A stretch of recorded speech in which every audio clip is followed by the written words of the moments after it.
Chapter 534. 3 days after the Jin Yoshin incident, the culprits still hadn't been caught, and of course, the money couldn't be recovered. But life went on, and work went on. Qin Zhe worked hard for 3 days, relying on the speed of his fingers that had been single for 23 years, and finally finished the script of True Adultery. Qin Zhe was looking forward to seeing how erotic this TV series was. Unfortunately, the script seriously affected the reading experience, and there was no satisfaction at all. Qin Zhe didn't plan to follow this series. After all, a TV series was not a movie, and it was time-consuming. Besides, his sister wouldn't participate, so there was no point for him to follow. In addition, he also asked Mo Yu, a director, and 2 scriptwriters to learn from the crew. In these 3 days, the company had already started the auditions and casting. Qin Zhe showed a rare fatigue, and he couldn't find the energy to do anything. This morning, at Baoza Investment, he fell asleep on the spacious sofa until Suyu woke him up for breakfast. Suyu accompanied Qin Zhe to eat. Seeing his poor appetite, she frowned slightly, holding chopsticks in one hand and the phone in the other. Qin Zhe, have you been feeling unwell recently? You look listless. 10 seconds later, in the group, Wang Zijin replied, a little bit, and he didn't have the energy to run in the morning. Maybe Tianfang Entertainment has too many things to do. Didn't they say they were going to shoot a TV series? At Crossdresser, useless thing, you can't do anything. Qin Bao was not convinced. It's not Tianfang Entertainment's problem. He threw the task of shooting a TV series to the company. And his lack of appetite is not because of this. Suyu, then why? Wang Zijin. Qin Bao, you don't know, right? He has a very serious compulsive perfectionism. Wang Zijin, Suyu, I'm more educated than you, who are you fooling? Is there such a disease? Qin Bao, believe it or not. Suyu. Then tell me. Qin Bao, it happened a few days ago. Ever since A's debuted, he has always thought of himself as a little immortal who succeeds in everything he does. He has never tasted failure, so he is very proud of himself. This should be the biggest setback he has ever experienced in his life. Wang Zijin asked, that's all you've got after pocketing 300 million yuan? Qin Bao, believe it or not, it's up to you. Wang Zijin. Go on. Qin Bao, obsessive perfectionism is a combination of obsessive-compulsive disorder and perfectionism. My brother has been listless since he was young and has always been bad at everything. Because of this, he's a perfectionist at heart. That's why he especially admires me, his perfect sister. This is the best evidence. What he cared about was not the 300 million, but the damage to his perfect image in his heart. No matter what he did, he had to do it perfectly. That Zhen Ji that disgraceful fellow, had ruthlessly betrayed him. It was like a thorn in his heart. He was like, what did he do wrong? Not enough charisma? Was there a problem with the bonus distribution? In fact, he himself didn't have any weight in the hearts of the employees, so he didn't hesitate to betray him. Suyu and Wang Zijin were stunned. Nan Man Pei suddenly jumped out. Actually, it's just a lack of confidence. It's a manifestation of inferiority. Qin Bao, it's not inferiority. It's somewhat similar to the manifestation of inferiority, but his heart is different. His mood at the moment is already annoyed, angry, and trapped in his own alley. After all, he thinks he's a little immortal. He'll be fine after a while. Suyu, don't impose such a disgusting name on him. Get out. Wang Zijin, ditto. Suyu put down her phone, ate a few mouthfuls of rice, and said sweetly, little immortal, don't have a glass heart. Come rub your sister's chest. Qin Zhe. What the hell is a little immortal? Goosebumps rose all over his body. Don't give you a nickname. Qin Zhe frowned and rubbed his hand on Suyu's soft, river crab, chest. Suyu hit him with her palm. Rub your face. Qin Zhe said disdainfully, your breast capacity is not enough. What's the point of rubbing a facial cleanser that can't even suffocate him? He was indeed depressed these past few days. He became famous on the stage of Singer, and then he achieved consecutive victories in the stock market. After that, whether it was in the entertainment industry or in business, everything was smooth sailing. He was not a thick-skinned person, so of course he was depressed in his heart. If it was an ordinary small boss, his hair would have turned white from worry. On the other hand, it also showed that his background was too shallow. He was just a big boss accompanied by a low-level system. Making money was not a problem. But he didn't mix in the underworld, and he didn't participate in politics. He was cheated of hundreds of millions. What else could he do besides calling the police? When Father Ma encountered this kind of thing, he could only call the police. Suyu said, "Look at you sulking all day. I asked you to come to my house tonight, but you didn't come.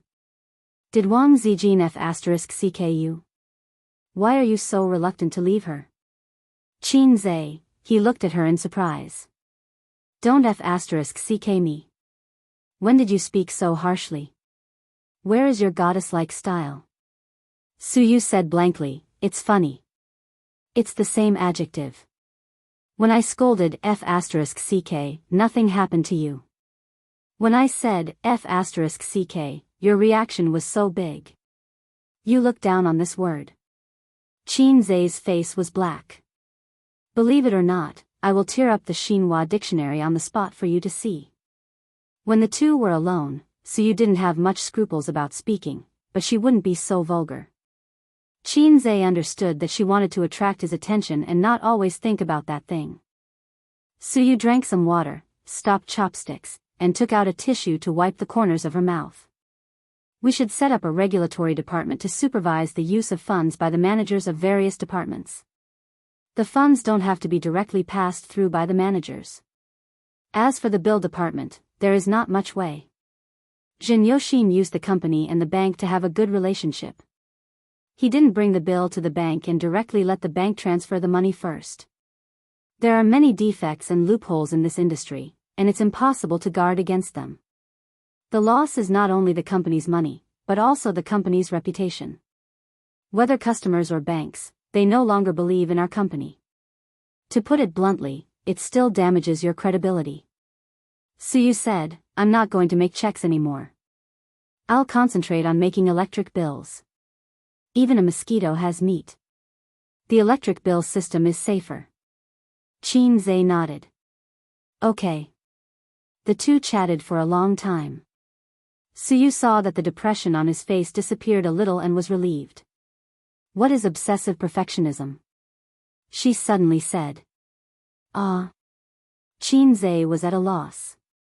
"Look at your phone yourself," Suyu said. Qin Zhe took out his phone and saw a series of conversations between his sisters. Suyu came over excitedly. She didn't expect Qin Zhe's body to hide. "What are you doing?" "I've seen it all," Suyu said. Qin Zhe ignored her and changed the group note back. He would never change the group note again. He always felt that he would be found out. After reading the conversation in the group, Qin Zhe's mouth twitched. "I have obsessive-compulsive disorder, I admit, but perfectionism doesn't count. It's too shameful to be called a little immortal." Suyu said, "Actually, I think Qin Bao Bao is right. You are a perfectionist. Maybe you don't realize it yourself. It's always hard for you to see yourself clearly, but the people around you know it clearly.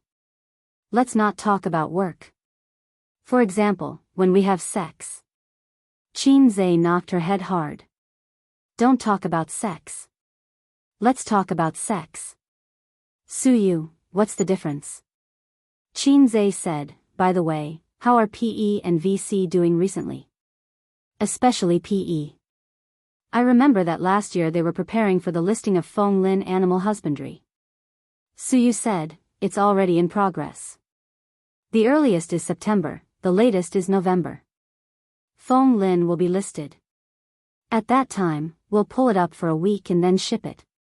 After this, I want Qin Bao Bao and Wang Zijin to kneel down and call me daddy." Qin Zhe said, "Send me a report later." I'll try my best to help you this quarter. Private equity with potential mainly invested in PE and VC investments. Stock investments, wealth management, they were all just for fun. Risk investment and equity investment were the way to go. When it was almost time to get off work, Qinze suddenly received a call from Nan Man Pei. Still investing in Baoza? He hadn't seen Sister Pei for a long time. He missed her voice. Yes, what's the matter? Qinze said. Do you want to go to Chongming to have fun? Nan Man Pei smiled. Now? Yes.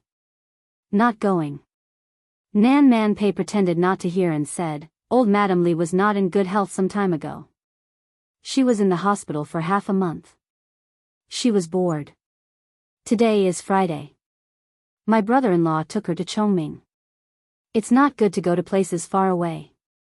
I thought that you were quite bored recently. Let's go together. Qinze whispered, now? Nan Man Pei said, we'll be at your company in 10 minutes. Suyu said, Sister Man? Qinze nodded.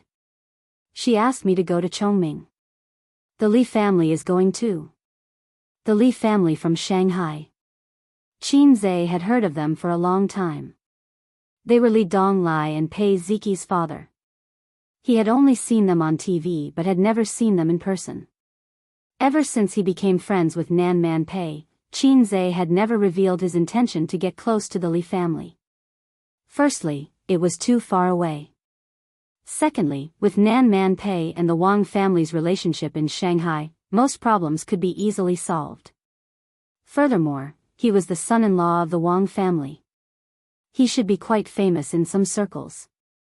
Qinze was confused about the relationship between the Wang and Li families. He didn't want to do anything unnecessary. Qinze sent a message to Wang Zijin.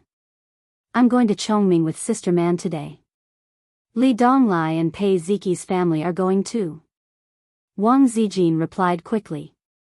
Have fun, but don't hook up with those flirtatious B***cheese outside. These words had a double meaning. Qinze smiled knowingly. Suyu leaned into his arms and said, Oh, I'm afraid you and Sister Man will be together. Qinze said, Are you afraid? Suyu rolled her eyes. Sister Man is righteous. She won't bully her friend's wife. I believe in her. A few minutes later, downstairs, Suyu said with a bitter face, Sister Man, I'm going too. I'm going to Chongming too. Nan Man Pei said helplessly, Why are you going? There are too many outsiders. I'll be embarrassed too. Suyu said angrily, He's not an outsider. We've been friends for so many years. How long have you known him?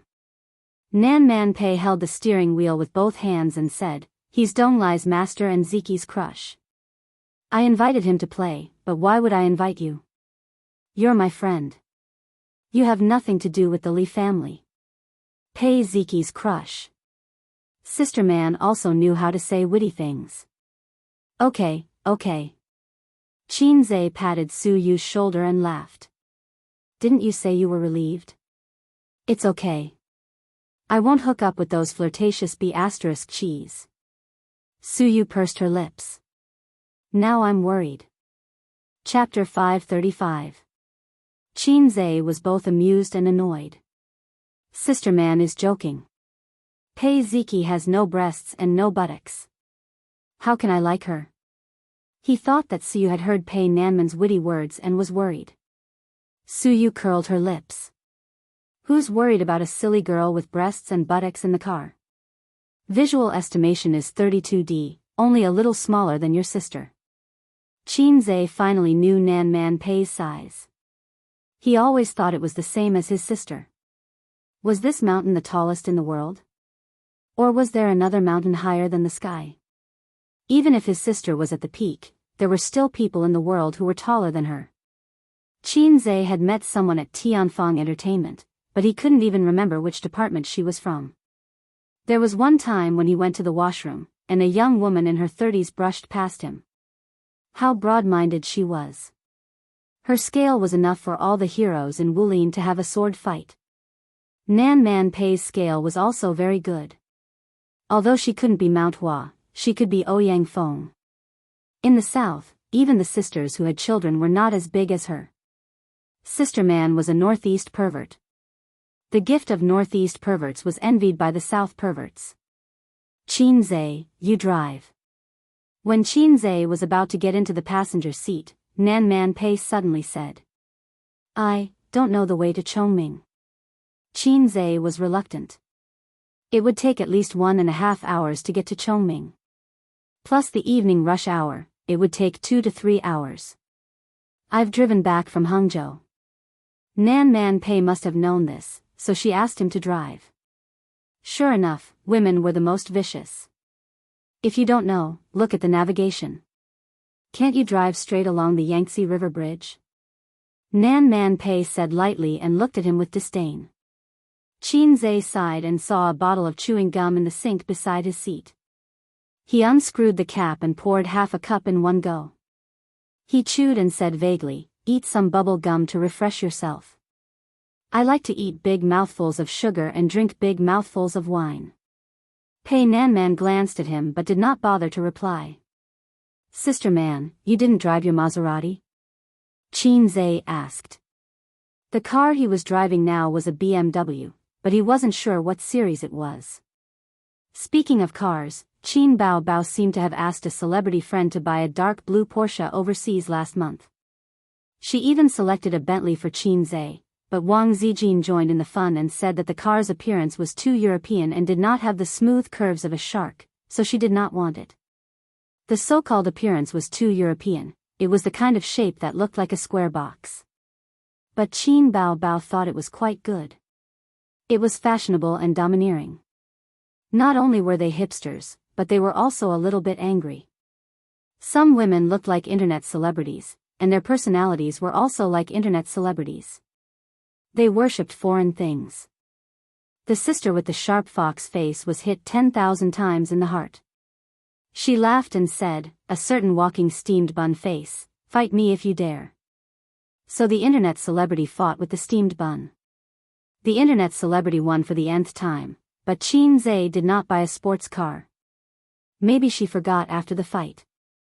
Qin Zhe, MMP. Qin Zhe did not care much about sports cars. He was not a maverick. He hated anything that was too eye-catching in public. Because there were too many secrets and things that couldn't be exposed in his heart, he was used to moving silently in the shadows that were hard to see. But after becoming a celebrity, he paid more attention to the protection of privacy.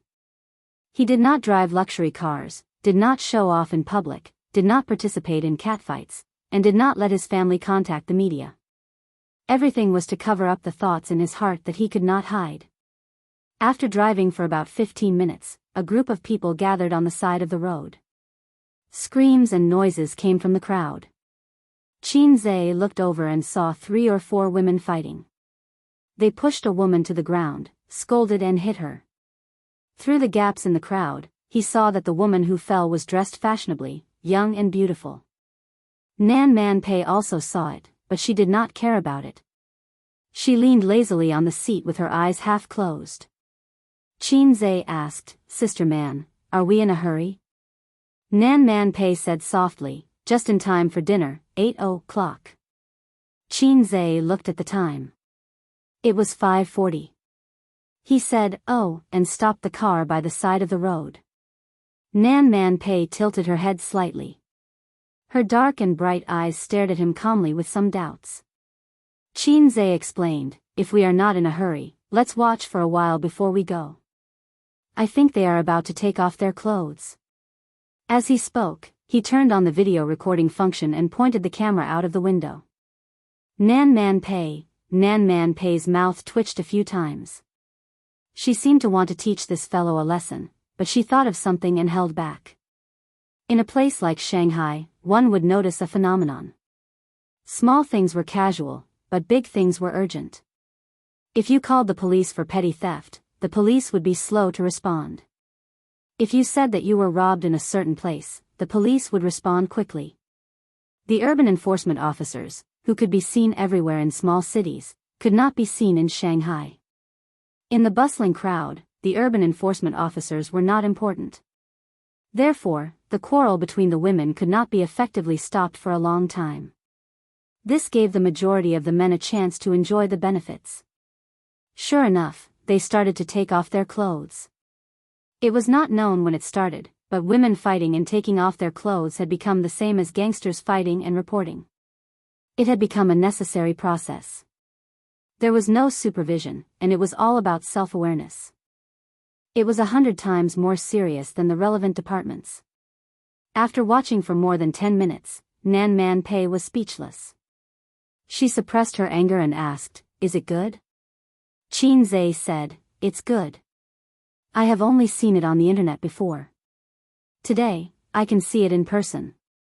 It is not a wasted trip."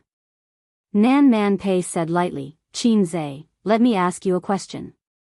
Qin Zhe said, "Sister Man, you are not from Shanghai. Don't speak in a Shanghai tone. I want you to say a few words in northeastern Chinese, such as, 'Oh my God.'"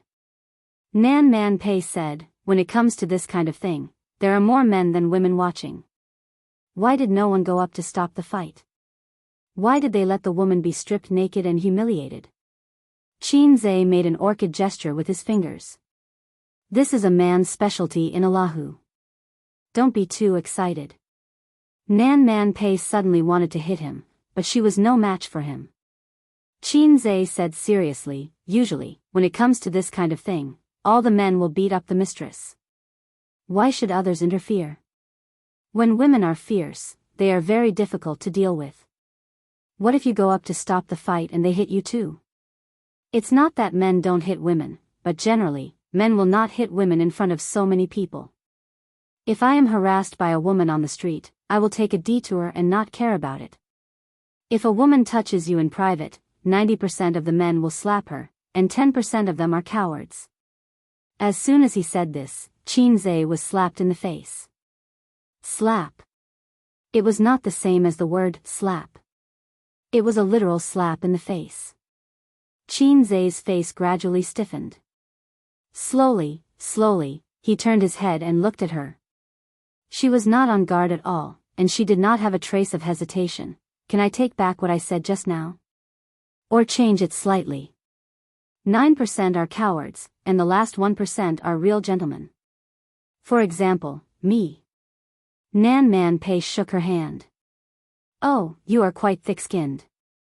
After that, she turned her face and put her white and beautiful left face close to him. "Do you want a big slap?" Qin Zhe was angry. "If a tiger does not show its power, do you think I am happy? I will King, take out an 18-centimeter large artifact and slap you."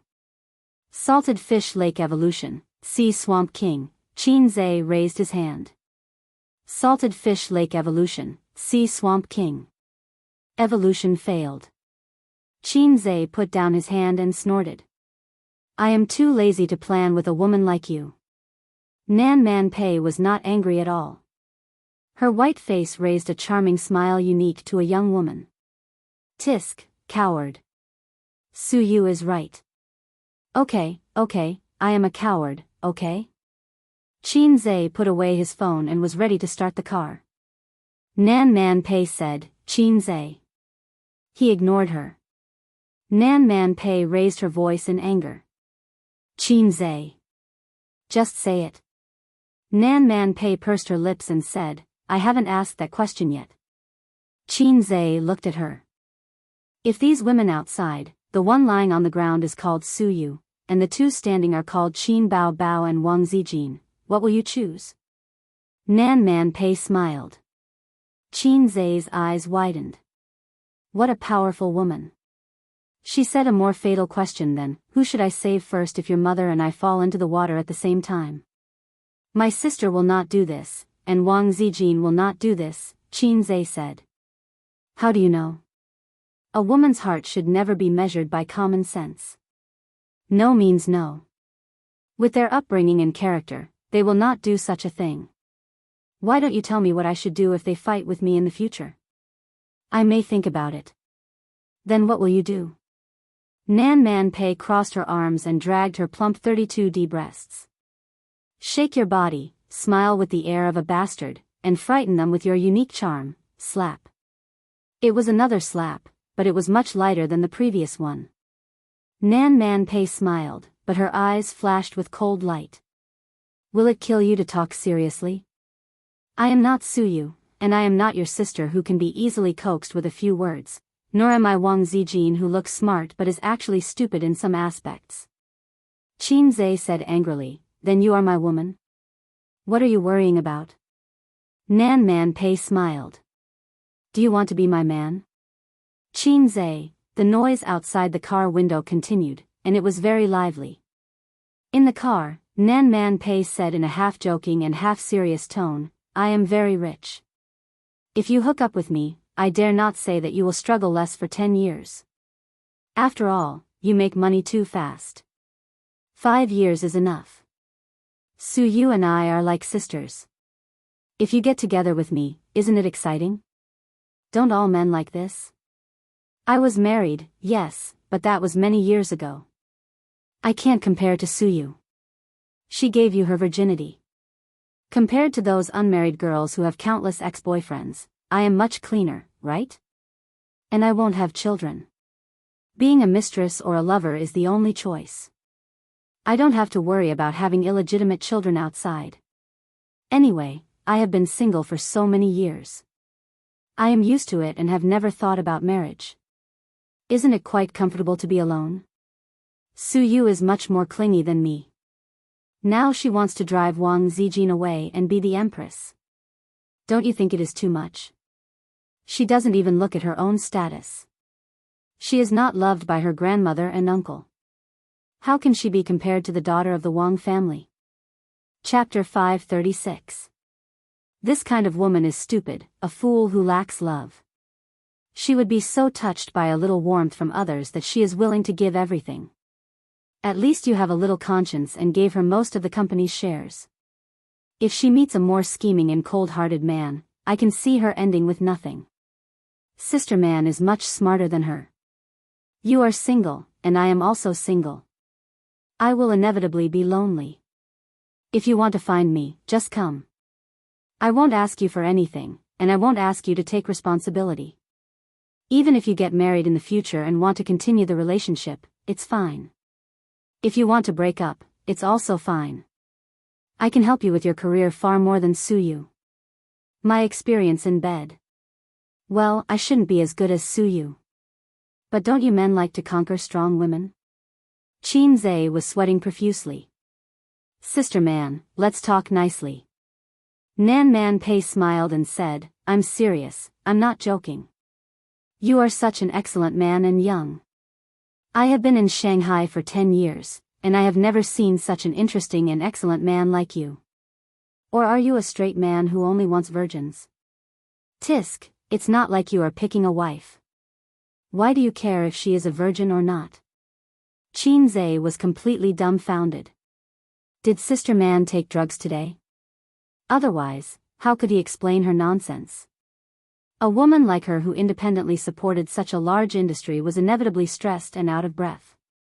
It was very likely that she took some drugs to relax. Qin Zhe scratched his head. If I say that I hate dating and one-night stands, will you say that I am pretentious? Nan Man Pei said seriously, no, because as far as I know, you have no other woman except Suyu. So I like you. I have seen a lot of men who are richer than you, and there are even more who are not as rich as you. Which man doesn't have a woman on his left and right? He has a few college students as his mistresses, white-collar women, and he goes out to eat snacks on weekends when he is free. Qin Zhe said, I have a good appetite. I have a bad stomach since I was a child. Sister man, I may have something to do tonight and can't go to Chongming. You can go by yourself. Can you drive? Or I will call the company's driver. As he spoke, he unbuckled his seatbelt. At this moment, an auxiliary police officer came over from outside the car window and slapped a ticket. The middle-aged auxiliary policeman slammed on the window. Do you know that you've parked illegally? How long has it been? Look at how long it's been parked here. Hurry up and drive away. She scolded in a low voice, little red guy. Only then did Qin Zhe realize that the chaos had stopped. The 3 police officers were evacuating the crowd while detaining the perpetrators and victims. There was no parking space by the roadside, so it didn't matter if they stopped for a while. Qin Zhe stopped for about 10 minutes. Nan Man Pei raised his eyebrows and said, "Still not leaving?" Qin Zhe had no choice but to open the window and pull the ticket in. He threw it under the windshield and stepped on the accelerator. The car sped away. The auxiliary police officer caught a glimpse of Nan Man Pei's face and was stunned. At this time, he recalled Qin Zhe's appearance and felt that he looked very familiar, but he couldn't remember where he had seen him before. If he had looked at it carefully just now, he would have probably remembered it. Fortunately, the uncle did not have obsessive-compulsive disorder. Otherwise, he would have to think about it before he slept tonight. Just like Qin Zhe, who had obsessive-compulsive perfectionism. Occasionally, in the middle of the night, his thoughts would wander and he would suddenly feel that he couldn't remember anything. He tossed and turned and couldn't fall asleep.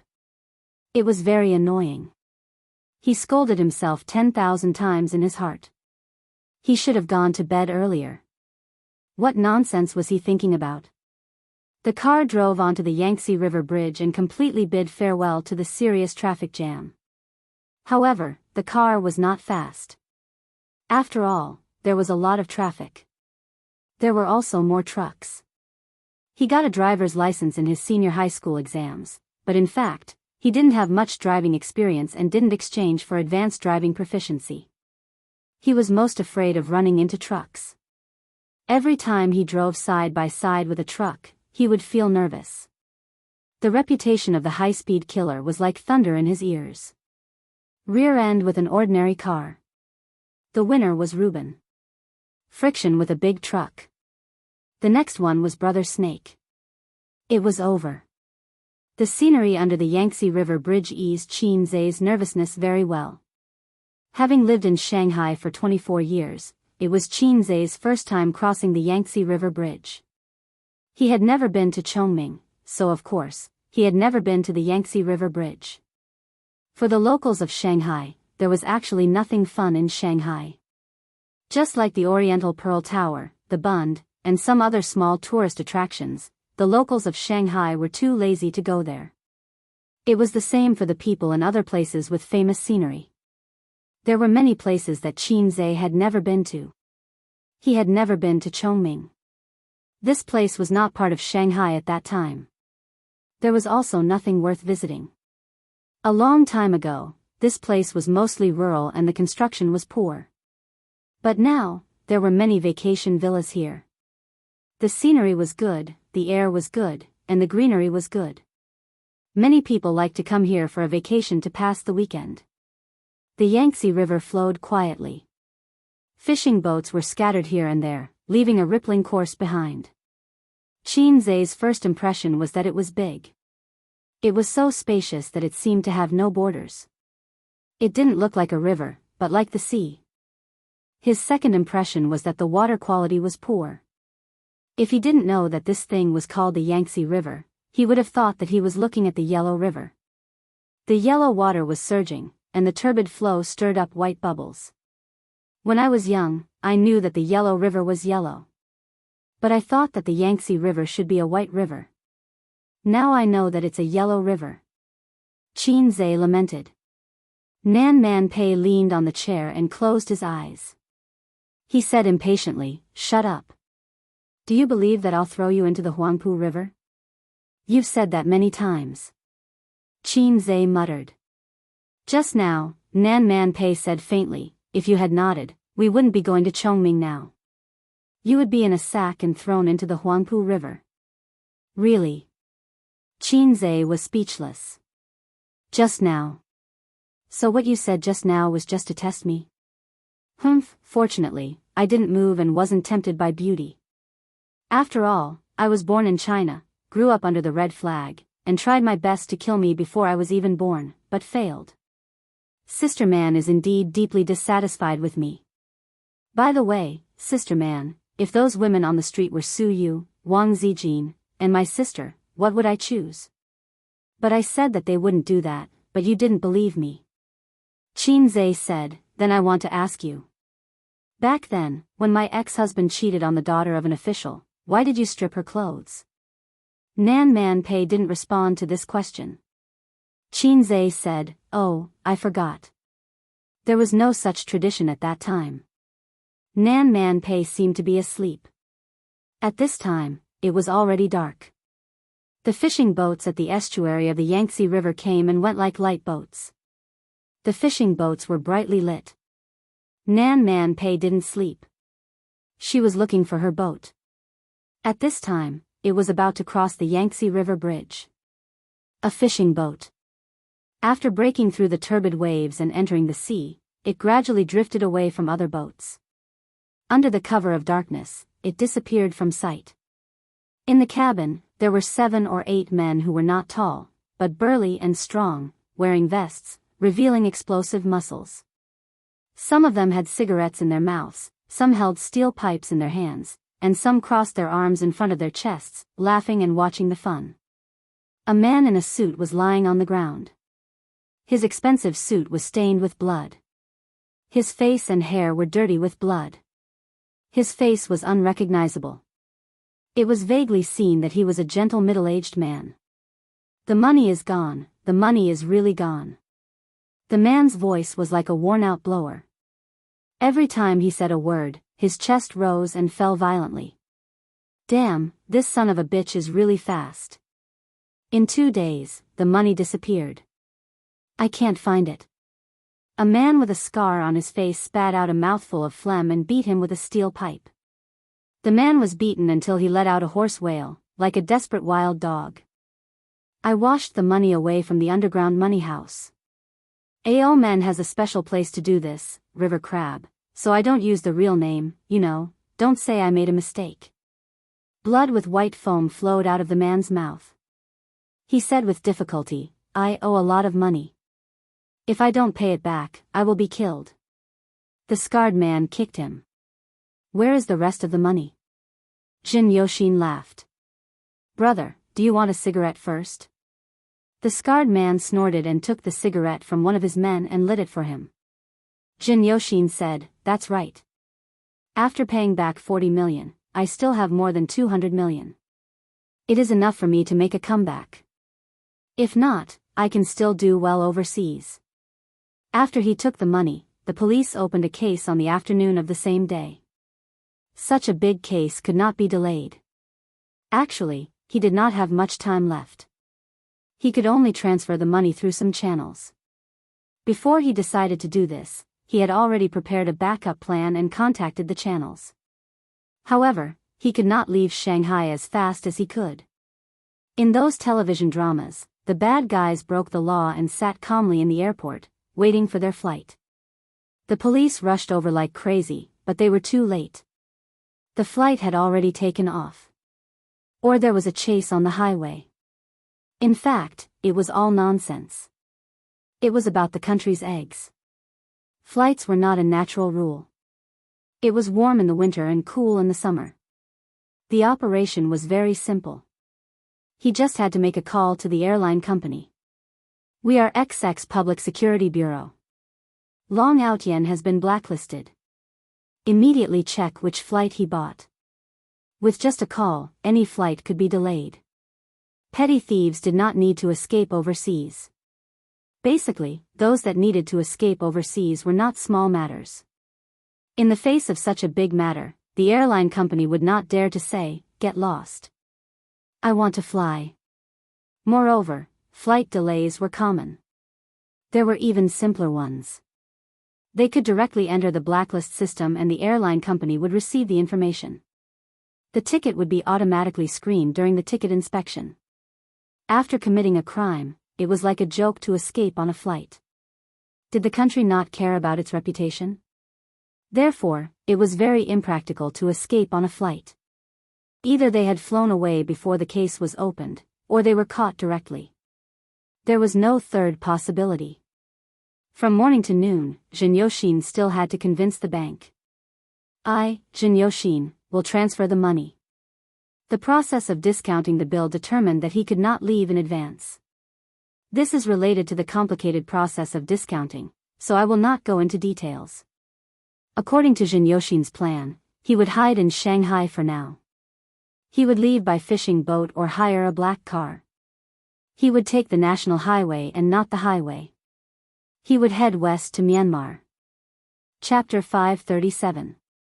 Myanmar has the largest casino in Asia, second to none. There, the gambling industry was the leading economic industry designated by the government. Every year, it brought in more than 30% of the government's tax revenue. At its peak, it even exceeded 50%. The game was a combination of Chinese and Western games, and there were as many as 50,000 employees. It was a paradise for gamblers. The gambling industry provided important conditions for the government to implement low tax and duty-free policies, attract foreign investment, and develop the export processing industry. This wasn't a joke on the news broadcast, it was real. Compared to that, the scale of AO men was just a small matter. Furthermore, the lottery industry was responsible for most of the traffic in Hong Kong and Macau. As long as they reached Myanmar, it wouldn't be difficult for Jin Yoshin to go to AO men. The plan was beautiful, but the reality was cruel. He was caught the day after the incident. In the middle of the night, he was directly unlocked, put in a sack, and knocked unconscious. When he woke up, he was locked in a small dark room. A group of burly men forced him to return the money.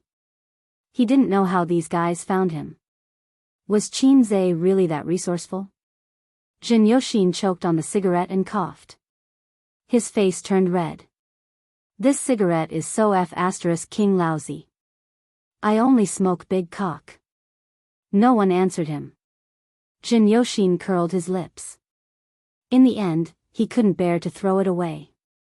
He took a small puff and held it in his mouth for a moment before spitting it out. He said leisurely, "That's right. We're all working for others. Why do we have to work so hard? Are you going to take the money back and send me to the police station? I still haven't received a call from Qin Zhe. I've been wondering why the big boss didn't show up. It's all you minions." He continued, "Now I understand. He probably doesn't know about this. You guys did it yourself, right? Damn it, you beat me up for so long. You just want money, right? Brothers, how about this? There are 7 of you here. I will give each of you 1 million yuan. If you let me go or send me to Myanmar, I will give each of you another 500,000 yuan. How many years would you have to work for him for one? 5 million? 1.5 million? The scar-faced man gave Jin Yoshin a similar look as the other men and kicked him in the face. 5 million. Jin Yoshin covered his head and said in a voice that sounded like an old blower, 5 million each. After a while, the expected blow did not come, and he calmed down a little. No one could resist the temptation of 5 million yuan. Jin Yoshin picked up the remaining half of the cigarette and sucked it hard. If I give you more, you can kill me. Leave some leeway when you do things. I still need to rely on that bit of money to make a comeback. Otherwise, I would have risked my life to become a wanted criminal to scam such a huge sum of money. It's impossible for me to lose everything. If you push me too far, I'll just break up. The scarred man chuckled. Interesting. A certain burly man frowned and said, I don't have time to talk nonsense. Where's the money? Jin Yoshin rolled his eyes and ignored him. The man was furious and raised his foot to kick. The scar-faced man blocked it and stared at Jin Yoshin. You won't spit it out? Jin Yoshin sneered. 6 million. 6 million each. The scarred man shook his head. Jin Yoshin's mouth twitched. 7 million. 7 million at most. He carefully observed the expressions of the men, trying to see the struggle and desire in their eyes. But it seemed like there was none. At this moment, the scarred man clapped his hands. Brothers, let's get to work. Work? What kind of work? Are they going to beat me up again? Jin Yoshin saw a man walk to the corner of the cabin and lift a dark green tarpaulin. Under the tarpaulin was an iron cage. It looked like a dog cage, but it was bigger and sturdier than a dog cage. It was also heavier. Jin Yoshin's heart sank for some reason. Two men escorted him to the iron cage, opened the door, and pushed him in. You. What are you doing? Jin Yoshin's voice trembled. Other than the scarred man, 6 other men carried the cage out of the cabin and onto the deck. At the same time, the lights outside the deck were turned off. The light in the cabin shone through and the men's faces were hidden in the darkness. Let me out, let me out. Jin Yoshin's voice was filled with fear and agitation. The scarred man squatted in front of the iron cage and played with a dagger in his hand. The dagger hit the iron cage and made a crisp sound. Jin Yoshin shouted, "Murder is against the law, against the law. Send me to the police station. I want to turn myself in, I want to turn myself in." He laughed sinisterly, "If I throw you down from here, you'll be eaten alive in 7 days at most, leaving only a pile of bones. When the waves come, the scattered bones will roll out of the cage and disappear into the boundless sea. You'll never be found. Your 170 pounds of meat will only be used to feed the fish."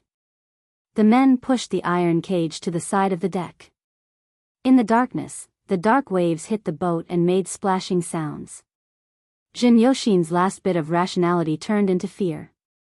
Endless fear, like the moonlight and the waves. The scarred man squatted in front of the iron cage and finished his cigarette in silence. He dialed a number. "Boss, I'm done here." A cold female voice came. "Give him the phone." Jin Yoshin heard an unfamiliar voice, but the wind and waves were so strong that he couldn't hear it clearly. The scarred man passed the phone into the cage. "Boss wants to talk to you." Jin Yoshin was like a hopeless person who saw a ray of light. He trembled and quickly took the phone, put it to his ear, and cried, President Chin, I was wrong. I was really wrong. I will pay you back. I will definitely pay you back. Please forgive me and give me a chance to live." Chin Zai's voice didn't come from the phone. Instead, it was a cold and textured female voice. It was pleasant to the ears but cold and emotionless. "It's me," the woman said. Jin Yoshin stopped crying. He was a little confused. He didn't know the woman on the phone.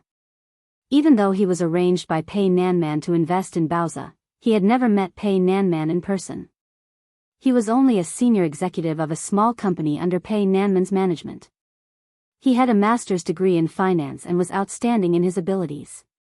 Hence, he was assigned to Bauza Investment. It was the general manager of the company who arranged for him to come.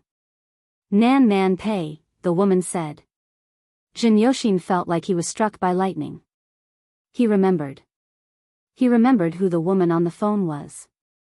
She should be his real boss, the other major shareholder of Bauza Investment besides Chin Zai and Suyu. With his status, it was impossible for him to know about this. But last year, he met Nanman Pei at the annual meeting. He had the same feeling as many men when they met Nanman Pei. "I might have seen this sister somewhere before." He liked her and had a strong curiosity about her. So after that, he beat around the bush. Suyu had replied to them like this, "You're big boss." "Boss, I was wrong. I was wrong." Jin Yoshin cried. "I'll pay you back. Please let me go." "Please, it's not him," the woman said. Jin Yoshin didn't understand what she meant. "It's me who wants you to go, not him." "It's not his fault," the woman repeated and then hung up. The scarred man smiled and waved his hand. "Push him down." Under the cover of darkness, the iron cage was moved out of the deck inch by inch and slid into the deep abyss. During the process, Jin Yoshin screamed, wailed, and begged for mercy. In the loud splash, the scarred man had a cigarette in his mouth and watched Jin Yoshin's ferocious and twisted face drown in the sea. Fine bubbles appeared on the turbulent sea and then disappeared completely. The scarred man's dagger flew between his fingers. He looked in the direction of Shanghai and sighed. "Sigh, I haven't worked for many years. Back then, it was the Huangpu River. Now, I can only take people out to sea." The BMW finally left the Yangtze River Bridge and drove into the street. Qin Zai's ears moved and he smiled faintly. Sister Man, who's calling? Nan Man Pei hung up and closed her eyes. Qin Zai asked, Sister Man? Nan Man Pei shouted, it's none of your business. Qin Zai said indifferently, I'm just curious. Nan Man Pei opened her eyes and stared at him. You heard it? Qin Zai looked innocent. What did I hear? You have such a big reaction. Yo, did you just call your mistress? Nan Man Pei closed her eyes again. You talk too much. Believe it or not, I'll throw you into the Huangpu River. She closed her eyes, so she didn't see Qin Zai's fingers on the steering wheel tremble slightly. Chapter 538. Shoot for wisdom, shoot for wisdom. RBQ RBQ. Along the way, Qin Zai became silent and occasionally glanced at Nan Man Pei. She was lying on the semi-reclined seat, resting with her eyes closed. Her facial features were three-dimensional and very beautiful. She should be 31 years old this year. She was mature, elegant, and fierce. Young men with little social experience would probably feel a sense of pressure when facing her. When Qin Zai first saw her by the Huangpu River, he felt that kind of pressure. She was like the female head teacher in high school. He couldn't help but want to bow his head. At that time, he felt that such a woman could only be matched by a successful, elegant, handsome man in his early 30s. Qin Zai couldn't help but imagine the budding Nan Man Pei. She was more pure with a pair of rippling eyes. When she saw the roses in the corner of the wall, the corners of her mouth would rise with a brilliant and pure smile. In her era, she might even have 2 braids. His ideal literary girl with a sense of the times should be someone like Nan Man Pei, in his imagination, and definitely not a walking bun Wang Zijin. The female student uniform of the Republic of China period, blue shirt, black skirt, a pair of embroidered shoes, and 2 braids. It would be best if she could hold a book in her arms. Su Yu, his sister, and Wang Zijin couldn't do it. The modern atmosphere was too strong. The only one who could make Qin Zai fantasize was a big sister like Nan Man Pei. Although she was born in the era where the Confucian shirt and skirt had long been a thing of the past, lost in the long river of history. If it could be like Japan, where girls would wear Han Chinese clothes on a certain festival, it would definitely be a rare scene. Chongming had a lot of rural tourism, and it was very well done. There was also a forest park with excellent scenery. There were also countless fun entertainment facilities. When they arrived at the hotel, it was almost 8 o'clock. Qin Zai and Nan Man Pei stopped the car and got out. He stood in the night and looked around. He didn't see any super luxury cars. However, he left behind a few economy cars with unusual license plates. The destination was a very grand hotel that covered a very large area. In addition to providing accommodation, it could also be used for company tours, meetings, and other activities. A white ferry stopped at the entrance, and the staff greeted, "Please get on." Dinner was held on the 2nd floor. The dome was high, and small lights decorated the ceiling like stars, clustered around a huge crystal chandelier in the middle. The large private room on the 2nd floor was not spacious, but it was exquisitely decorated with 3 tables. The adults sat at 1 table, while the children and women sat at 2 tables. The Li family wasn't the only family that came to the forest park to play. There were a few other families that were of high status and had good relationships with each other. Using the words of ancient times to describe it, they were friends of aristocratic families. In modern terms, political alliance. Nan Man Pei said that old Madame Li had recovered and wanted to go out for a walk. This was one of the reasons.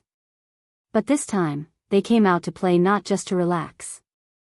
You could think of it as reminiscing between friends. However, those who were qualified to sit were not ordinary people.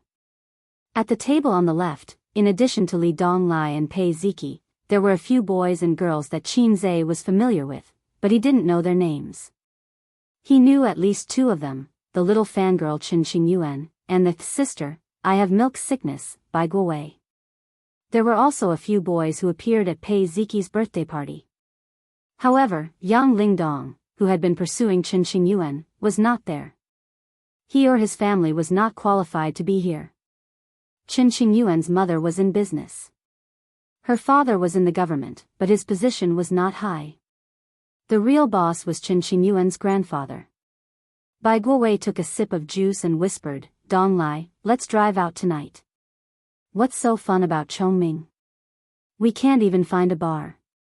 Half of the young people at the table were underage. Juice and coconut juice were the standard. Although they had learned to smoke and drink, no one dared to drink, not even beer. No one dared to smoke. As soon as Bai Guowei finished speaking, her sister knocked her on the head and said, "Don't you dare sneak out." Li Donglai said, "Qin Gu and I agreed that we won't go to bars before our sophomore year. But we can play cards together at night to satisfy our cravings. Don't come if you don't have enough money." Bai Guowei's sister, Bai Fong, laughed and said, "You're not allowed to go to bars, but you're allowed to play cards? This brother Qin of yours must be a retard. You're the retarded one." Bai Guowei, Li Donglai, and Pei Ziki were in the middle, but Qin Xingyuan heard it clearly and retorted faintly. "Little girl, who are you talking about?" Bai Fong glared at her.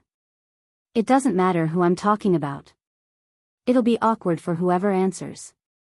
Qin Xingyuan ate her meat expressionlessly.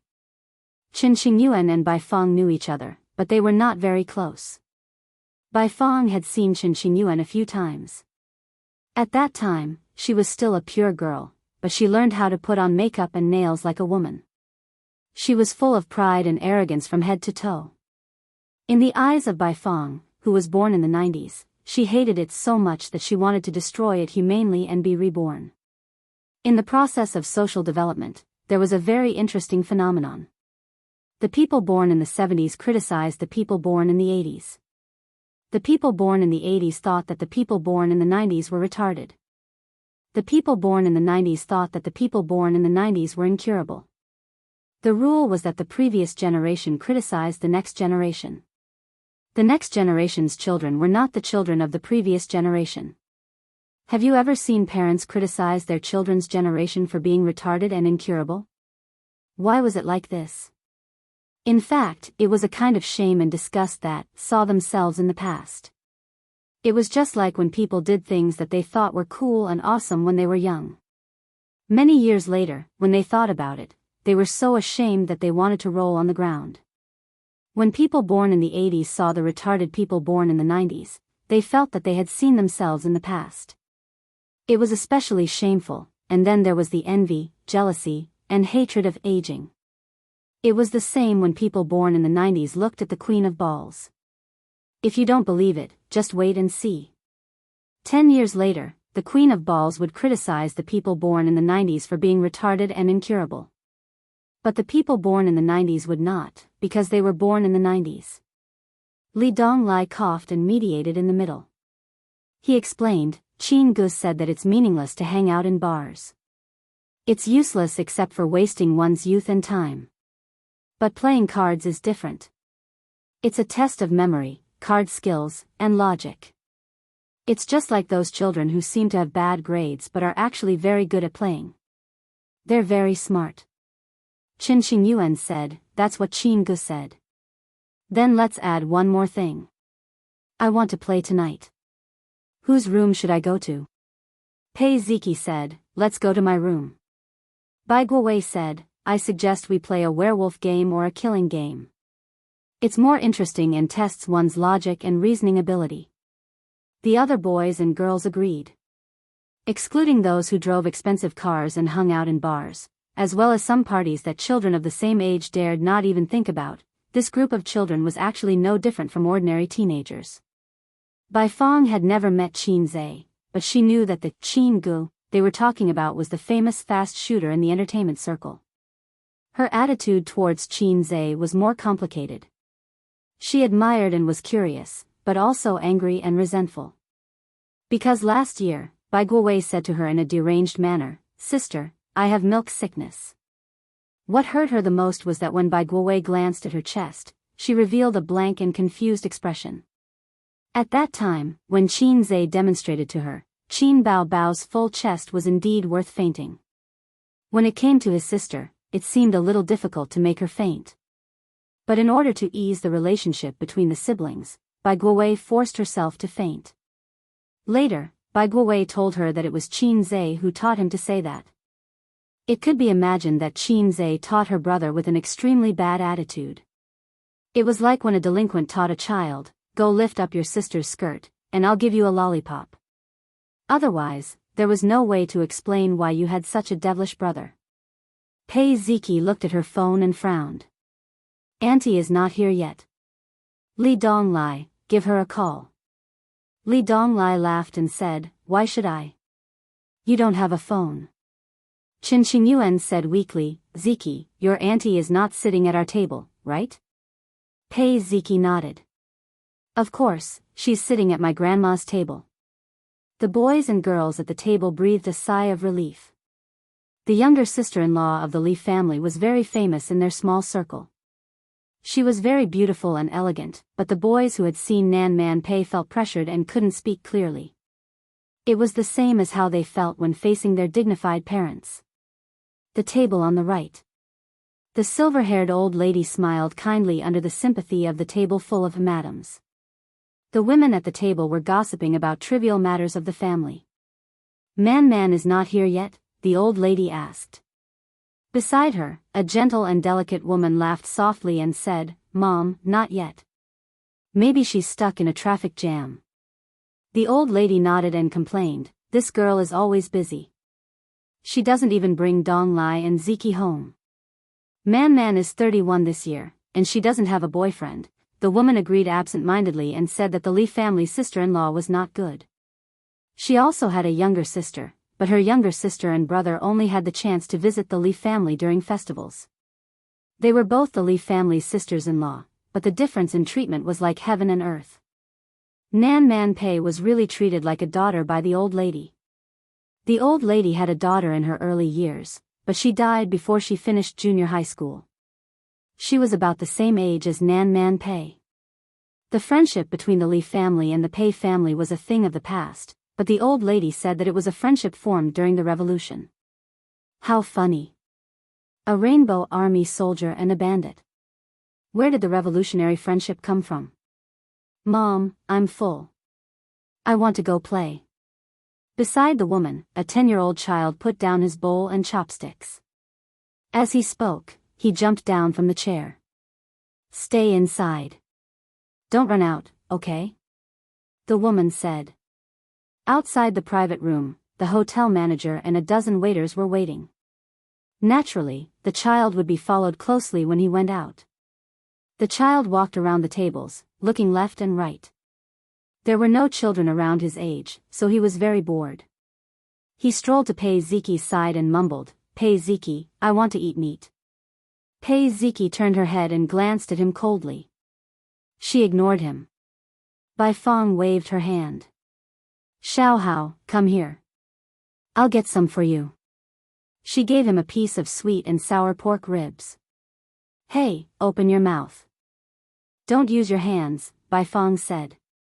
The child had already reached out and grabbed the meat. He didn't eat it. Instead, he slapped Pei Ziki's back and touched her a few times, wiping the grease from his hands on her body. "Little girl, ha ha ha." The child stuck out his tongue at his sister. Pei Ziki was furious. She slapped him to the ground with the great monument smashing hand. She learned this move from Qin Zhe. During the tutoring period, Qin Zhe taught Li Donglai fighting skills. He always used the great monument smashing hand to knock down the fierce and aggressive Li Donglai. It was domineering and direct. Pei Ziki watched from the side a few times. She had to admit that it was indeed very cool. At this moment, he subconsciously used it. The child fell to the ground and cried loudly. The loud and shrill cry instantly attracted everyone's attention. Numerous gazes fell upon him. Chapter 539. The people who heard the commotion looked over. They looked at the child on the ground, then at Pei Ziki. Their expressions varied. Some were mocking, some were helpless, some were contemplating. The children of the two ex-wives of the Li family did not return home all year round. They lived with their aunt, as if there was a huge conflict between them and their father. They were all family friends, so they knew about this. The root of the conflict was the stepmother and the son. There was a show to watch. How, what's wrong? The woman hurried over. She bullied me, sob. The child clutched his mother's sleeve tightly. Snot and tears were running down his face. He looked miserable. The woman frowned and looked at Pei Ziki. The two women, one old and one young, looked at each other silently. The old lady of the Li family stood up shakily. At the main table, a handsome middle-aged man with glasses hurried over to help his mother. The mother and son walked over. The old lady was not old. She was not even 70, but she had just recovered from a long illness. Her body was a little weak. What's wrong now? The old lady looked at her granddaughter, then at her daughter-in-law. The woman did not speak. She hugged her son and looked at Pei Ziki with deep hatred. Grandma, she bullied me. The grandson pointed at Pei Ziki and wailed. The old lady heard and said unhappily, Ziki, you bullied your brother again. Pei Ziki was not convinced. He was the one who started it. My clothes were dirted by him. Anne. The old lady was even angrier. He's still a child. How old are you? What kind of sister are you? It's fine if you make a scene at home, but don't you know where you are? Pei Ziki looked at her father. As usual, the man ignored her coldly. Pei Ziki's eyes reddened. Boys and girls of the same age would look down on other people's family matters. Moreover, it was the Li family's family matter. They had no right to interfere. Perhaps because he had his mother's support, Li Hao, who was young but sensible and hated his half-brothers and sisters since he was young, suddenly broke free from his mother's arms. He clenched his fist and punched Pei Ziki's waist. A 10-year-old child was actually quite strong. He did not know when to stop. Pei Ziki frowned in pain. She slapped him with the back of her hand. The child wailed loudly. It was heart-wrenching. The girl hurriedly hugged her son as tears welled up in her eyes. She looked at the old lady and sobbed, Mother, old Madame Li was furious. The Li family was located in Shanghai. In ancient times, they were considered wealthy. Face was the most important thing. The older generation was particular about family harmony and prosperity. Family scandals should not be aired in public. Behind closed doors, no matter how much Pei Ziki and Li Donglai quarreled with her stepmother, she didn't really like to pay attention to them. What kind of occasion was this now? Furthermore, she had always doted on her little grandson and was usually reluctant to hit him. This slap was a little too heavy. Damn girl, damn girl. The old lady hit her son a few times and said hatefully, How did you teach your daughter? How did you teach your daughter? Just then, the door to the private room was pushed open. The hotel manager led Nan Man Pei and Qin Zhe in. Everyone looked over. Nan Man Pei was quite famous in Shanghai. There were many young men who coveted her. If they married her, not only would they be able to connect with the Li family, but they would also be able to form a powerful alliance. However, the young man beside her was a bit unfamiliar. When they got closer, someone immediately recognized Qin Zhe. Qin Zhe. The rising star of the entertainment industry. In terms of popularity, almost no one in the room was more famous than Qin Zhe. Nan Man Pei's gigolo? That was the thought in everyone's mind. Rich people like to keep young models and actresses. It was not strange for rich women to keep young men. Women weren't fairies who didn't belong to the mortal world. A few young men who thought they had the ability to hook up with Nan Man Pei suddenly felt jealous. Seeing the lively scene in the private room, Qin Zhe was a bit dumbfounded. Wasn't it supposed to be a family dinner? There were 3 tables full of people. Pei Ziki burst into tears. She choked and said, Auntie. Nan Man Pei patted her head and smiled. Old lady. The old lady put away her anger and waved at her. She complained, You're too late. Nan Man Pei automatically took Big Brother Li's place and held the old lady's arm. I went to pick up a friend. She looked at Qin Zhe. Qin Zhe immediately said, Old lady, Mayor Li. The old lady nodded reservedly. Big Brother Li also smiled. Nan Man Pei looked at Pei Ziki and then looked at the crying child in his mother's arms. He smiled and said, What's going on? The old lady had a headache. What's going on? They're making trouble again. Li Donglai was expressionless. Xiao Hao smeared his meat on Ziki's body, and Ziki pushed him. Then Xiao Hao punched Ziki, and Ziki slapped him.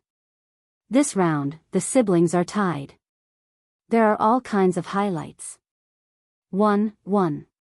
Shall we continue with the second half? Qin Zhe, he looked at his disciple seriously.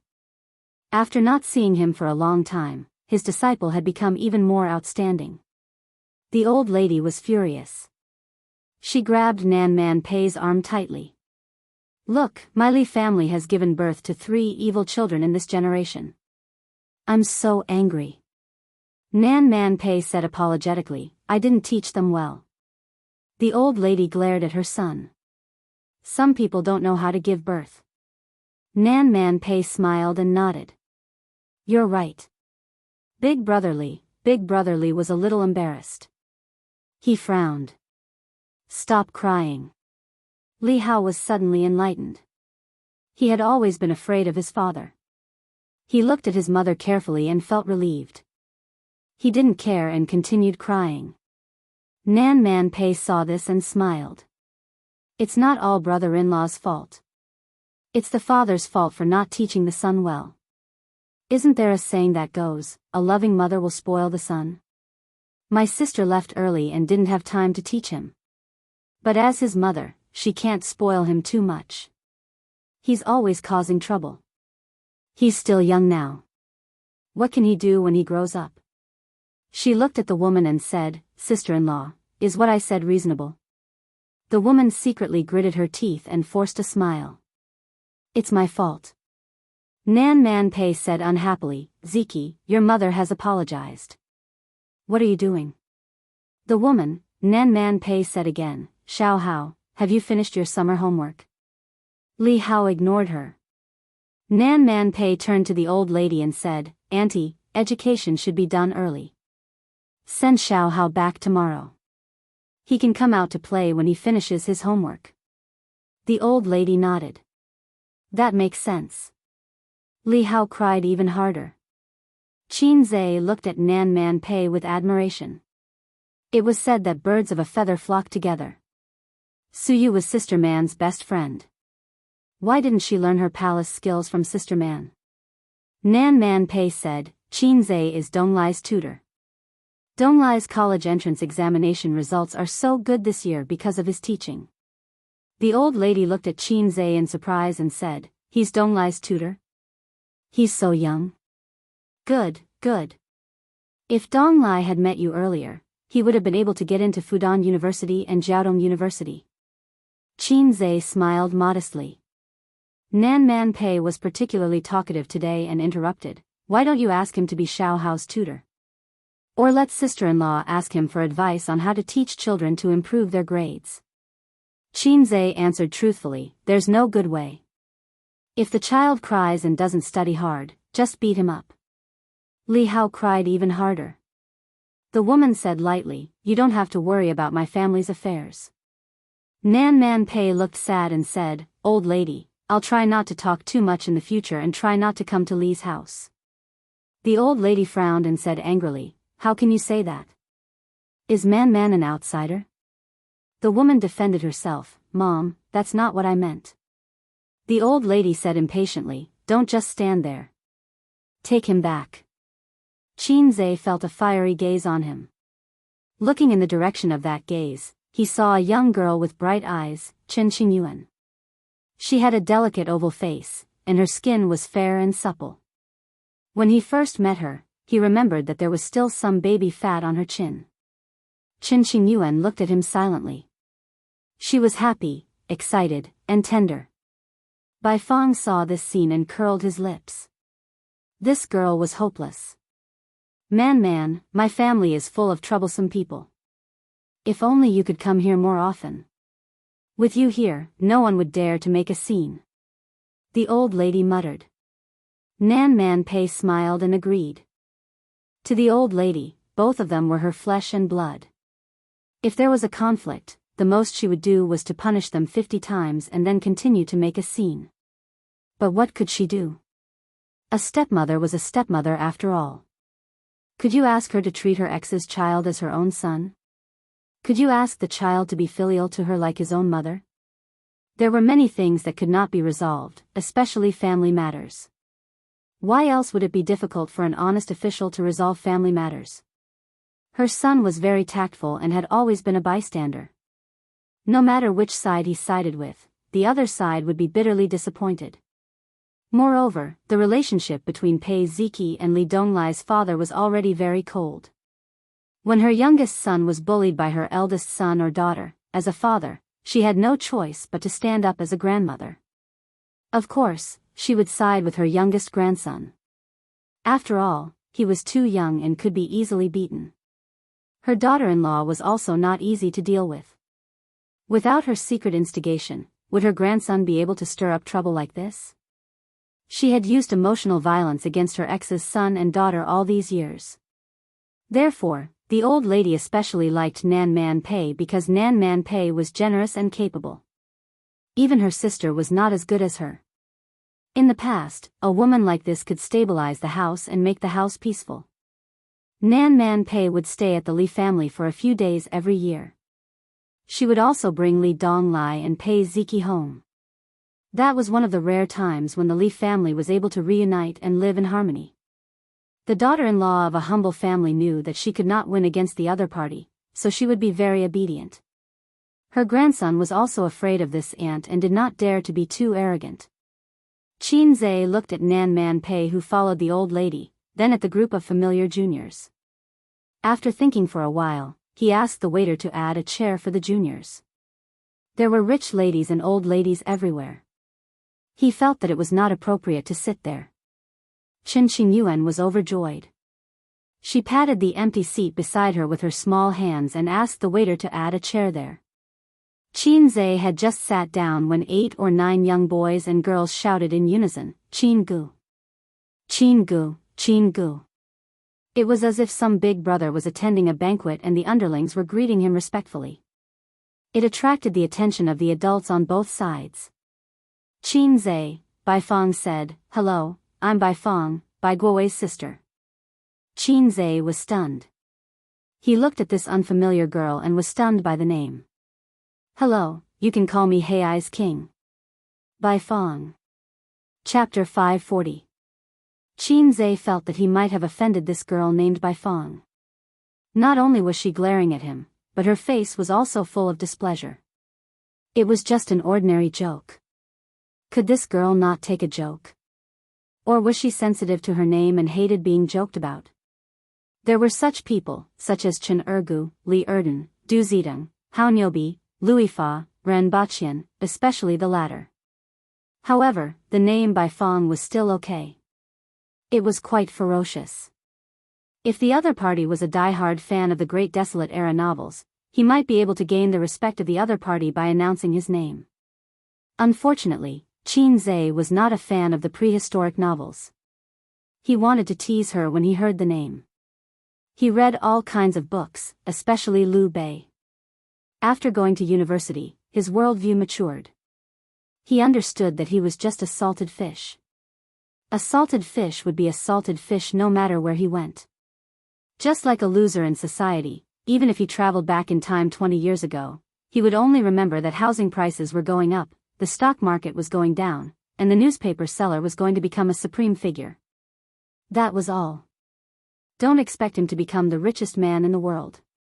If he had this ability, he would not be a loser. Therefore, Qin Zhe learned from his painful experience and bade farewell to the king of the jungle, Liu Bei. Chen Qingyuan saw him in a daze and thought that he was embarrassed. She glared at Bai Fong fiercely and blamed her for making her unparalleled hero lose face. "Master Hai Zhe King, this soup is delicious." Qin Qingyuan leaned over and scooped a bowl of soup for Qin Zhe. Thank you. Qin Zhe received it politely. Oh, you don't have to be so polite with me. Qin Qingyuan frowned and looked unhappy. Qin Zhe was silent for a moment and frowned. Don't talk nonsense. Pour the wine. Qin Qingyuan immediately beamed with joy. She poured wine for Qin Zhe, picked up food, and sat obediently beside him like a beautiful wife. Qin Zhe was speechless. Su Yu, I have found your successor. She's actually your long-lost sister, right? This scene inevitably made the boys and girls of the same age at the same table cry. After all, there were still many boys who were thinking about the little cabbage Qin Qingyuan, and there were probably even more girls who had a good impression of Qin Zhe. Qin Zhe had been impatient at the beginning. Later on, he was distressed by the fact that it was the hardest for him to bear the beauty's favor. Now, he was indifferent. His mental journey had changed a lot. It was not that he liked Qin Qingyuan. Perhaps he had a good impression of her. After all, she was a soft and cute girl. Even if he had a sister complex, it was hard for him to dislike her. However, it was still too early for him to like her, let alone love. He felt that when Qin Qingyuan was older, more sensible, and more sophisticated, this immature love would gradually be forgotten. After a few years, it would be great if they could meet, laugh, and chat. However, Qin Zhe didn't know Qin Qingyuan very well, so he didn't know how stubborn she was. She was actually a silly girl who was stubborn. Qin Zhe had unknowingly become the center of attention of the young boys and girls. The topic of conversation always revolved around him. The girls were curious about this and that, inadvertently bringing up the topic of conversation about him or bringing up all kinds of troubles. Then, they blinked their eyes and asked Qin Zhe what they should do. For example, people don't want to fall in love, but there are many boys chasing them. Qin Zhe, you men are so annoying. Qin Zhe said, No, we men don't hate you. We men just have a desire for knowledge and like to explore the depths of people. Another example, Qin Gu, you write songs so fast, it's amazing. People admire you so much. The internet says that you are a fast shooter, but I think you are a machine gunner. Qin Zhe said, as long as it's not a sniper, I don't care. Would I ever be able to get rid of this title in this lifetime? I want to wash my hands and never write songs again. Some people were more concerned about his private life and asked him if he had a girlfriend. Qin Zhe didn't answer. After all, this kind of thing was more sensitive. He glanced at Qin Qingyuan. The latter understood. She helped Qin Zhe peel the mantis shrimp and said crisply, Don't worry, I will strive to be your sister-in-law as soon as possible. Pei Ziki glanced at Qin Qingyuan secretly. Donglai, are you interested in working in my company during the summer vacation? Qin Zhe asked. Qin Gu, we are not in the same profession. Li Donglai scratched his head. Qin Zhe slapped his scalp. You got into a second-rate university and you are so proud. You have passed the 2 biggest exams in your life. But your life hasn't started yet. Before you step into society, you should never be complacent about your insignificant achievements. Facing Qin Zhe's nagging, Li Donglai didn't dare to be impatient. First, he respected Qin Zhe. Second, he was afraid that Qin Zhe would slap him to death. Li Donglai smiled and said, Yes. Study hard. I want to go to college every day. I will remember your teachings, Qin Gu. Qin Zhe didn't know whether to laugh or cry.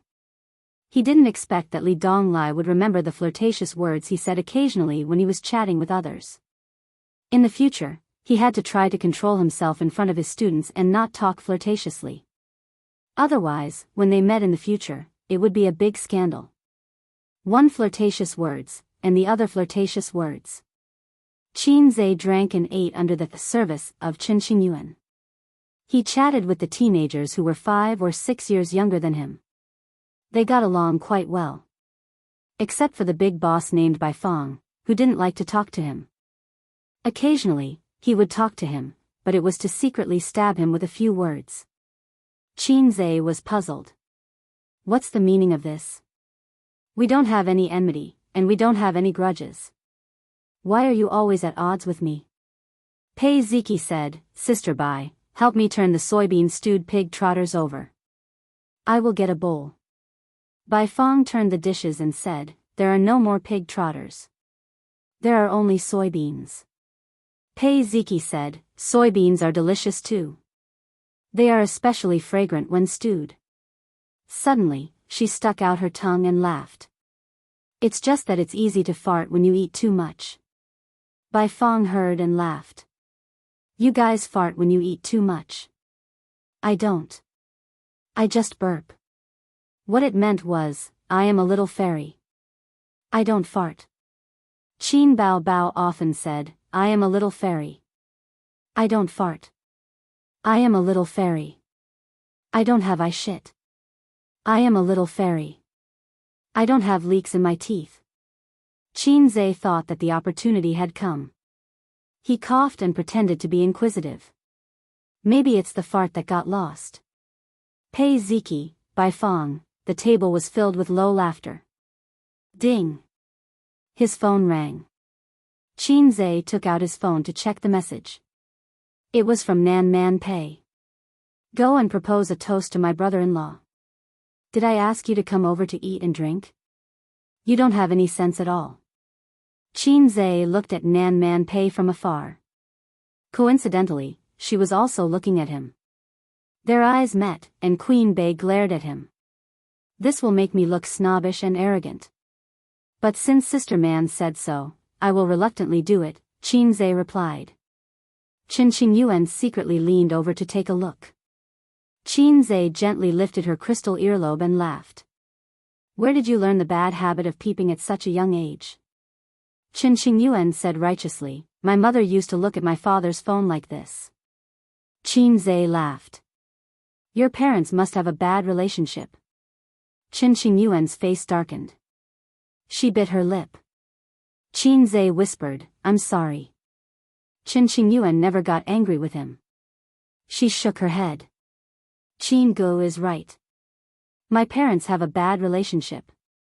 Qin Zhe patted her head like a brother caressing his sister. Then, he poured the half-drunk snowball into Qin Qingyuan's glass. Ask the waiter to change your glass. He poured himself a glass of white snowball, picked it up, and walked to the main table. Qin Qingyuan looked at the glass in front of her. It was filled with transparent snowball. She licked her lips. Should she have a sip? No, she was too infatuated. However, she really wanted to drink it. Should she have a sip? At this moment, she caught sight of Pei Ziki's helpless gaze, which was filled with sorrow and hatred for her incompetence. She immediately blushed. She waved her hand and said, Waiter, change my glass. Pei Ziki curled her lips and said, Keep it. Secretly put it in your thermos.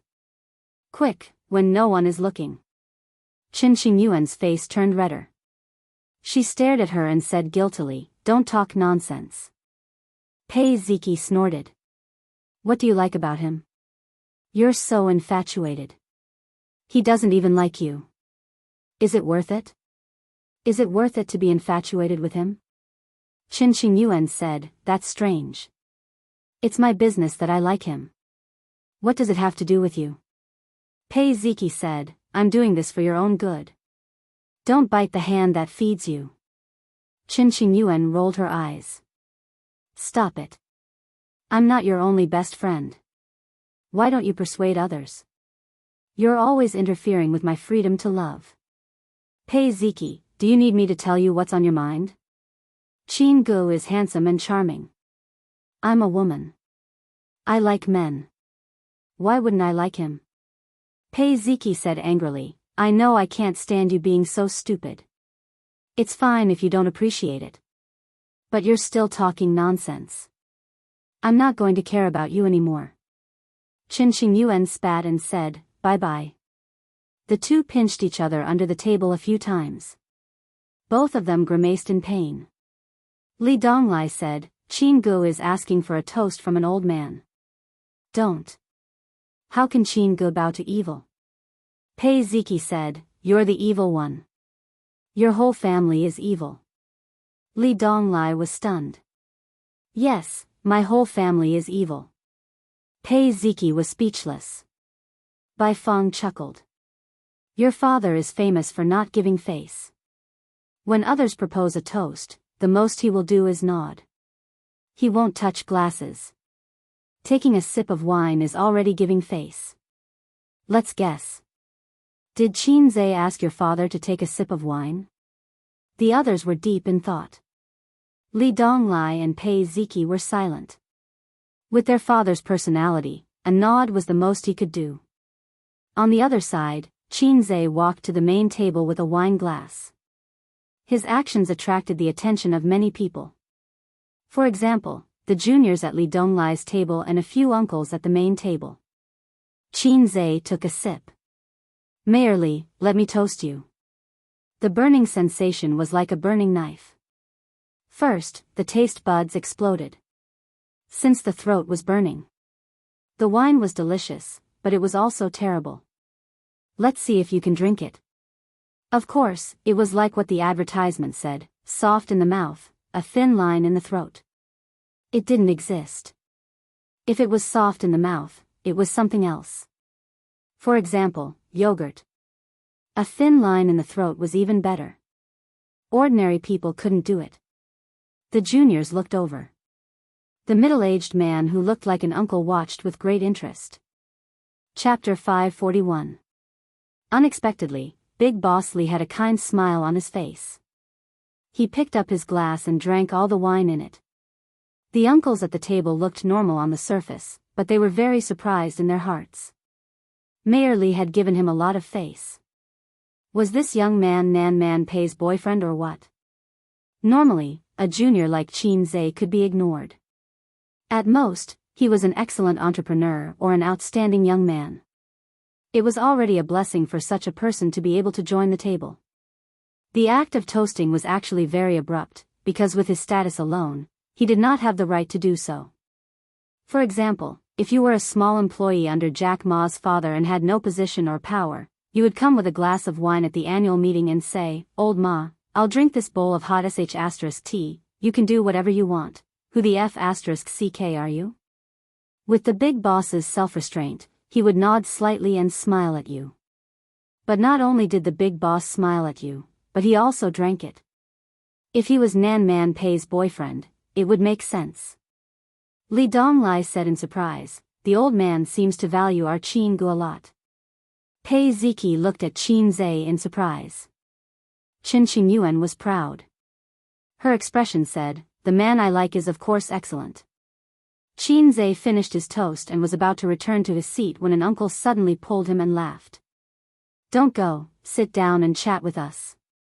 Then, he asked the waiter to add a chair. Qin Zhe sat down blankly and was pulled by the enthusiastic uncle to chat. This unfamiliar uncle claimed to be Qin Zhe's fan and liked his exaggerated and borrow 500 years from the heavens the most. Moreover, he even shouted loudly on the spot, causing the other uncles to clap and raise their cups to drink. Qin Zhe felt that he was like a fire in winter that ignited the enthusiasm of the uncles. Uncle, how should I address you? Qin Zhe asked awkwardly. Hey, you don't know me?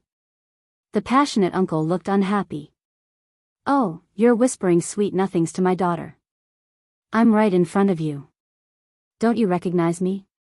Qin Zhe said in his heart, dare I ask, what is the relationship between your beloved daughter's name and me? The enthusiastic uncle said, you can call me Uncle Qin. My daughter is Qin Qingyuan. He subconsciously turned his head and looked at the table. Qin Qingyuan was looking at him with bright eyes.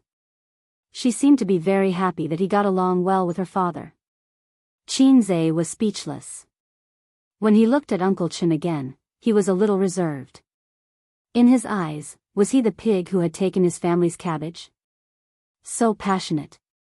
Are you trying to set me up? I finally caught you. I asked Qin Yuan to bring you home for us to meet, but you refused. Uncle Qin poured Qin Zhe a full glass of wine. Drink one glass as punishment. After Qinze finished drinking, he said to everyone, "My daughter didn't learn well in the past. She fooled around outside every day. We couldn't bear to hit her, and she wouldn't listen to us. Mom and I have been worried about this." Everyone chuckled. They were all from families that knew each other very well. They all knew that there was a problem girl in the Qin family. In fact, the children in their family might not be very sensible, but they were more restrained. They were not like Qin Qingyuan, who unscrupulously put on smoky makeup, went to bars, karaoke, and went out with the teenagers they were familiar with on motorcycles. Chen Fuxing patted Qinze and gave him a thumbs up. "It's all thanks to little Qin. Ever since I met little Qin, my daughter has stopped fooling around. She comes home on time every day and goes to bed at 10 o'clock sharp. Her grades have also improved steadily." As he spoke, he sighed. "But there's a new problem. I don't know what kind of magic potion you fed her." The hint was obvious, so everyone laughed. They understood. The problem girl of the Qin family liked this young man. Big Boss Li nodded and said, after Fuxing said this, "I also have to thank little Qin. Donglai's results will depend on you in the future." Qinze immediately said, "I'll do my best. Donglai's aptitude is actually not bad. It's just that she didn't focus on her studies in the past." Chen Fuxing asked, "What's going on?" Big Boss Li smiled and said, "Little Qin is Donglai's tutor. According to Li Donglai's original results, it was hard to say if he could go to university. Of course, he would definitely go to university in the end. How could the mayor's son not go to university? However, getting into university with one's own ability and getting in through connections were two completely different things. Whether it was in terms of face or long-term vision, one had to consider the whole life. Everyone was slightly stunned. They looked at Qinze with a hint of admiration. Qinze said humbly, "It's all because of Sister Man's hard work." When he mentioned Pei Nan Man, there was a natural intimacy in his tone. This kid can't really have an affair with Nan Man Pei, right? If it was just a tutor, Big Boss Li wouldn't give him so much face. It was very likely that he had an intimate relationship with Nan Man Pei. Everyone knew that kind of relationship. Actually, it wasn't. Big Boss Li gave him so much face only because of Qinze's identity, the son-in-law of the Wang family. Nan Man Pei told him. As for the inside story that the Wang family didn't like Qinze, not many people knew. Even Nan Man Pei didn't know. The uncles at this table were the heads of various organizations in Shanghai. They were definitely not nobodies. However, they didn't know about the Wang family. There were so many rich families in Beijing. Unless they were sitting in a certain position, who would pay attention to their daughter's marriage? "Little Qin, are you a singer, an actor, an entrepreneur, or a teacher?" A square-faced, burly, and rough man smiled. Qinze was stunned and didn't answer this question. Those who sang and acted were all celebrities, and celebrities were all entertainers. And this table was full of big bosses. Entrepreneurs were people who did business. And this table was full of big bosses. Teacher of the people. To hell with teacher of the people. He knew that he was just a tutor, but he still said the words, teacher of the people. Was he mocking him? Qinze was no longer the salted fish he had been in the past. He was able to discern who was speaking with hidden wisdom and who was speaking with sincerity and enthusiasm. For example, Uncle Chen, who might have been taken advantage of by him, actually admired him. Who was this person? His words were sarcastic. Had he offended him? Qinze pondered and said, "I'm just a successor of communism." The square-faced man, the uncles at the table were all stunned. Such an answer was very intelligent. The square-faced man smiled insincerely. "Little Qin is quite humorous. You're very good at joking." Qinze looked at Big Boss Li in shock and said, "Uncle Li, so the country has been joking with us?" Such a meaningful question made everyone at the table fall silent. The square-faced man's mouth twitched. Qinze smiled. "Who cares if you're the son of a rich family or an official? In front of the successor of communism, you're all scum. That famous person on the internet, the son of the richest man, is called Wang Shirtsong. At most, he will be the successor of Wanda. I'm the successor of the party and the country. What's there to be proud of with a mere Wanda? It's not low-key at all. I'm the successor of a country. I'm the successor of socialism. Am I proud? Am I showing off everywhere? Idiot. Chen Fuxing laughed and joked. Little Qin, do you have a girlfriend?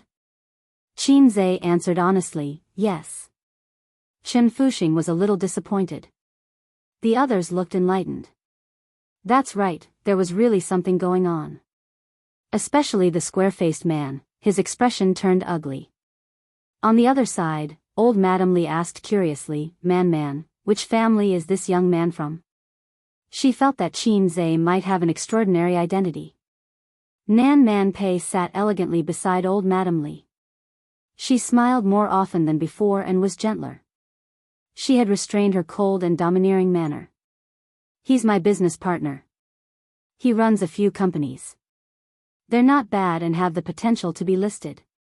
Nan Man Pei said, he's not from any family. He's from an ordinary family. She looked at Qin Zhe's table. At this moment, that guy was taking turns to play in circles. Then, he was competing with the square-faced man in drinking, one glass after another. Nan Man Pei didn't expect Qin Zhe to be so good at drinking. She didn't remember seeing him drunk. Of course, they didn't spend much time together. Instead, when he was a tutor, he ate at her house every few days as a tutor and cook. Nan Man Pei liked Qin Zhe's dishes very much, but she never praised him. Old Madame Li frowned. Is he your lover? The group of aunties laughed. Nan Man Pei's face stiffened slightly. She said awkwardly, Old Madam, no, he's a friend. Old Madame Li had an I understand look on her face. She leaned in and whispered, You brought your friend here? Jianye will drink with him? Nan Man Pei smiled faintly. He really isn't. Old Madame Li said, It's best if he isn't. You're in your 30s and still not willing to get married. Are you still thinking about your ex-husband? Nan Man Pei shook her head. No. Old Madame Li said, Well, I don't think so. I'm going to introduce you to someone today. Look, do you see that young man? He's handsome and his family is from Nanjing. His grandfather just retired from the military and he's not married. He's quite a match for you. Nan Man Pei was speechless. She felt like she had been tricked. She followed old Madame Li's gaze but couldn't find that handsome man. That one, the one wearing a camouflage vest and a military green jacket. Old Madame Li pointed to her. Oh, that was a very strong man with a square face. He looked to be in his 30s, but he didn't really fit the word handsome. He was the kind of person that Nan Man Pei would blacklist at a glance. Why would an ugly man marry a wife?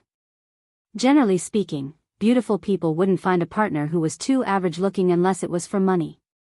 Nan Man Pei was also a woman. She wasn't a VIP member of the Appearance Association, but she was a little obsessed with looks. Su Yu and Wang Zijin were also obsessed with looks, but their taste wasn't limited to superficial appearance. They valued feelings more. But if you were too ugly, they didn't care about feelings. Qin Bao Bao was probably the one who didn't care about looks the most. As long as he was good-looking, it was fine. Since puberty, she had decided to hang herself on a somewhat good-looking crooked tree. Those stunning beauties just had to fall head over heels in love with an arrogant but average-looking man. They would never change until death. They were all made up by average-looking writers. It was just like the ancient writers who wrote about beautiful and enchanting fox immortals who liked to entangle with penniless and poor scholars. They were all poor scholars. At this moment, old Madame Li suddenly frowned and trembled as she covered her upper left abdomen. Nan Man Pei was shocked. What's wrong? Old Madame Li showed a pained expression. It hurts a little. Man, help me. Nan Man Pei was shocked and said, You're sick again? I'll call the doctor right away. Then, she shouted at the flustered woman, why are you sitting there like a fool? Call your husband over. How old are you? Don't you know how to behave? Chapter 542. Qin Zhe was chatting with Chen Xingyuan's father. Chen Fuxing was actually a little mischievous. He set a trap for Qin Zhe and coaxed him into toasting the elders at the table. And he couldn't use beer, he had to use white wine. Qin Zhe thought to himself, as expected, he still has some opinions about me. Chen Xingyuan's pursuit of Qin Zhe was a hot topic in a certain small circle. Even when chatting with outsiders, when they talked about Qin Zhe, who was a hot topic in the entertainment industry, they would say, in our circle, there's a little girl who likes him very much and wants to throw herself at him, but he doesn't care about her at all. Chen Fuxing only had one daughter, and he treasured her dearly. Even if Chen Xingyuan made a fuss, he couldn't bear to hit her. Because of his concern for his daughter, he naturally heard a lot of rumors. Therefore, while he was grateful to Qin Zhe, he also felt resentment. This idiot, my daughter is so cute, but he turns a blind eye to it. Qin Zhe thought to himself, you're not Chen Fuxing, you're a holy paladin. The older the ginger, the spicier it was. Even if there were 10 Qin Zhe at the table, he still wouldn't be a match for the other party. He had no choice but to beat them one by one. Starting from Big Boss Li and a big fat uncle, the fat uncle praised, little Qin, you're good at drinking. You're comparable to me in the past. I like young people like you who can drink and are forthright. I'll drink too. He drank half a glass of white wine and let out a long breath. I'm old, and my alcohol tolerance isn't as good as before. When I was in Shenzhen, I could drink 8 ounces per person. This was a very talkative uncle. Qin Zhe thought to himself, uncle used to drink a lot of Cantonese. I'm impressed. He drank another mouthful. Everyone cheered, and the scene was very lively. When the circle hit the square-faced guy, he reached out and pressed the rim of the glass. He glanced at Qin Zhe and said leisurely, I like to drink, and I'm also a drinker. I admire your alcohol tolerance. At this point, he paused. So? Qin Zhe stared at him, waiting for him to continue. It's not easy to drink with me. You have to drink me well before you can continue to circle. The square-faced man laughed. The uncles burst into laughter. This was the advantage of a wine table. It was suitable for bickering. Others might not think that you were insensible and might even kick up a fuss. They wouldn't kick up a fuss. They were all people of status. But if Qin Zhe didn't answer, it would seem too cowardly. Since the square-faced man dared to say so, it proved that he was very confident in his alcohol tolerance. Then, he bullied Qin Zhe and drank several glasses of white wine in a row. Qin Zhe smiled modestly. How do you drink it? He straightforwardly accepted the challenge and received a wave of kind applause. Let's drink 1 cup each. We can't go to the toilet during this period. Whoever surrenders first will stop, the square-faced man said. No problem. Qin Zhe was like a young boy full of fighting spirit. The square-faced man laughed. Great. He let go of the cup and used his eyes to signal Qin Zhe to pour wine for him. Boss, I'll pour wine for you. Qin Zhe poured wine for him and himself. The two clinked glasses gently and drank it in one gulp. The white wine was spicy and strong. The two of them sighed at the same time. It was the second cup. When they drank the third cup, the uncles couldn't help but cheer enthusiastically. Pei Ziki pouted and said, idiot, being coaxed like a monkey. Li Donglai frowned and said, don't be so arrogant. You're worried about him, aren't you? Pei Ziki was furious. Who's worried about him? Li Donglai, are you a dog? Li Donglai was confused. Why do you say I'm a dog? Pei Ziki, a dog's mouth can't spit out ivory.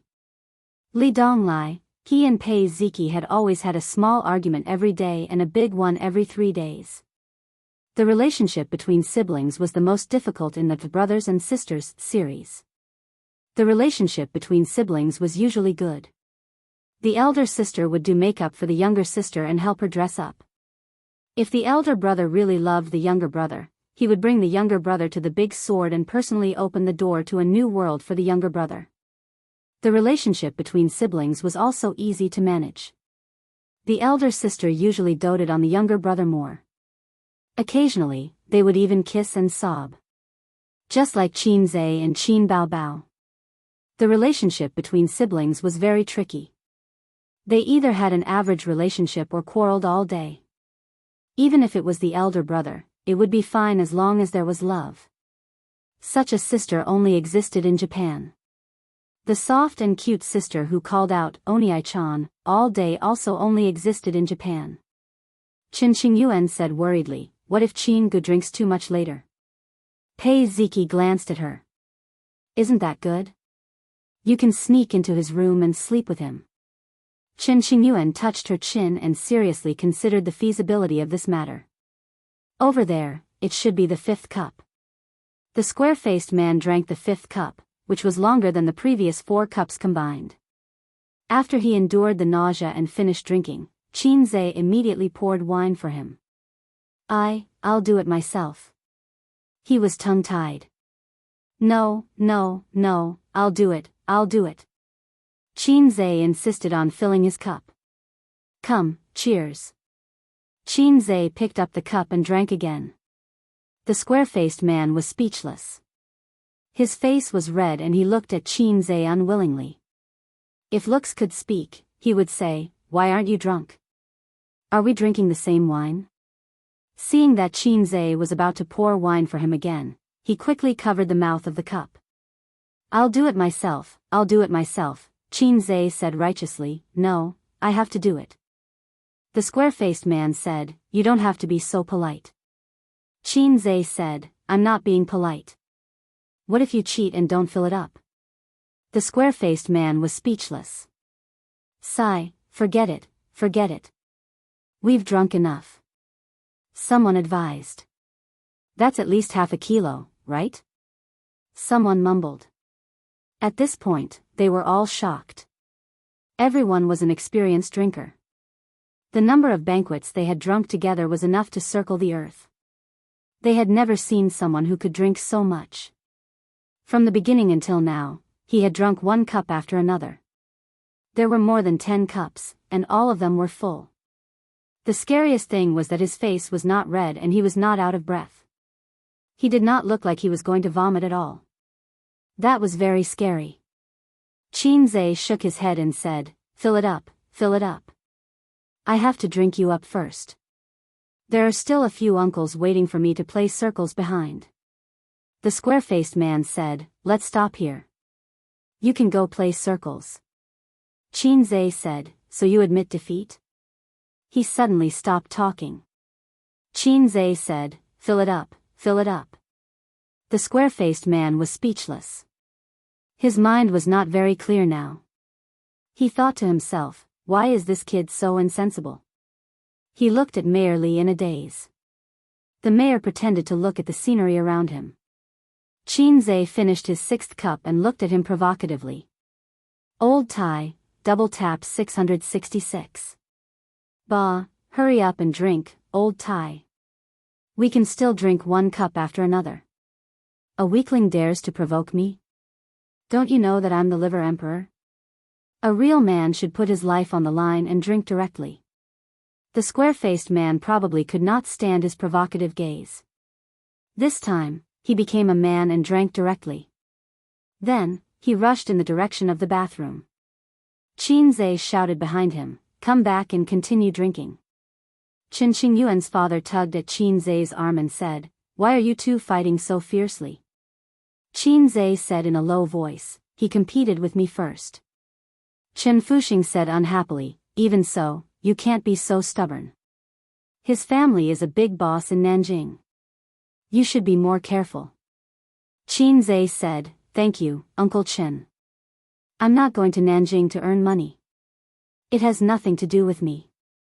Also, I didn't offend him. Why did he stab me?" Chen Fuxing was stunned. Yeah, why did he pick a fight? This was a difficult question. Qin Zhe thought for a while. Maybe he's jealous of my good looks? Chen Fuxing was speechless. Qin Zhe said, I can't take it anymore. I have to go to the bathroom and vomit. My stomach hurts. His body was extraordinary now. After being tempered and nourished by the times are calling, his stomach felt a little uncomfortable after drinking so much white wine. Ding! Show your divinity, 13/15. Help Su Chunfeng relieve her pain and achieve the effect of shocking everyone. 500 points will be rewarded for success. Points will be deducted for failure. Suddenly, the system's voice rang in his mind. Qin Zhe? What's wrong with this mission? Is there a bug in the system? Why did it give me a mission without warning? Who is Su Chunfeng? Qin Zhe said in his mind, System, you finally got a bug. You lowlife, hurry up and fix it. The system did not ignore him. It replied, it's not a bug. The system caught your desire to show your divinity in front of people. Since there's a chance now, I'll help you trigger it manually. Qin Zhe was speechless. This mission was triggered as if it was a joke. It shocked everyone again. There were 1.4 billion people in China, and they did nothing all day. They were either shocked or silent. Right, speaking of which, he had not done the Divinity Show series mission for a long time. The first mission in his life was the Divinity Show series. Then, after a year, he still had not finished this series of missions. Qin Zhe was a little ashamed. Qin Zhe said, Who is Su Chunfeng? Do I know her? Let me see the mission details. The system said, Su Chunfeng, originally known as Su Chunfeng, is the owner of the devil fruit. She once wreaked havoc in the heavenly palace. Later, she turned over a new leaf and gave birth to 7 children with a snake demon. This is the origin of the Dragon Ball, Qin Zhe said, You're so happy just from being naughty? At this moment, Pei Ziqi's stepmother hurried over and said, Honey, Mom's stomach hurts. Maybe it's her old illness.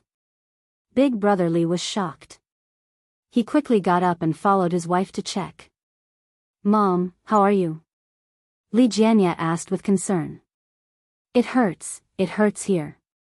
The old lady pressed her right abdomen. If it hurts here, it should be pancreatitis again? Li Jianya frowned. Quick, call the doctor and send her to the hospital. I've already called, Nan Man Pei said. The right thing to do at this time was to call an ambulance. However, the old lady had a small team to take care of her life, including a private doctor, life assistant, and nutrition consultant. Since the old lady had just fallen ill, the doctor also came over. They were in the hotel room. When the doctor came over to check on the situation, they would send her to the hospital. It was always reassuring to have a professional by her side. Old lady, do you want to vomit? Qin Zhe came over and asked. But no one paid attention to him. Everyone was nervous and asked about the old lady's well-being. Pei Ziqi and Li Donglai also ran over and stood by the side. No one cared about this kid who was just here to join in the fun. Old lady, do you want to vomit? Qin Zhe asked again. Still, no one paid attention to him. Chapter 543. Nan Man Pei said gently, Old madam, do you want to throw up? The old lady shook her head. It just hurts. Big Brother Li comforted her. The doctor will be here soon. Mom, bear with it. Qin Zhe squeezed through the aunties in front of him and pushed Pei Ziqi and Li Donglai back. Get out of the way, I'm going to show off. It's time to show off my real skills of showing off in front of the masses. Can you call it showing off when you're a scholar? If she didn't vomit, then it's not a relapse. Maybe she didn't control her diet and ate too much?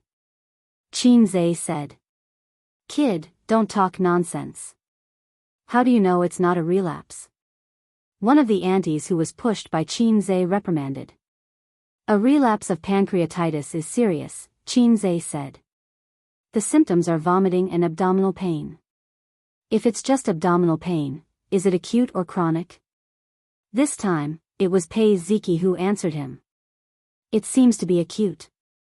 Qinze came to a realization. He leaned closer to the old lady and said seriously, "It's okay. It's just that she's old and her organs are recovering slowly. She has intermittent pain, but it's okay." Regardless of whether they were sincere or not, everyone looked anxious and concerned, waiting for the doctor to come and check on the situation. However, this kid was self-righteous and talkative. He had some common sense and wanted to be in the limelight. That was the stupidest thing. Li Donglai quietly tugged at him with an awkward expression. The old lady was in so much pain that her face turned pale. Li Jianya frowned and said, "The doctor isn't here yet?" Nan Man Pei said, "He was outside just now. He's not in the hotel room. He's already on his way back." "Should we send her to the hospital first?" someone asked. Li Jianya nodded. "No, wait. Send her to the hospital."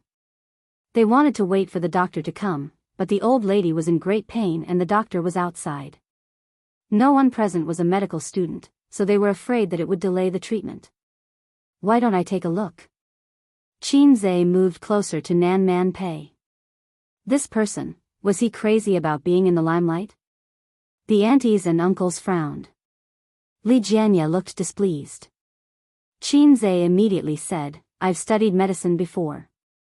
Sister Man knows." Nan Man Pei was dumbfounded.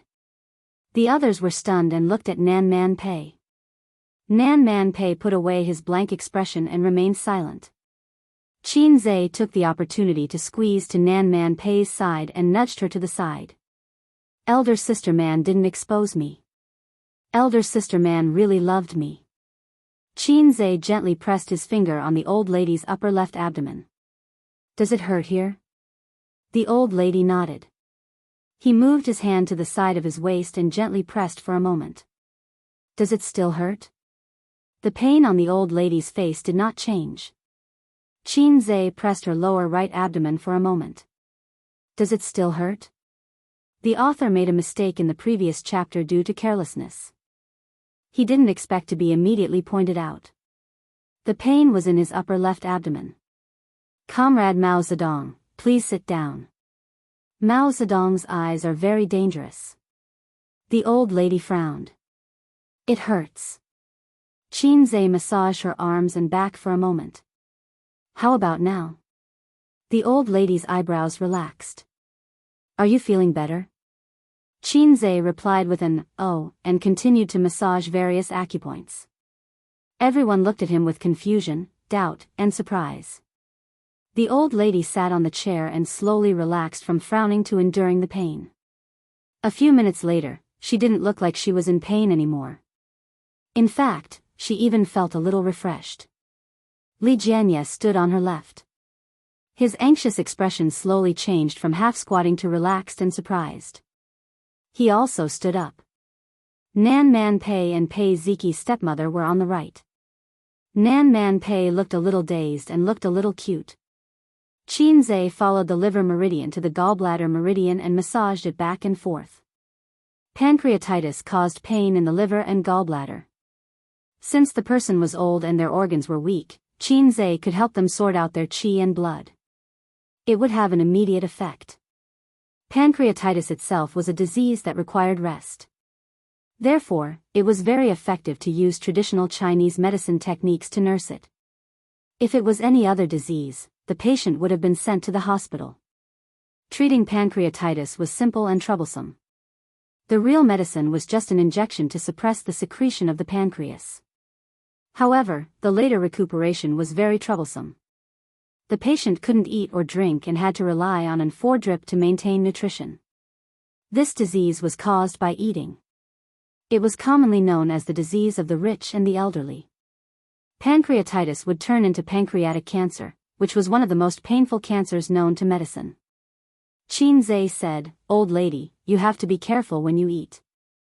You haven't recovered from your illness." The old lady said, "I didn't eat much. I followed the menu."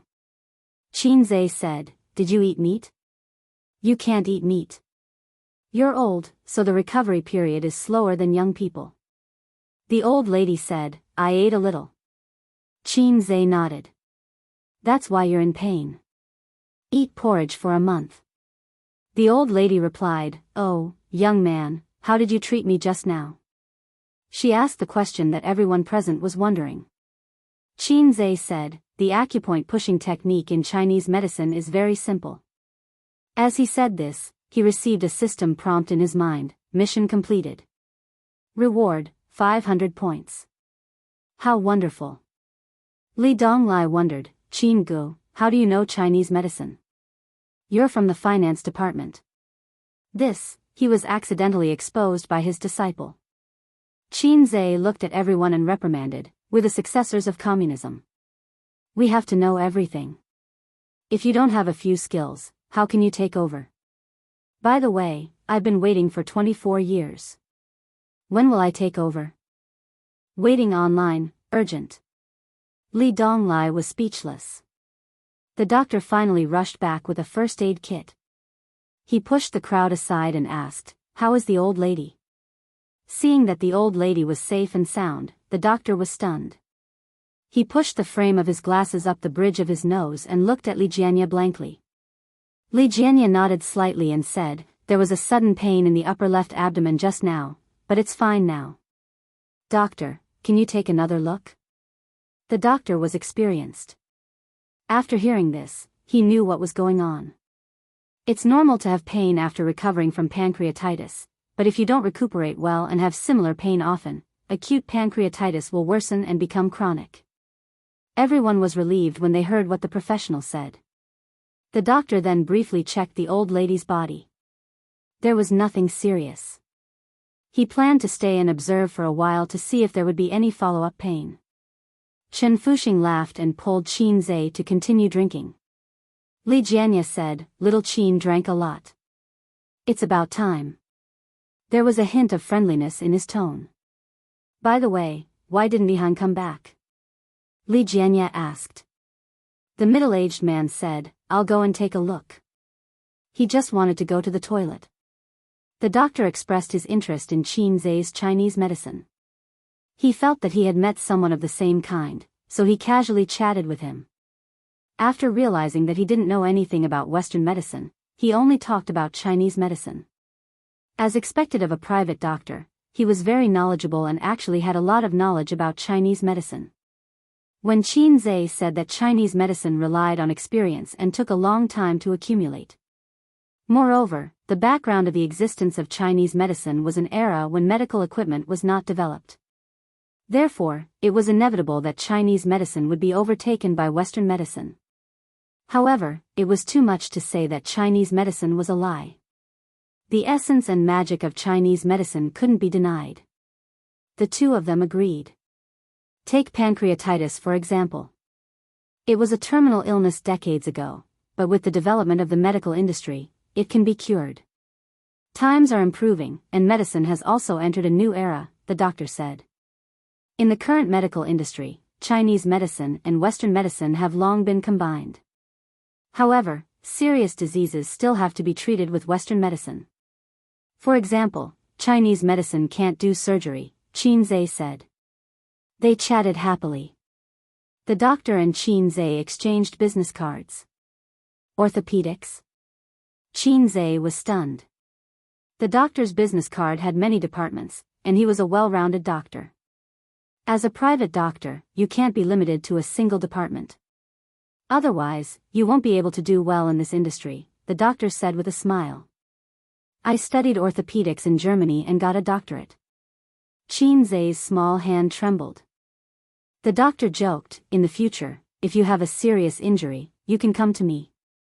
I'll give you a 50% discount. Qin Zhe's small hand trembled again. He tore it off. He would tear the business card off later. As the two of them were talking, the middle-aged man came back with a funny expression. Yihan passed out in the toilet and vomited all over the floor. He was lying on his own vomit. I asked the waiter to send him back to his room. Everyone immediately looked at Qin Zhe.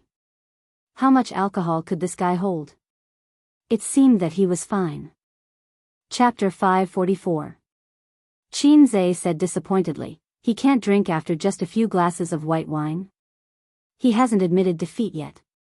Everyone was speechless. They suddenly felt that this young man was quite interesting. He was forthright when he drank and wasn't restrained or anxious. Combined with what he had shown just now, he was bold.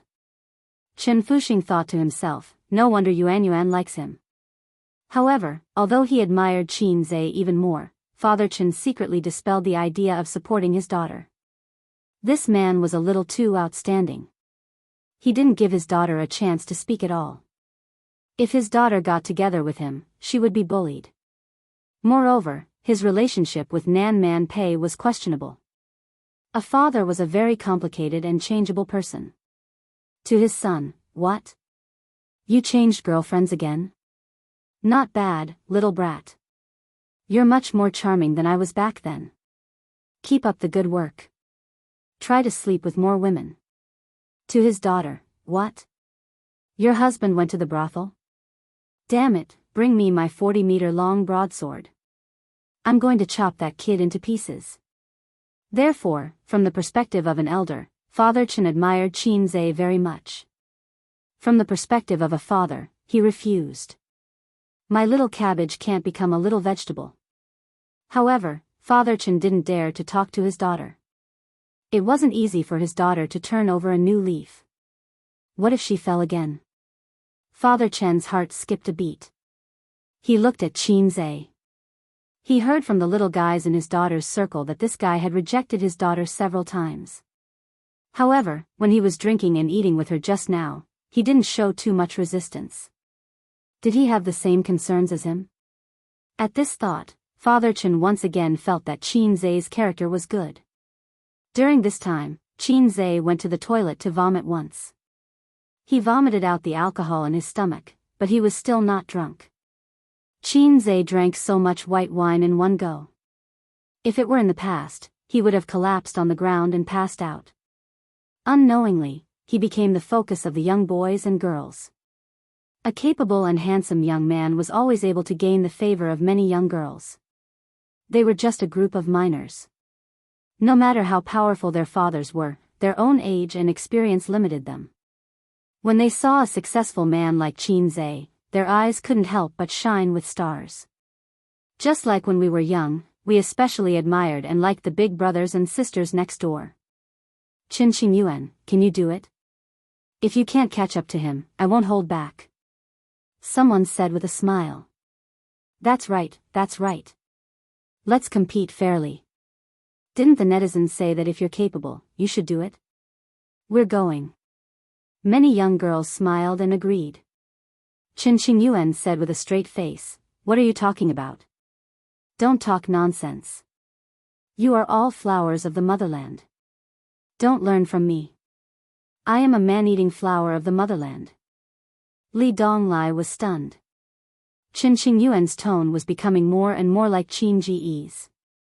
One is marked by the company one keeps. Was this the latter or the former? Dinner lasted from 8 to 9 o'clock. Qin Zhe noticed that the total price of the dishes did not exceed 5,000 yuan. The wine was also ordinary wine. There was no noble wine, like Mao Tai, which was more gimmick than content. As expected, the details of politics were impeccable. Moreover, there was no discussion of politics at the dinner. It was all chatting and bragging. He originally wanted to use the river crab on his head to explore the general trend of Shanghai. After the dinner, Qin Zhe was dragged by Pei Ziki, Li Donglai, and the other teenagers to play a killing game. Qin Gu, are you drunk? Do you want to go back to your room to rest? Qin Xingyuan was not reconciled. Pei Ziki kicked her from behind. Brainless woman. In his state, you don't even have a chance to go back to your room to rest. Qin Zhe was sandwiched in a group of teenagers who were 5 or 6 years younger than him. Listening to their chatter, laughter, and anger, he inexplicably felt emotional. He missed his youth. Born in a big city, it was hard to keep friends. Those friends who were close to him when he was young, or classmates, went their separate ways after graduation. Or they moved away inexplicably and never saw each other again. And those children in Shujia town, if they met now, they probably wouldn't recognize each other. No one would remember him as a city boy who used to run under the sun and laugh in the fields. Thinking back, when Runta grew up, he probably wouldn't remember Brother Sun. One day, Lu Sun, who had grown up, saw a teenager. The teenager said, "Brother Sun, it's me. Do you still remember the mistake I made in the melon field?" Lu Sun pondered for a long time and suddenly realized, "Oh, you are Runtu." He was moved and felt that he saw his lost youth. The teenager said, "No, I am Runtu." The story tells us two truths. First, people really get lonelier as they grow up. Second, Runtu also has dignity. Qin Zhe didn't have a good time playing. He should always be the first to be killed. At dawn, he died. At dawn, he died. At dawn, he was voted to death. This F*King game experience was extremely bad. In the past, when he played killing games with his sister, Qin Bao Bao would always be the first to kill him, and Qin Zhe would fight back and kill his sister first. Either he died, or his sister died. But my sister and I loved each other and hated each other. What do you brats mean? I can kill my sister to prove my Tao, but I can't be bothered to kill you passers-by.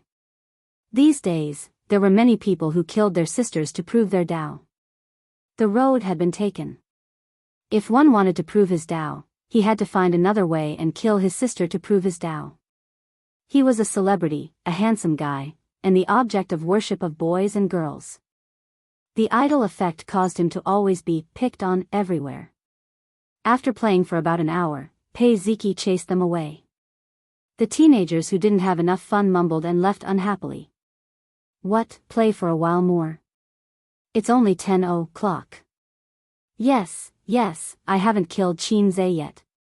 Qin Zhe, Pei Ziki pushed them. Go, we are going to sleep. You can continue to play by yourselves. After chasing them away, Pei Ziki and Qin Xingyuan tacitly took out cards and said that they wanted to play double buckles. Qin Zhe didn't really want to play. He drank so much white wine that his brain was a little dull. He wanted to rest. But Qin Xingyuan and Pei Ziki seemed to have made an agreement. They hugged his arms on both sides and refused to let him go. They said that they wanted to play cards and play money. They wanted to gamble all their belongings and rip him off. After all, they were outsiders. The way they asked for money was very subtle. Unlike his Ying monster, who said, "Brother, you are using your wife's money." Qin Zhe, how about 100,000? Ying monster waved a knife over, "Is your future wife only worth 100,000? Even Wang Zijin could only pinch her nose and accept it. 100,000 was too little. His sister always tried to squeeze him dry. Oh, she was squeezing his little treasury dry. Qin Zhe had a lot of money at his disposal. Tens of billions. But the money he could spend was very little. The balance of his private bank card was controlled by his sister to within 1 million. Qin Zhe, who pretended that he was very rich, smiled and said, "Up to you. How much you can win depends on your ability." The rules of Fight the Landlord were starting from 200 yuan. Extra points for bombs. Qin Zhe and Li Donglai sat opposite each other. They were in one group. Pei Ziki and Qin Xingyuan were in the other group. They couldn't play cards for more than an hour. Qin Xingyuan and Pei Ziki's little treasury was emptied by Qin Zhe and Li Donglai. The two girls held hands and looked at each other with tears in their eyes. They were speechless. "Brother Qin Gu, can you give me back my money? This month has just started. My living expenses are gone." Qin Xingyuan pouted. Not only was her living expenses gone, but she also lost all her savings. "You drank fake wine. Why are you still so good at cards when you're drunk?" Pei Ziki complained tearfully. "Why?" Qin Zhe muttered, "Maybe the two of you are slacking off on the path of evolution." Li Donglai couldn't help but burst out laughing. "Look at how much she likes you. How can you be so heartless?" Pei Ziki said. "I won't pay her back." "Not in this lifetime," Qin Zhe said. You heartless thing. Qing Yuan loves you so much. Pei Ziki said loudly. Love? The Queen of Balls was so scary. She talked about love so easily. Qin Zhe was unmoved. Pei Ziki saw that it was difficult to get the money back. She pushed Qing Yuan and said, "What are you doing? You should say something too." Qing Yuan gathered her courage and stared at Qin Zhe. Hey, Qin Gu, if you don't cherish me now, after this village. Qin Zhe looked at her from the corner of his eyes. Qing Yuan's courage was gone. She said weakly, "I'll wait for you in the next village." Useless thing.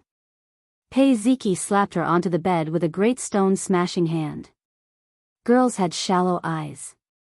They lost tens of thousands in one go. Their hearts were bleeding.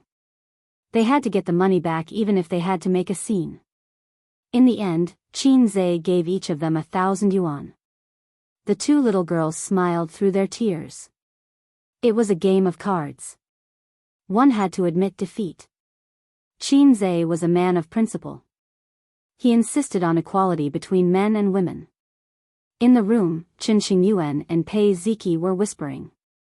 They were probably discussing how to swindle some money from Qin Zhe to recoup their losses. On the balcony, Qin Zhe and Li Donglai were smoking. They sat on soft chairs, facing the window with their backs to the room. They looked at the dark night sky and talked about men's topics. They talked about life, dreams, and careers. What are your plans in the future? Do you want to follow your father's path or be self-reliant? Qin Zhe exhaled a puff of smoke. Let's see how it goes first. I'll probably follow the path he planned for me. The premise is that I have to work hard. Li Donglai said. After being hammered and sculpted by Qin Zhe, he had changed a lot in the past year. He had slowly lost his Chinibyu aura. Occasionally, he would look forward to his future. He was still angry with his father, but he was much more rational. However, it might take a few years to untie the knot in his heart. People would always grow up. No one would always be Chinibyu. I'm not as good as you, Qin Gu. You know how to plan for yourself and set goals. You have achieved so much at such a young age. Li Donglai did not hide his admiration and worship. Qin Zhe laughed until he coughed. After laughing, he felt a little sad. Where did the planning come from? The biggest plan in my life is to successfully complete my studies, get a good certificate, find a stable job, save enough money to get married, and then continue to save money to have children. It won't be too hard because I have my own house. However, I won't be too rich either. I'll have a big meal every weekend and travel during festivals. I'll be like this for the rest of my life. Because of his birth, he was born and lived in Shanghai. The people around him mostly talked about various kinds of security, social welfare, demolition, and finding a stable and profitable job through his relatives and friends. They did not talk about how he should work hard to become a millionaire or a billionaire. The richer the area, the less wolfish the people were. That's why the rich people in Shanghai were all foreigners. They had a secure life, good social welfare, and a house. They had not suffered much in their lives. Where did the wolfish nature come from? None at all. Moreover, how many people could succeed if they worked hard? Most people in Shanghai lived by the principle of being content with the small fortune. Then how did you get to where you are today? Li Donglai was puzzled. People are forced. Oh, it's this force, not that force, Qin Zhe said. Li Donglai chuckled and said, I know. People are forced. At the same time, they have to work hard for it. Qin Zhe was speechless. Comrade Mao Zedong, why are you so naughty? Li Donglai said again, Master, have you found the one who will work hard for you for your whole life? Qin Zhe said in annoyance, you talk too much. Li Donglai egged him on and said, the one inside is really not bad. She's pretty and smart, but she's also quite stupid. In the future, you can have a wife outside, but at home, you can have a wife. Qin Zhe sighed sadly. I might not be able to have a stupid woman in my life. Li Donglai obviously did not understand why he sighed, or perhaps he misunderstood. He said sympathetically, I know. What's so good about a girl? She doesn't understand romance. She's not as charming as the big sisters. Qin Gu, I understand your taste, but I don't understand why a girl's first boyfriend can take everything away from her so easily. It's the same for the second and third boyfriend, but the man who marries her has to buy a house and give a betrothal gift. Qin Zhe said in annoyance, don't read the messy things on the internet. That's not how marriage is calculated. Li Donglai straightened his neck and said, but I think it's quite reasonable. Of course you think it's reasonable. It's because you haven't had a keen girlfriend before. You won't think so after you've had a few girlfriends. Facing his disciple's misunderstanding, Qin Zhe felt that it was necessary to enlighten him, lest this guy become cynical. Love doesn't care about the past. Li Donglai would definitely not understand such an answer. It would be useless to say anything. This was the difference between having sex for a period of time and having sex for a lifetime. Such an answer was too vulgar and not conducive to his master's image. Qin Zhe pondered for a moment and said, facts have proven the importance of work experience. Li Donglai, after they finished smoking, Li Donglai put out the cigarette but in the ashtray and suddenly asked a question that surprised Qin Zhe. Master, what do you think of my aunt? Huh? Was the next sentence going to be my aunt's husband? Qin Zhe answered truthfully, your aunt is very good. She's beautiful, has a good figure, and is very feminine. It's just that she's a little old. If he answered this question from a rational point of view, his parents would definitely not agree to him marrying a 31-year-old woman. The age difference was too big. As soon as he finished speaking, Qin Zhe felt a murderous aura coming at him. He was stunned and did not dare to look back. Li Donglai turned his head in a daze and trembled in fear. He stuttered, Aunt, Qin Zhe, it was over. He was going to be drowned in the Huangpu River. Qin Zhe felt that he was going to die if he talked about a woman's age at the most sensitive stage of her life. He looked at Li Donglai for help. Li Donglai himself was scared to death. He did not know when his aunt was standing behind him.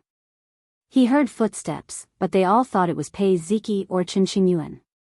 Even so, he did not give up on Qin Gu. Li Donglai looked at Nan Man Pei, who was as calm as water, and then at Pei Ziki, who was gloating. He swallowed and said, Old Master Qin was a respectable person when he was alive. You can leave after burning some incense. He meant that he wanted to stay. After all, there were more people, and Qin Zhe could still be saved. Pei Ziki looked back at her brother and thought of the despair of emptying her little treasury. She sneered, Old Master Qin was a respectable person when he was alive. You can leave after spitting. Li Donglai. Qin Zhe. Chapter 545. What an ungrateful woman. She was so young, but she had a heart as venomous as snakes and scorpions. Qin Zhe turned his head with difficulty and looked at Pei Ziki. Please return my 1,000 yuan. Bastard. He was looking at Pei Nanman. Her beautiful face was as cold as ice. She was rarely angry. Qin Zhe looked at Chen Qingyuan, hoping that she could help him resolve the awkwardness. Chen Qingyuan glanced at Nan Man Pei.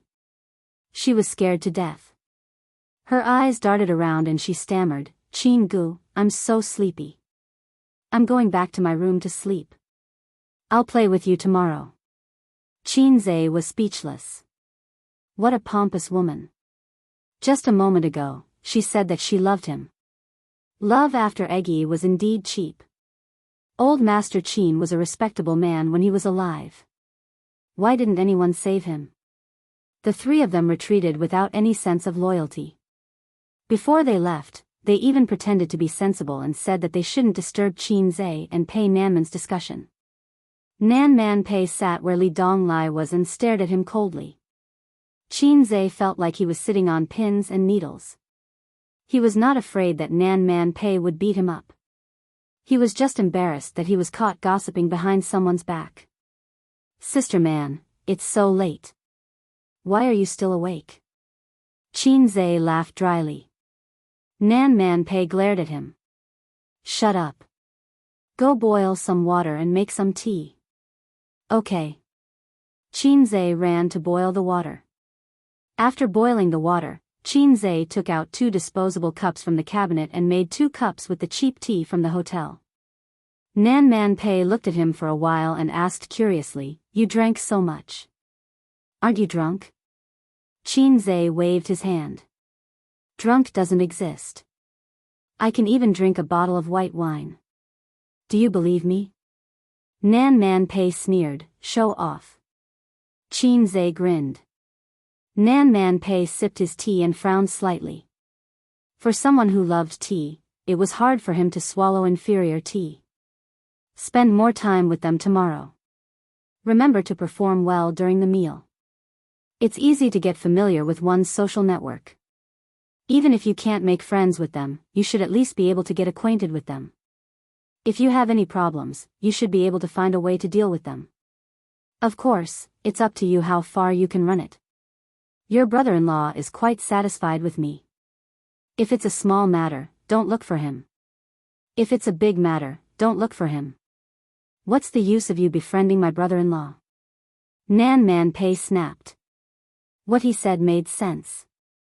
They couldn't possibly go to him every time they encountered some trivial matters.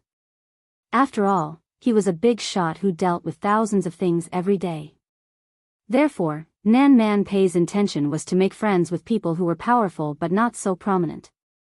Chen Qingyuan's father is quite fond of me, Qin Zhe said. Do you really want to be his son-in-law? Nan Man Pei had a half-smile on her face. Of course not. I'm a loyal person. Qin Zhe finished speaking and saw Nan Man Pei's hand tighten around the cup. The disposable cup was deformed by her grip. He quickly corrected himself, 3rd class. It wouldn't be fun if she splashed hot water on him. His somewhat handsome face would be ruined.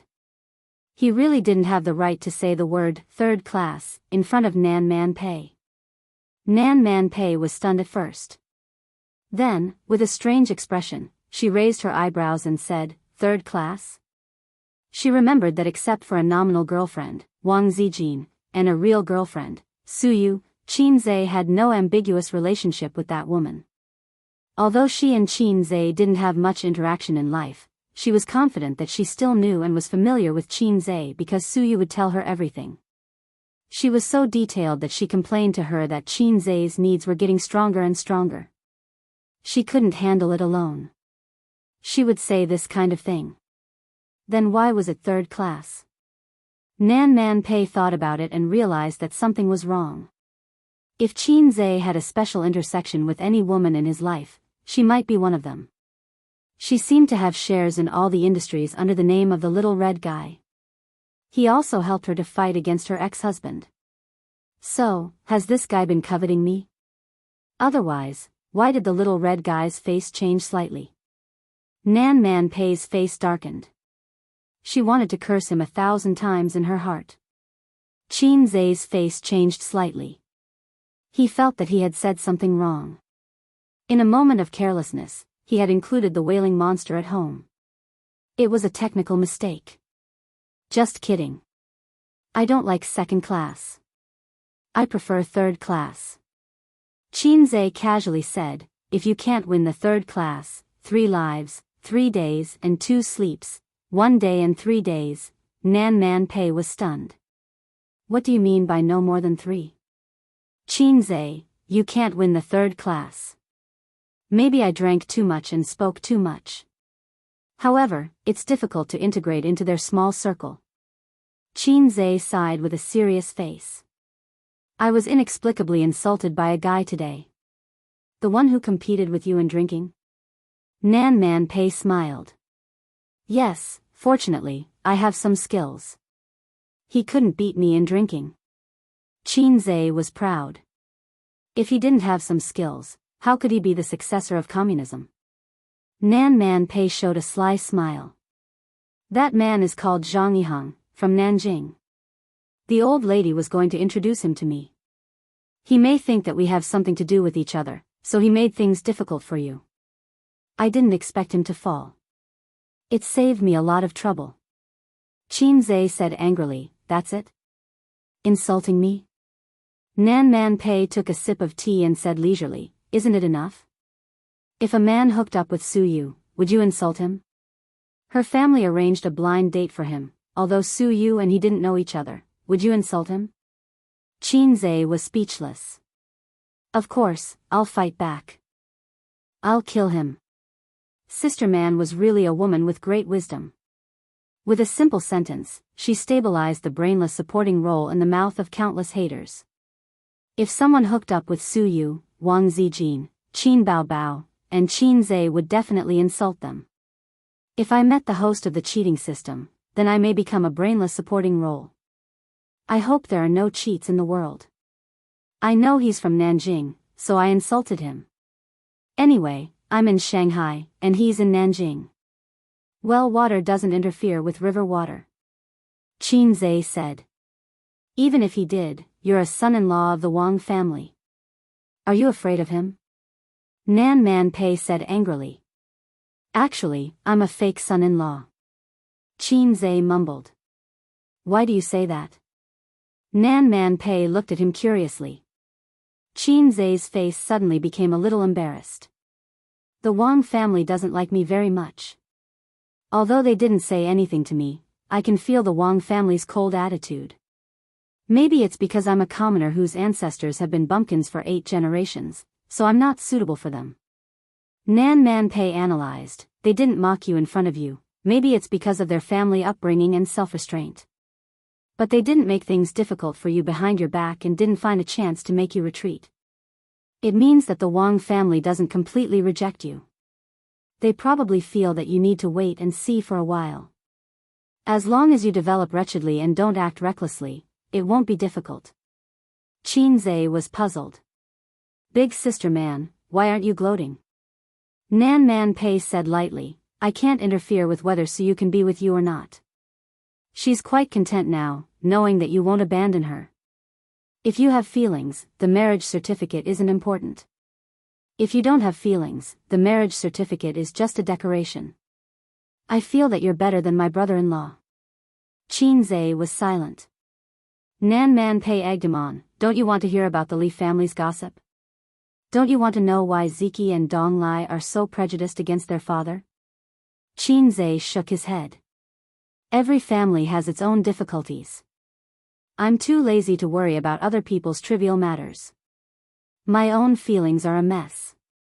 By the way, how's the acquisition of your VR equipment factory going? Nan Man Pei asked. Looking at his face, Nan Man Pei knew what was going on. Do you know that the industry is difficult? Do you have a feeling that you don't know where to start? Nan Man Pei said in a vengeful tone, sure enough, you can't do anything without hair on your mouth. I wasted 100 million. Qinze was not convinced and retorted, I don't have hair on my mouth, but I have hair down there. I'm much older. Nan Man Pei raised her eyebrows and kicked him hard.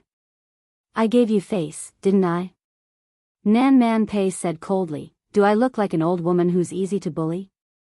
Qinze, Omega winky face flirtatious words are a disease that needs to be corrected.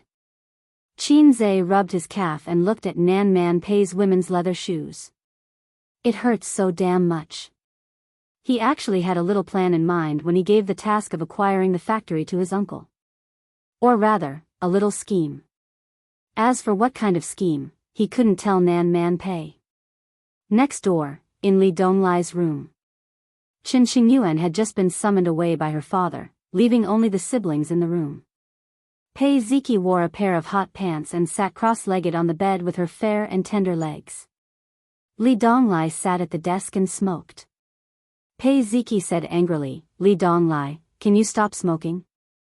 Li Donglai rolled his eyes. Why can't I smoke in my room? Auntie already said that smoking is fine as long as it's controlled. Besides, I'm already an adult, not a minor like you. It's fine even if I have a girlfriend, but you haven't even graduated from high school. How dare you have a boyfriend? Auntie will break your legs. Pei Ziki laughed as if she had heard the funniest joke in the world. You want a girlfriend, you dummy. Li Donglai was furious. Who are you calling a dummy? Do you believe that I'll beat you up? Pei Ziki raised her small face. Come on, whoever doesn't dare is a dog. Li Donglai chuckled. Yes, yes, yes. If I'm a dog, then you're a little bitch. Pei Ziki was choked speechless. She was sad and angry. Ever since Qinzhe came, she couldn't win an argument against Li Donglai. The old Li Donglai was stunned and didn't dare to say vulgar words for fear of being beaten up by Auntie. He had always been at a disadvantage when it came to arguing. Now, Li Donglai was really good at arguing. His words were like needles, and he didn't use any dirty words when scolding people. It was as if someone had opened the door to a new world for him. Pei Ziki jumped off the bed and kicked Li Donglai with her bare feet. Li Donglai let her kick him. At most, he just rolled his eyes. In this respect, he was more gentlemanly than Qinzhe. If it were Qinzhe, he wouldn't say a word. He would first hit his sister with the stone-smashing hand, and then ride her. Qin Bao Bao was like a plump mermaid, struggling under her brother's crotch. But her brother had the sea-stabilizing needle. No matter how hard she tried, she couldn't make any waves. Seeing that his sister's anger had subsided after kicking him, Li Donglai threw himself on the bed, muted the TV, pricked up his ears, and listened for a while. Then he ran to the balcony and looked next door with a puzzled face. Auntie didn't beat Qin Gu. She must have tolerated him for a long time. I once overheard her talking to Auntie Suyu on the phone. Auntie said, that guy is asking for a beating. I've tolerated him for a long time. If it weren't for your face, I would have beaten him to death. Pei Ziki was shocked. Qinzhe and Auntie Suyu. Chapter 546. You don't know? Li Donglai laughed and said, look at your long hair and short knowledge, my silly sister. Pei Ziki gritted her teeth and said, you say it clearly. She also tolerated Li Donglai for a long time. He said a few words and then he would be eccentric, or there were hidden needles in his words, or his mouth was flowery. People couldn't help but want to beat him. It was all learned from Qinzhe, Pei Ziki secretly thought. The good-for-nothing Li Donglai, trying to build himself into Qinzhe. Whether a boy or a girl, it was worth celebrating to meet a good role model in adolescence that was worth imitating and learning. Unfortunately, Pei Ziki felt that the way he imitated was a bit off. He imitated Qinzhe's flowery mouth and occasionally cheap bad habits vividly, but he imitated Qinzhe's talent and ability. For example, some time ago, her aunt urged Li Donglai to study. She bought a lot of university textbooks and asked him to read a textbook in half a month. She wanted to check the content. As a result, Li Donglai finished reading in a week. Nan Man Pei said with relief and surprise, so fast. Li Donglai was arrogant at that time, with his nose in the air, and a very manly tone. Qin Gu said that if a man is not happy, how can there be a happy life? The beating was miserable. From the living room to the room, the whole villa echoed with Li Donglai's wailing. Pei Ziki could remember, the number of times her aunt beat her brother like this can be counted with one hand. The most recent time was in junior high school, under the instigation of his bad friends, he lifted the skirt of the female head teacher. In those years, Li Donglai was a rebellious young man who was undisciplined and sulking at his father. He was a rebellious young man who was willing to degenerate. Li Donglai didn't know his sister's rich inner drama. He reviewed his dark history and said, Aunt Suyu used to work in her own family's investment company. Later, she went out with Qin Gu to set up her own company. The relationship between the two of them was unusual. Suyu used to ask his aunt out to play every weekend. Now his aunt spent more time at home on weekends, which meant that someone occupied Suyu's aunt's weekend time. Coupled with Auntie's phone call, even a fool can figure it out. I've already told you that Qin Gu isn't interested in a silly girl like Qin Yuan.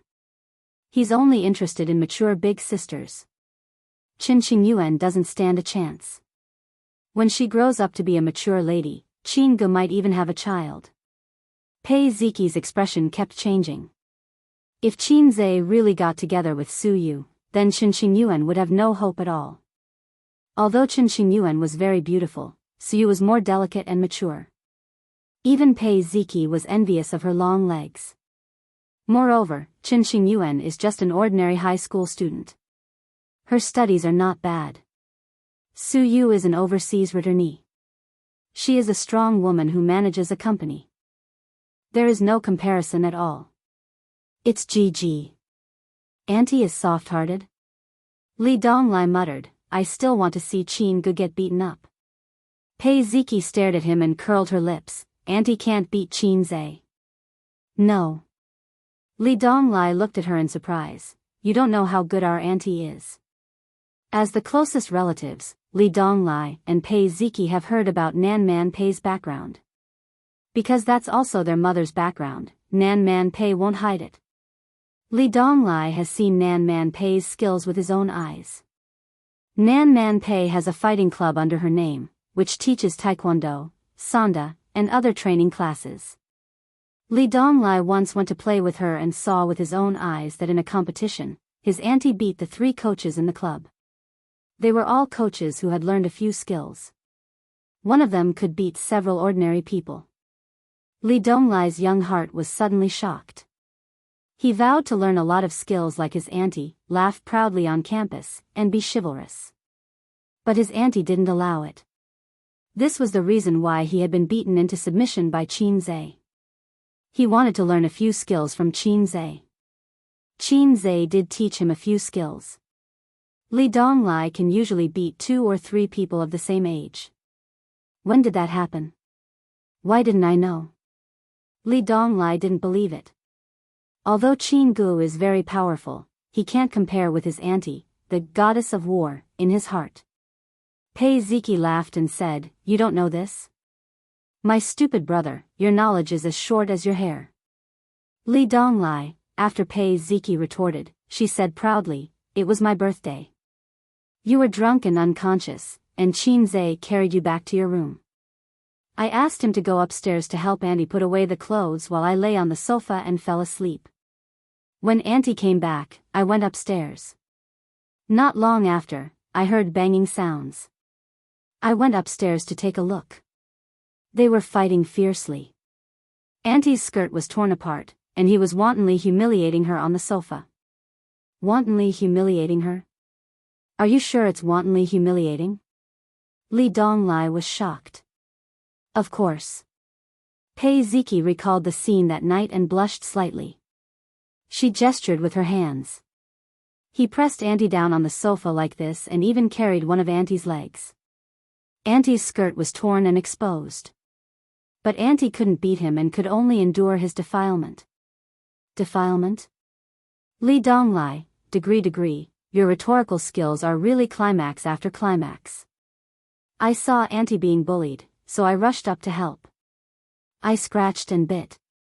Pei Ziki said hatefully, Auntie said it was a competition, but I think Chin-ze took the opportunity to take advantage of Auntie. Otherwise, why would he carry Auntie's leg? He could have just beaten Auntie to the ground. Li Donglai was shocked. Auntie really lost? Pei Ziki nodded. Oh my, so Chin-gu had held back when he taught me. After waiting for another half an hour, Nan Man Pei still hadn't come. Pei Ziki felt sleepy and yawned. Why isn't Auntie out yet? I want to go back to sleep, Pei Ziki said. Li Donglai hesitated. Why don't you sleep here? I'm not sleepy. I can still wait. After Auntie comes out, I'll sleep in your room. Pei Ziki thought for a while and nodded. She lifted the blanket and crawled under it, curling up into a small ball. By the way, do you like Chin-gu? Li Donglai asked inexplicably. Pei Ziki was stunned and said, Do you want to die? Li Donglai lit a cigarette, took a deep puff, and exhaled. Looking at the smoke rising slowly in the light, his eyes were in a trance. Actually, I like him. Chin-gu is handsome and has no lack of ability and talent. Isn't he the Prince Charming in a girl's heart? Just like Qin Yuan, you can't help but like him. Speaking of which, you and Qin Gu met earlier than her. Oh, I'm not an albino scientist. All albino scientists in the world deserve to die. I don't believe that you really don't care about him. It's because of your disdain that I understand that you might like him. It's no big deal. Who doesn't look forward to a certain big brother or big sister in adolescence? I also look forward to Auntie Suyu. I want to marry a beautiful and cold wife like her in the future. But I know that it's just a longing. But don't fall so deep like Qin Yuan. I don't like her because her love is too humble. The last time we worked together to check the box office of A Journey to the West, when I came out of the toilet, I saw her crying on the sink outside, crying miserably. She's stubborn.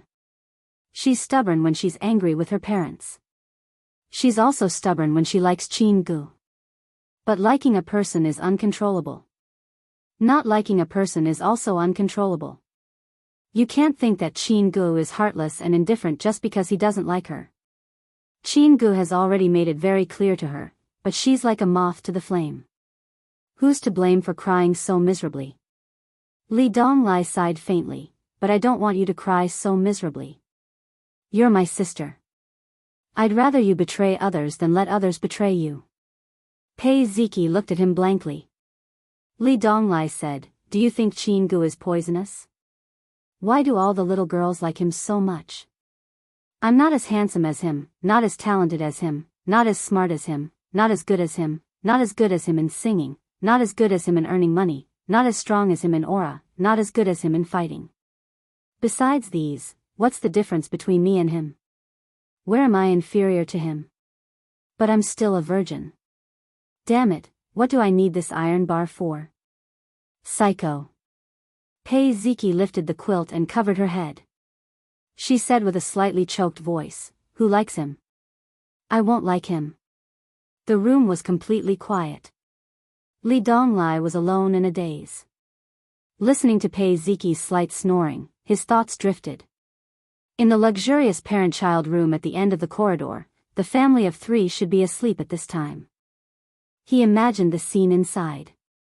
The naughty child, who was always looking for trouble, was sleeping happily. The stepmother, who had always disliked him and his sister, was gently patting his son's back. Beside him was his dignified and silent father, who was leaning on the bed, reading magazines or government news. His mother passed away when he was in primary school.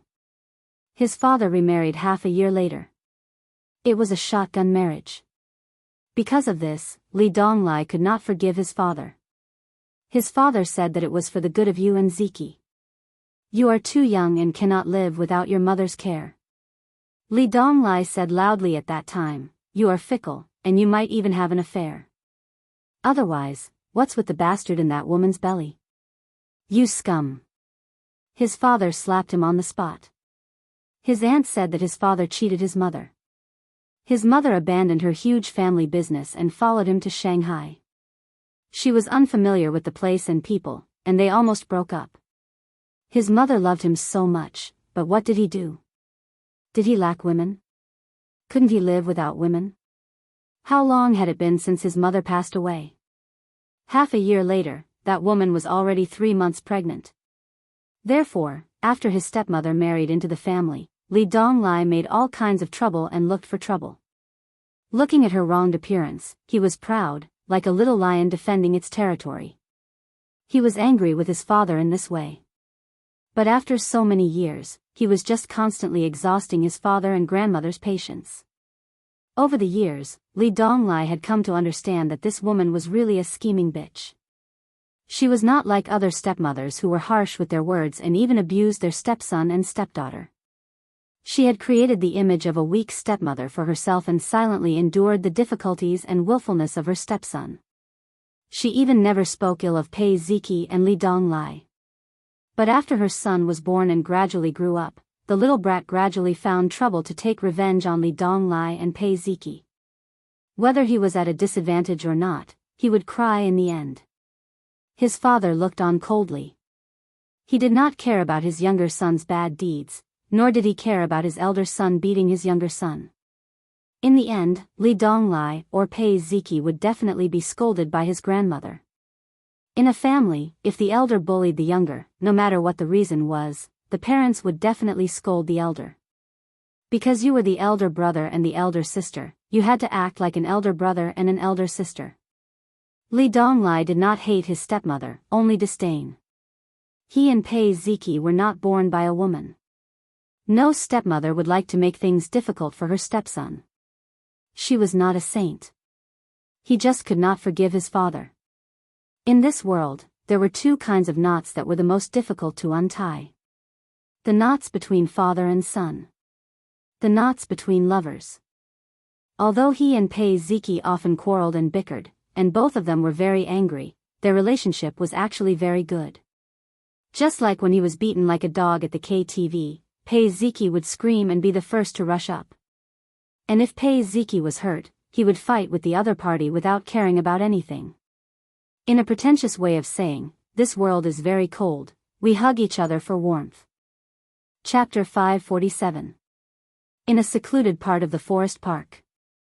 Nan Man Pei said in a cool and pleasant voice, "Qinzhe, I don't want you to wear a condom." Qinzhe said in a distressed tone, "No, Sister Man. It's safe to wear a condom. If I don't, I'll die." Sunlight shone through the branches and leaves and scattered spots of light on the ground. Nan Man Pei wiped the sweat on her forehead and said, "Don't wear a condom. It's not exciting." Qinzhe said firmly, "No, it's too exciting. If I don't wear one, I won't last a minute." Nan Man Pei sneered, "You promised me that you'd listen to everything I say." "I don't want you to wear a condom." Qinzhe refused, "If you don't let me wear one, I won't stab you." Nan Man Pei hit him and said angrily, "Do you men talk like farts?" Qinzhe was silent. He had to wear a condom for this kind of thing. Otherwise, someone would die. He didn't want to die so early. His sister wouldn't agree. Sister Ziwei wouldn't agree. His little Teddy wouldn't agree either. Nan Man Pei said disdainfully, "Useless. Coward." The park staff looked at them in confusion and said unhappily, "Do you two need help? If you want to argue, don't disturb our work." 20 to 30 meters in front of them, between the green branches of a tall tree, there was a hornet's nest. Recently, a tourist had been stung by a hornet in the forest park. The park staff investigated and found the hornet's nest here. This thing was very harmful and aggressive. Moreover, a sting could cause a person to feel pain for half a day. The emergency response was to apply soap water. Because the wasp's venom was acidic, alkaline soap water could neutralize the venom and reduce the pain. Qinzhe said angrily, "You're not the one doing it. Don't be sarcastic." Coincidentally, Qinzhe, Pei Nan Man, and the others who were passing by saw this scene. Nan Man Pei pointed at the hornet's nest and said, "If you stab it down, this old woman will forget about what happened last night. Poking a hornet's nest or sinking into the Huangpu River, you choose." Qinzhe patted his chest and said no problem, so easy. Nan Man Pei did not insist. He watched as Qinzhe put on cotton gloves, a hood with a cotton net hanging down, and a military coat with the help of the staff. Then, he carried the ladder and walked valiantly towards Hornet's Nest. Nan Man Pei was not only accompanied by Pei Ziki, Li Donglai and his sister, Qin Qingyuan, but also Zhang Yiheng. They had just parted ways with their elders. After all, it was not fun to wander around the forest park with the elders. Young people preferred to play by themselves. Nan Man Pei was forcefully pushed out by old Madam Li. Mrs. Li said, "You young people should play together and improve your relationship." Nan Man Pei could not refuse, so he played alone with a group of juniors and brought Qinzhe along. Qinzhe was having a good time with a group of big shots. He was not reserved at all. After all, he was a young man who had talked to old Master Wang and said flirtatious words. This kind of scene could definitely be handled.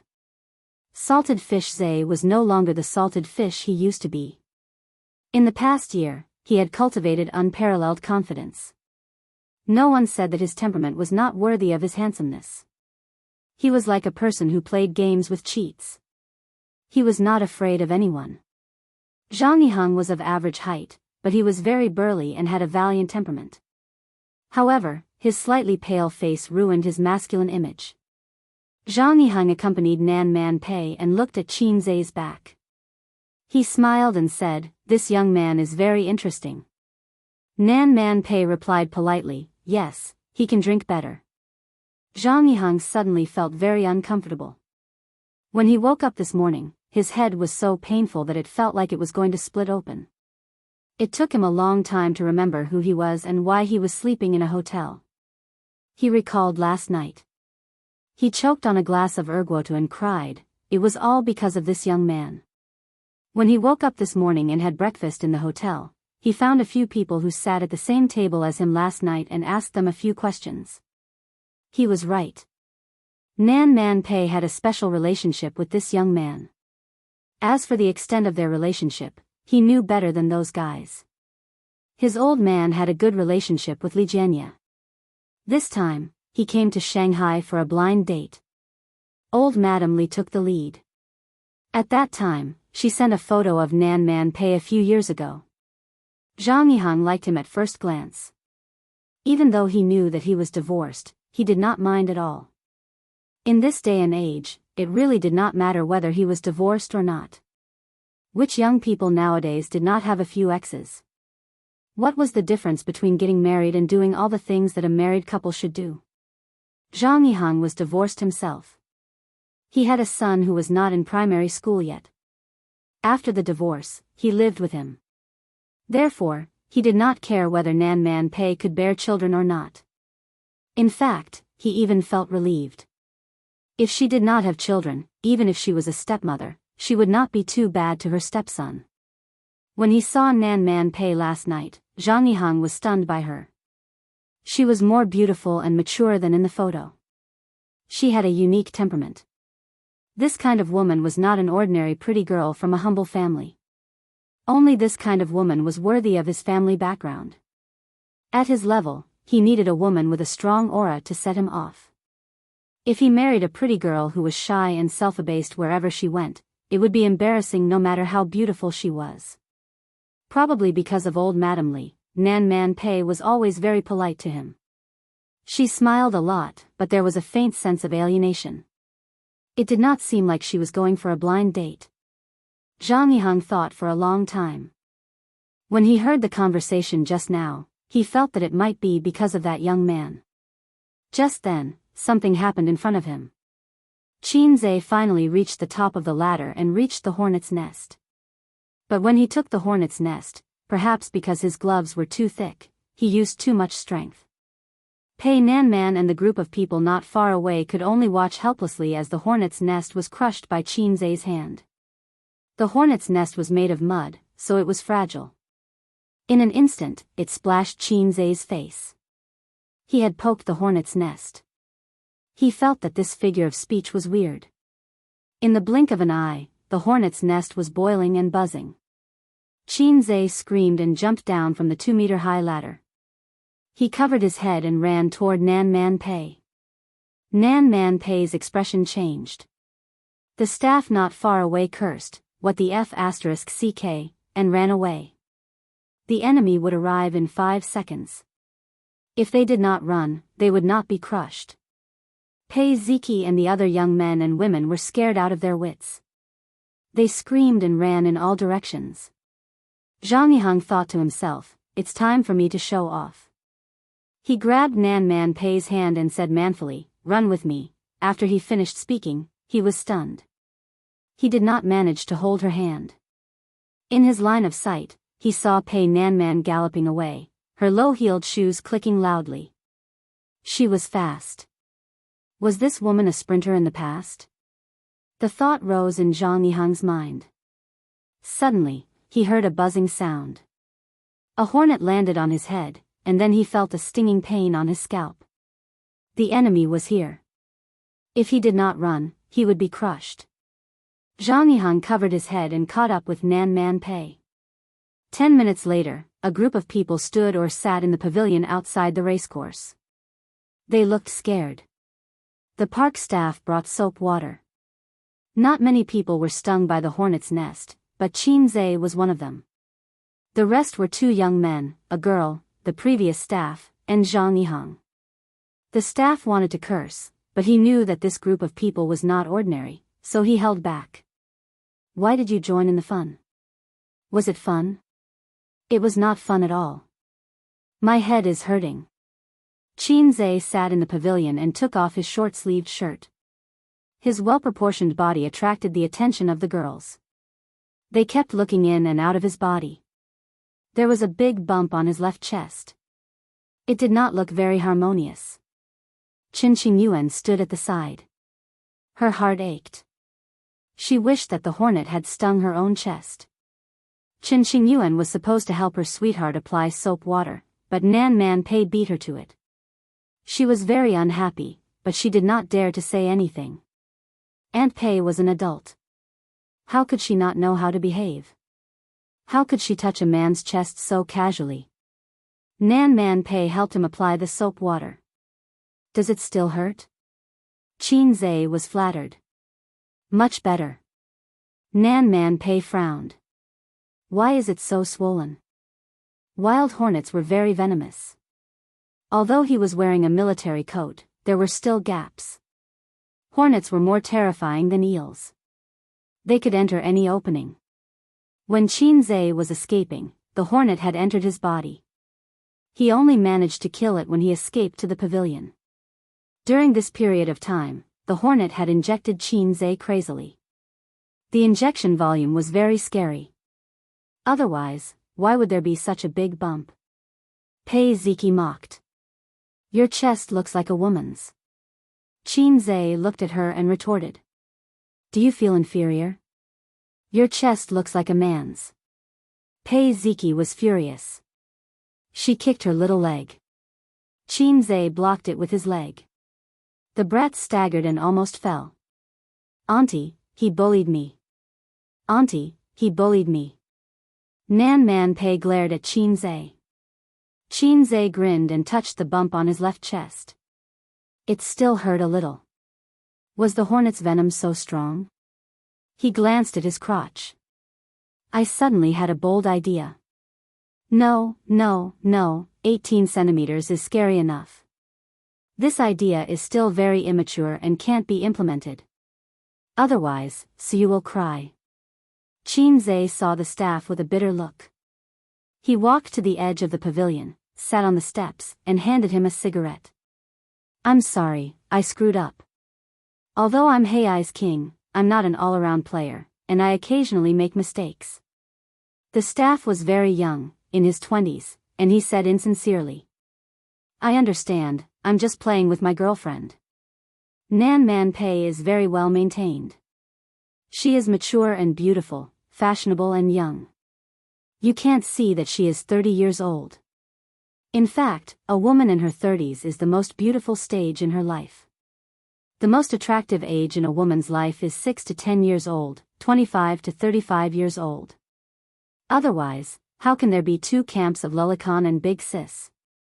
Young women are beautiful, but they are not seductive. In this world, only lolicon and big sis are eternal. Things like siscon are crooked. After a few simple words, the staff found that Qin Zhe was very gentle and easy to get along with, without the attitude of a big star. He had long since recognized Qin Zhe's identity. He was slightly agitated, cross it out and start over. But he didn't chase stars, so he didn't show too much fuss. Unless his sister is Qin Bao Bao, he will be very excited to ask for an autograph, and then show off in his circle of friends that he got the signature of the goddess. Maybe he will take a photo or something. Everyone is a man. What is there to be excited about? The same world, the same dream. The same gender, the same JJ. Qin Zhe said helplessly, yes, don't look at her very serious, occasionally she is not serious, I mean more willful. The staff smoked gloomily, but I'm unlucky. I'll be scolded by the manager later, and my head will be blue. Qin Zhe's eyes lit up. Sichuan lewd? Yes.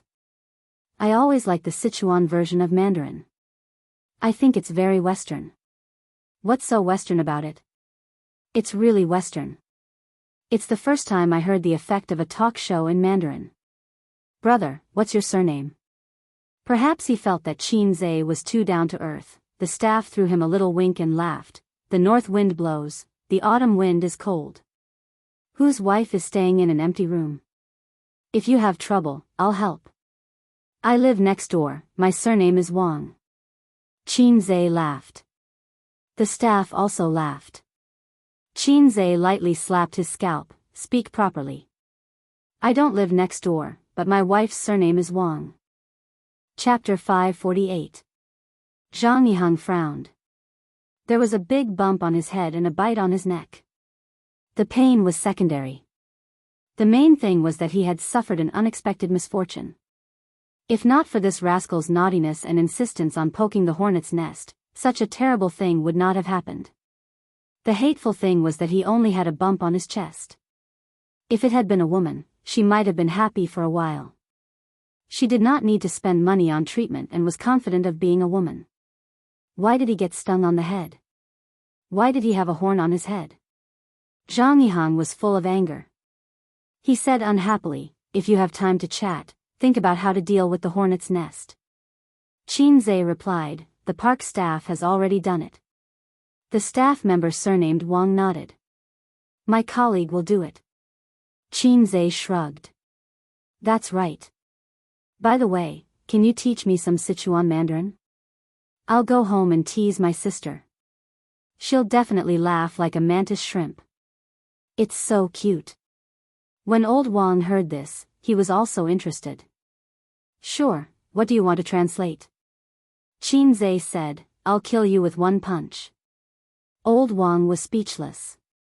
How am I supposed to translate this? Where are the people from Sichuan? Give me some pointers. Zhang Yiheng hated two kinds of people the most in his life. 1. Self-righteous people who felt that they were invincible just because they had some small achievements. They looked down on everything and looked up at the sky. 2. People who commented all day long, the first post makes sense, the first post is the truth, the first post is so *king correct, and then the number of comments was ridiculously high. He had painstakingly climbed to the first post, but the first post did not even say anything. His mentality exploded. Qin Zhe was the former. After earning some money, he felt that he was the most powerful person in the world. In fact, he knew nothing about power. Moreover, Qin Zhe had an ambiguous relationship with the woman he had taken a fancy to. Nan Man Pei did not even soap him. He only did it for Qin Zhe. He even had to show off when he was wiping soap. If I threw a piece of soap, would you dare to pick it up? Zhang Yiheng said sarcastically, if you don't have any skills, then don't do unnecessary things. You don't even know how to poke a hornet's nest. If you cause others to be stung by a hornet, don't you know how to apologize? Qin Zhe scratched his head. Didn't I say that? Hey, didn't I apologize to you guys? The boys and girls replied, he did. They are all my men. Qin Zhe shrugged at Zhang Yiheng. He did. Zhang Yiheng was furious. He could see that Qin Zhe was deliberately looking for trouble. He was the only one who didn't apologize to him. He was clearly looking down on him. Understood. Sure enough, he had an unusual relationship with Nan Man Pei. This kind of person, who always went against him, was the legendary brain-dead villain. Watch me find a chance to smack him in the face. You're just a kid with no background and no power. What are you trying to do with me? Let you understand the horror of the world in minutes. Li Donglai interrupted, Qin Gu is good at martial arts. He's doomed this time. Amazing skills? Zhang Yiheng snorted. His laughter was full of disdain. He didn't hide his disdain. Qin Zhe said, it's my fault. It's so hot today. How about I buy some oranges for Brother Zhang as an apology? All of a sudden, she became sensible. Zhang Yiheng was stunned for a moment. Old Wang snorted. His laughter did not stop, and scattered laughter followed closely behind. The few little fellows could not hold it in and laughed out loud as well. Only Nan Man Pei and Zhang Yihang were a little confused. What was so funny? Kids these days really didn't understand. Although they didn't understand what was so funny about buying oranges, there was definitely a hidden meaning. Zhang Yihang's face darkened. He felt that his intelligence was insulted and he was being played like a monkey. However, Nan Man Pei was sitting next to him. He couldn't act too ignorant. In his mind, he sent Qin Zhe to the death row and prepared to execute him after autumn. So boring. Qin Qingyuan walked lightly like a deer and came to Qin Zhe's side. Qin Gu, let's go horseback riding. There were many fun things in the forest park, such as horseback riding, go-karting, kayaking, Easter egg shooting, and so on. There were also many scenic areas. Qin Zhe turned to look at her. The deer was very beautiful, and it didn't have its hair done. Qin Zhe had never ridden a horse before. He felt that he could give it a try and was about to nod. Su Jian, let's practice. Li Donglai suddenly pushed a boy next to him. It was a boy wearing glasses. He shook his head. No. Li Donglai sneered. Trash, I'll only use one hand. Do you dare? He was so aggressive that the boy's face turned ugly. Li Donglai, do you want to hit people again? You're so annoying. You never stop. The boys and girls were either persuading or complaining. Nan Man Pei frowned. Dong Lai. Li Donglai didn't care. He straightened his neck. Coward, are you coming or not? The boy wearing glasses didn't say anything. He looked at Zhang Yihang for help. The Zhang family was not only close to the Li family, but also had many allies in Shanghai. The boy wearing glasses' uncle and Zhang Yihang's father were comrades. That was why Zhang Yihang could mingle in the Li family's circle of friends. Seeing this, Zhang Yihang smiled and came forward to warm up the atmosphere. Speak nicely. You are all friends, right? Li Donglai retorted. It's none of your business. This was awkward. Li Donglai didn't give up. The boy wearing glasses didn't dare to practice with him. Li Donglai was famous for being a troublemaker. He was especially good at fighting. Zhang Yihang looked at Nan Man Pei. She was unhappy.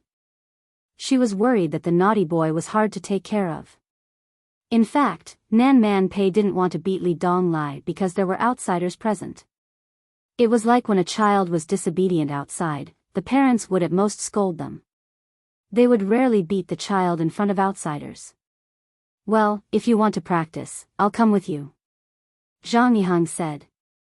I've practiced before. Li Donglai ignored him. Zhang Yihang laughed. Forget it. I don't bully children. Li Donglai couldn't stand provocation. He glanced at the disdain in Zhang Yihang's eyes and nodded. Okay. The two left the pavilion and confronted each other on the side of the road. Pei Ziki pulled Nan Man Pei's arm. Auntie, what's wrong with him? Nan Man Pei patted her hand. Don't mind him. He's itching for a beating. The boys and girls in the pavilion played the role of onlookers. They were excited to watch the show. If Li Donglai's provocation was seen as a fight, then this was pure entertainment. Li Donglai lowered his waist. This was the most basic horse stance that Qin Zhe had taught him. The first thing to do in a fight was to stabilize the lower body.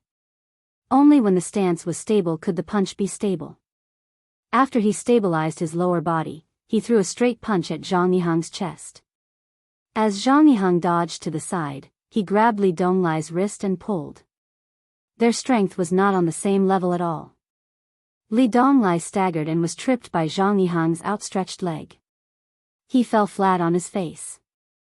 Li Donglai was not convinced. He got up and fought again, but he was knocked down again after a few moves.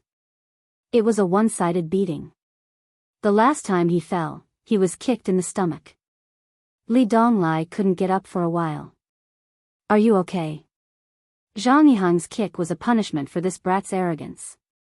He pretended to slip up and reached out to help him up. But a hand was faster than him. It helped Li Donglai up first.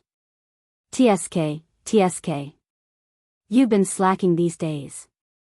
Qinzhe patted the dust off him. What's wrong? Li Donglai said softly, that little bastard said that my aunt's butt is big. It'll be great to touch it. Li Donglai overheard the conversation between the young man with glasses and one of his good buddies. He said that Li Donglai's aunt was beautiful. Her butt was big, and it would be great to touch it. Everyone had talked about the flirtatious words between young men. Everyone had commented on the beauties that they met by chance or by their side. It was normal.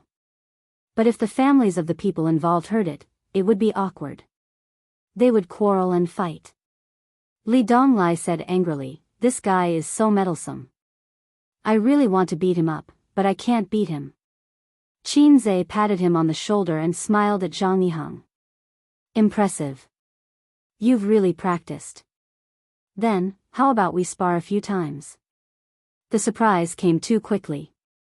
It was like a tornado. Zhang Yiheng was excited. I've already put you on death row, and now you're jumping out on your own. Well, I'll take it as interest. That's not good. I don't know how to control my strength. Man, he said. He turned around and asked Nan Man Pei with an intimate tone and expression. Pei Nan Man sat there calmly. Her face did not show the slightest hint of anxiousness. He even grinned at Zhang Yiheng.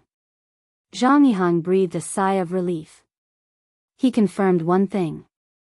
The relationship between this young man and Nan Man Pei was not that good. Maybe they were just two friends who liked each other a little. They were more than friends, but not yet in love. I can fight 10 of them. Zhang Yiheng had joined the army before, and he was not a volunteer. The training he received was incomparable to that of a regular volunteer. Moreover, he was a troublemaker in high school. He used to follow Ho Longtao, the boss of his grade. In the words of the underworld, Boss Ho Longtao was charismatic and loyal. He was a good boss. The 6 brothers under his command were all dauntless. They were invincible in the whole school. Zhang Yiheng was not outstanding back then.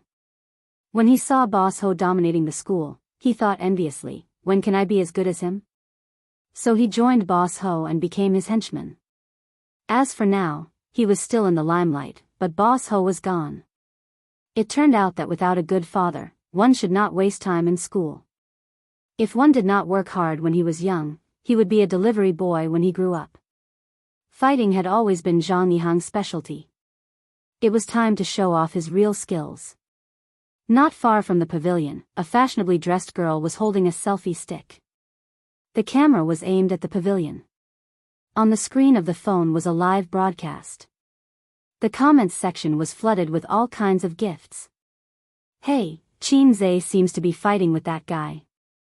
Let's not go over and secretly take pictures. The girl's sweet voice said, I have to go further away. Otherwise, he might rush up and smash my phone. Or I can pretend to be a tourist taking a selfie and sneak up. The girl looked at the screen. I've decided to risk my life to get closer. Can everyone send gifts? But when she saw the almost identical comments on the screen, she was stunned. Chapter 549. Yu, formerly known as Li Yu, was a professional female streamer. She was from Suzhou and came to Shanghai to study. She was currently studying at Donghua University and came from an average family. She had been a streamer for half a year and quickly became popular because of her good background. Now the number of viewers in her streaming room was around 50,000. She could barely be considered a popular streamer. Li Yu's singing voice was average, and because she was in university, she couldn't sing and dance in a special room like other female streamers. Now she could not only pay for her living expenses and tuition independently, but also had a large amount of savings. But she didn't dare to confess to her family. Although her father's love was like a mountain, her father would still beat her. She only said that she was working part-time. Li Yu was very grateful for the live streaming industry and the platform. She could eat, drink, and make money. Such an easy job was rare. The only thing better than this was being a civil servant. They were both civil servants, but being a programmer was much more difficult. Most of the time she was doing outdoor live streaming, running all over Shanghai, and occasionally switching to a food live streaming. Today was the weekend, so she took a car to the forest park for an outdoor live streaming. Just now, she had seen Qinze in the pavilion, and she had also taken a picture of his naked body into the camera. For a whole 5 minutes, the gifts didn't stop, and the number of viewers in the streaming room also skyrocketed. The little bitches in the comments section muttered, "Thank you for the streamer's welfare, my husband is the most handsome." One must know that there were very few females in Yuyu's streaming room in the past. As a popular fried chicken, a top little fresh meat. Li Yu was very disgusted by people who said that Qinze was a little fresh meat. She was also a fan of Qinze. How could Qinze be compared to those flirtatious bitches? He was not a little fresh meat, he was an old godfather, an existence that made people blush. At this time, Li Yu looked at the neatly organized comments in the comments section. It's over. The comments were more uniform than pickled cabbage. As a fan of Qinze, she couldn't bear it and complained, "How is it over? Can you have some confidence in Qinze?" The audience is laughing but not saying anything. This stupid streamer must have never seen Qin Bao Bao's live streaming. It's not Qinze who's going to die. It's that guy who's going to die. Li Yu was dumbfounded. What do you mean? Can someone explain to me what's going on with Qin Bao Bao's live stream? Filming the live broadcast of the Journey to the West, he's so good, he knocked someone down with one punch. Qinze is really good. Through the messy replies in the comments section, Li Yu roughly knew the situation. During the filming of A Journey to the West, Qin Bao Bao played live broadcast. In that live broadcast, Qinze also practiced with someone once and valiantly defeated him. Therefore, many fans knew that Qinze knew a few fighting techniques. Was he that powerful? Is my idol trying to defy the heavens? Li Yu felt that Qinze was like showing off. Once one was immersed in it, it was impossible to stop. For a man to be so outstanding, it was indeed like poison to a woman. Since evolving into the Sea Swamp King, Qinze has become more and more imposing. The above was purely an illusion. It was as if he was using the sea swamp silk and was becoming more and more confident. When someone provoked him, he did not mind teaching him a lesson. Salted Fish Lake would not do that. Salted Fish Lake was more gentle and reserved. He did not like to be calculative with people. You could also take it as cowardice, but please do not expose him. Salted Fish Lake also wanted to save face. When his disciple was beaten up, as a master, he could not sit by and do nothing. Otherwise, the cohesion of the sect would be reduced. He did not think that Li Donglai's provocation was wrong. Was Sister Man's but something that ordinary people could touch? Tigers but was not to be touched. Never heard of it? Stupid system, come out. I want to ask you something. Qinze summoned the system in his heart. The system ignored him. Sir System, I have something to ask. Qinze rephrased his words. Nothing. The system responded. I want to beat him up now. Is there a mission? No. Huh. Why not? I have a psychological desire now. Did the host notice a phenomenon? Every mission is not guaranteed to be completed. The system said, missions that are guaranteed to be completed and missions that are impossible to be completed will not be triggered. Is that so? Nonsense. If you saw a pile of feces on the ground and suddenly wanted to step on it, the system would have to give you a mission. Points would be too easy to earn. Do you think I'm the stupid son of a landlord? That's an impossible mission. The system ignored him. Although he didn't manage to get the mission, Qinze was actually relieved. What if he saw a pile of feces on the ground and did not want to step on it, but had a bold idea, such as tasting it? Ding, please eat 500 grams of hot feces. 100 points if successful. Corresponding points will be deducted if failed. Qinze might become the first protagonist to level up by eating feces. Zhang Yihang said, I joined the army after finishing high school. I received strict military training and am good at fighting and capturing. However, I don't know when to stop. You have to be careful. He said this so that when he beat up Qin later, he would have an excuse to explain. I started practicing martial arts when I was 8 years old. It has been 16 years since then.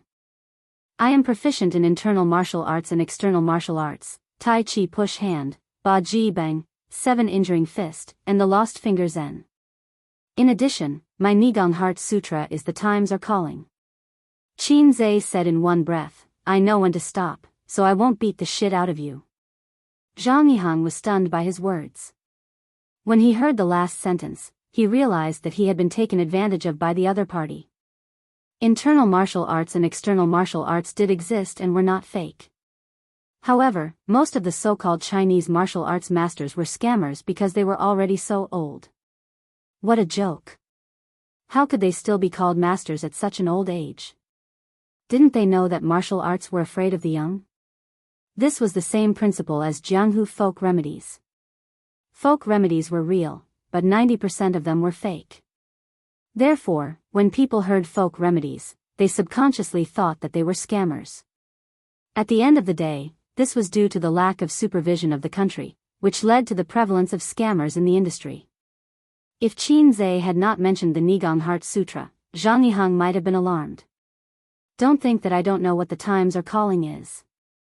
Are you the successor of communism? Zhang Yihang felt disdain in his heart. He looked at Qin fit body and guessed that he trained in the gym. Perhaps he had strength, but his skills and speed were definitely not as good as his. I have been hitting people with bricks since junior high. My actual combat experience was trained by Boss Ho. Qin did not say anything. Instead, he turned his head and looked at Li Yu, who was not far away. He had seen this woman just now. She had been standing there secretly taking photos. It was a little annoying. There was a reason why celebrities hated paparazzi. It was not just because of privacy issues. When they were standing on the stage, they could take photos of them in any way they wanted. However, no one wanted a camera to be pointed at them in their daily life. This meant that they had to maintain their image at all times. They could not even pick their nose. Not to mention causing trouble when they were bored. Qin used to lie on the sofa and cause trouble when he was bored at home. He was scolded by his sister several times when she saw him. She said that it was unhygienic and unhealthy. It was understandable that his sister would think so. After all, there was a difference between men and women. It was legal for boys to cause trouble. They could cause trouble as much as they wanted. Otherwise, why would she say, "You troublemaker"? However, girls could not do that.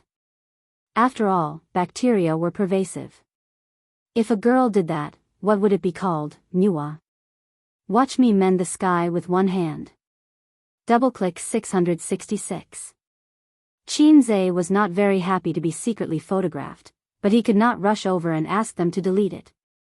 After all, if he forced them to delete it, there would probably be negative news reports tomorrow. Therefore, being a celebrity was sometimes really tiring. It required a lot of effort. He is looking at me," Li Yu exclaimed. She was a little happy and a little nervous. Will he come over and smash my phone? At this time, Qin waved at her. Wow, is he waving at me? Li Yu looked around, but there was no one around. Should I go over?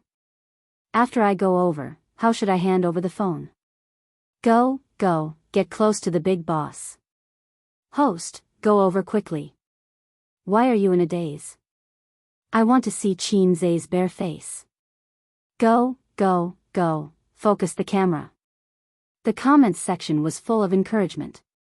The audience in the live broadcast room was more excited than she was. They sent her a wave of gifts and urged her to hurry over. Li Yu trotted over with excitement and nervousness. When she approached, Qin asked, "Are you filming?" After seeing the screen of the phone facing him, his smile suddenly became gentle and his tone became easygoing. You're broadcasting. He thought to himself, damn, you're broadcasting behind my back. Can I? Liu asked timidly, his eyes shining brightly. Yes. Qin Zhe said, are you a female host? Liu nodded vigorously. Yes, my name is Liu. I'm a small host on the salted fish broadcasting platform. Qin Zhe nodded and stopped her from filming. He smiled brightly and said, hello, everyone. He waved at the camera. The next moment, the comments in the comments section jumped and the screen was full of gifts. Liu's face was full of happiness. Stand aside, I want to fight with my friends, Qin Zhe said. Liu stood obediently by the pavilion. When she saw Nan Man Pei, her eyes lit up. She immediately aimed the camera at the people in the pavilion and greeted them as if they were close friends. Hello, everyone. No one paid attention to her. The teenagers glanced at her casually. Hey. Liu awkwardly moved the camera away. The eyes of the people in the pavilion made her feel the gaze of the big boss. A lively and beautiful girl like her was popular everywhere, but obviously the people in the pavilion were not so enthusiastic. Liu glanced at the phone. The audience in the live broadcast room was discussing the beautiful mature woman who had appeared for a moment. Some said that the two little girls were also very beautiful. Zhang Yihang was happy in his heart. Oh, this little girl came at the right time. Isn't Qin Zhe a big star? Watch me beat him in the live broadcast. From a physical point of view, a man in his early 30s was the peak of his body. Teenagers and young people may be energetic, but their strength was not as good as his age. Then there was experience. Experience needed to be accumulated over a long period of time. How could Qin Zhe be the opponent of a veteran, who had undergone strict training? The young boys and girls in the pavilion were watching with great interest. The female host of the salted fish broadcasting platform, Liu, held a selfie stick and looked forward to it. Qin Zhe nodded to Zhang Yihang, indicating that he could attack. He didn't lower his waist and his muscles were loose. His casual posture made Zhang Yihang raise his eyebrows. He ran a few steps, gathered his strength, and kicked toward Qin Zhe's lower abdomen. Qin Zhe still didn't move. His face was calm. If he stood with his hands behind his back, he would look like a master. When his foot was about to hit Qin Zhe's lower abdomen, Zhang Yihang's mouth revealed a smile. This kick will make you spit out the wine you drank last night. Dementia. But at this moment, Qin Zhe was as still as a virgin and as agile as a rabbit. He turned around to avoid the kick. At the same time, he exerted strength from his waist and swept his right leg. Qin Zhe's leg swept Zhang Yihang's waist. It was like a whip hitting a sandbag, making a muffled sound. Zhang Yihang, who weighed 160 kilograms, was instantly sent flying. Qin Zhe had used a lot of strength in his kick to send him flying. Otherwise, he would have fallen and been seriously injured. After all, he was a big shot who could break a bone porcelain cup with his bare hands. Zhang Yihang fell to the ground and curled up like a mantis shrimp. He first felt a suffocating pain, the kind that was really breathless. Then he felt a sharp pain in his left waist. My kidney. My kidney. Chapter 550. There were no cheers or cheers. The young boys and girls in the pavilion were a little confused. Finished? Finished? Why was it completely different from the fierce battle that he had imagined, where you gave a left hook and I gave a right hook, where you gave a black tiger a heart and I gave a monkey a peach? People usually had a few rounds of boxing. Here, it was over with one kick. They knew that real fighting was very intense. There was no such thing as teleportation or dodging. But it was too fast. Everyone was a little confused. It seemed that those who were related to Qin Zhe were especially fast, all kinds of fast. Before you could get into the zone, he would be finished with a whoosh. However, the visual effect of this kick was very shocking. A tall and sturdy man was sent flying with a bang. Nan Man Pei narrowed her eyes slightly. The layman enjoyed the show, but the expert saw the naked picture. What she saw was unparalleled strength and precise and ingenious control. This ingenuity was like aged wine. It could not be achieved without a few years of practice. This kid's strength increased again. That night, if it was Qinze like this, Nan Man Pei knew that she would not be able to last more than 10 moves. She would be beaten until she cried and called for her father. Was he merciful at that time, or did his strength increase again? Nan Man Pei leaned towards the former. A person's fighting skills could be accumulated, but there was a limit to the growth of strength. How could he change so much in just a few months? He was not Long Outyan. Influenced by Qinze, Nan Man Pei habitually muttered in her heart when she encountered unreasonable people or things. He was not Long Outyan. She had looked up Long Outyan on the internet. He was a novel protagonist who ignored all logic and reason. He was used to describe some inconceivable or absurd things. That was what the internet said. If you don't believe me, you can do it. Unknowingly, the phrase, drown you in the Huangpu River, had become her own arrogant words. Pei Nanman felt a sense of loss. Liu recovered from the shock and found that the live streaming room was in an uproar. The speed of the comments was like the bullet screen. When she looked at the gifts again, she realized that her sweetheart had received more gifts than the sum of the gifts she had received in half a month of live streaming. In the eyes of tens of thousands of viewers, through the live broadcast on their mobile phones, they saw the burly man fly up and kick Qinze.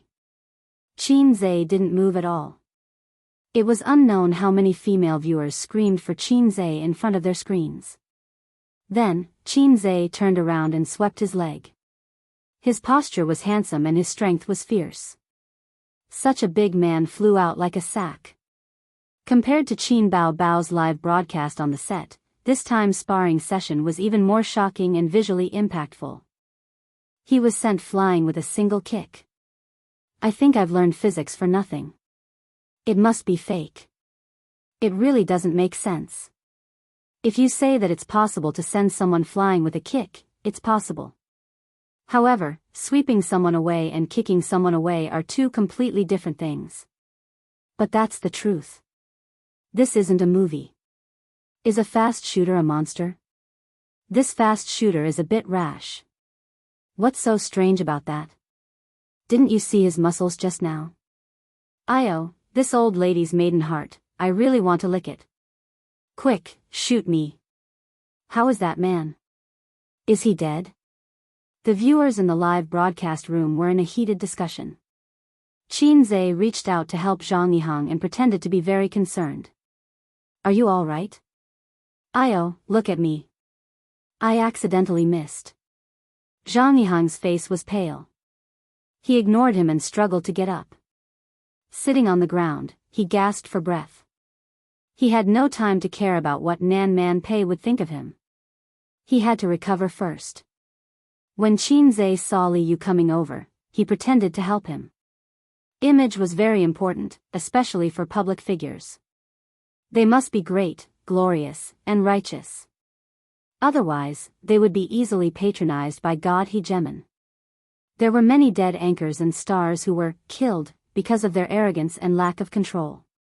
Liu cried, "Idol, you're so powerful." Qinze smiled and faced the camera. Everyone, please call me Wu Dao Grand Master in the future. It's time to change my image. I'm just a fast shooter, let it go with the wind. Qinze intended to take this opportunity to clear his name. Smart people always seize the opportunity to clear their names.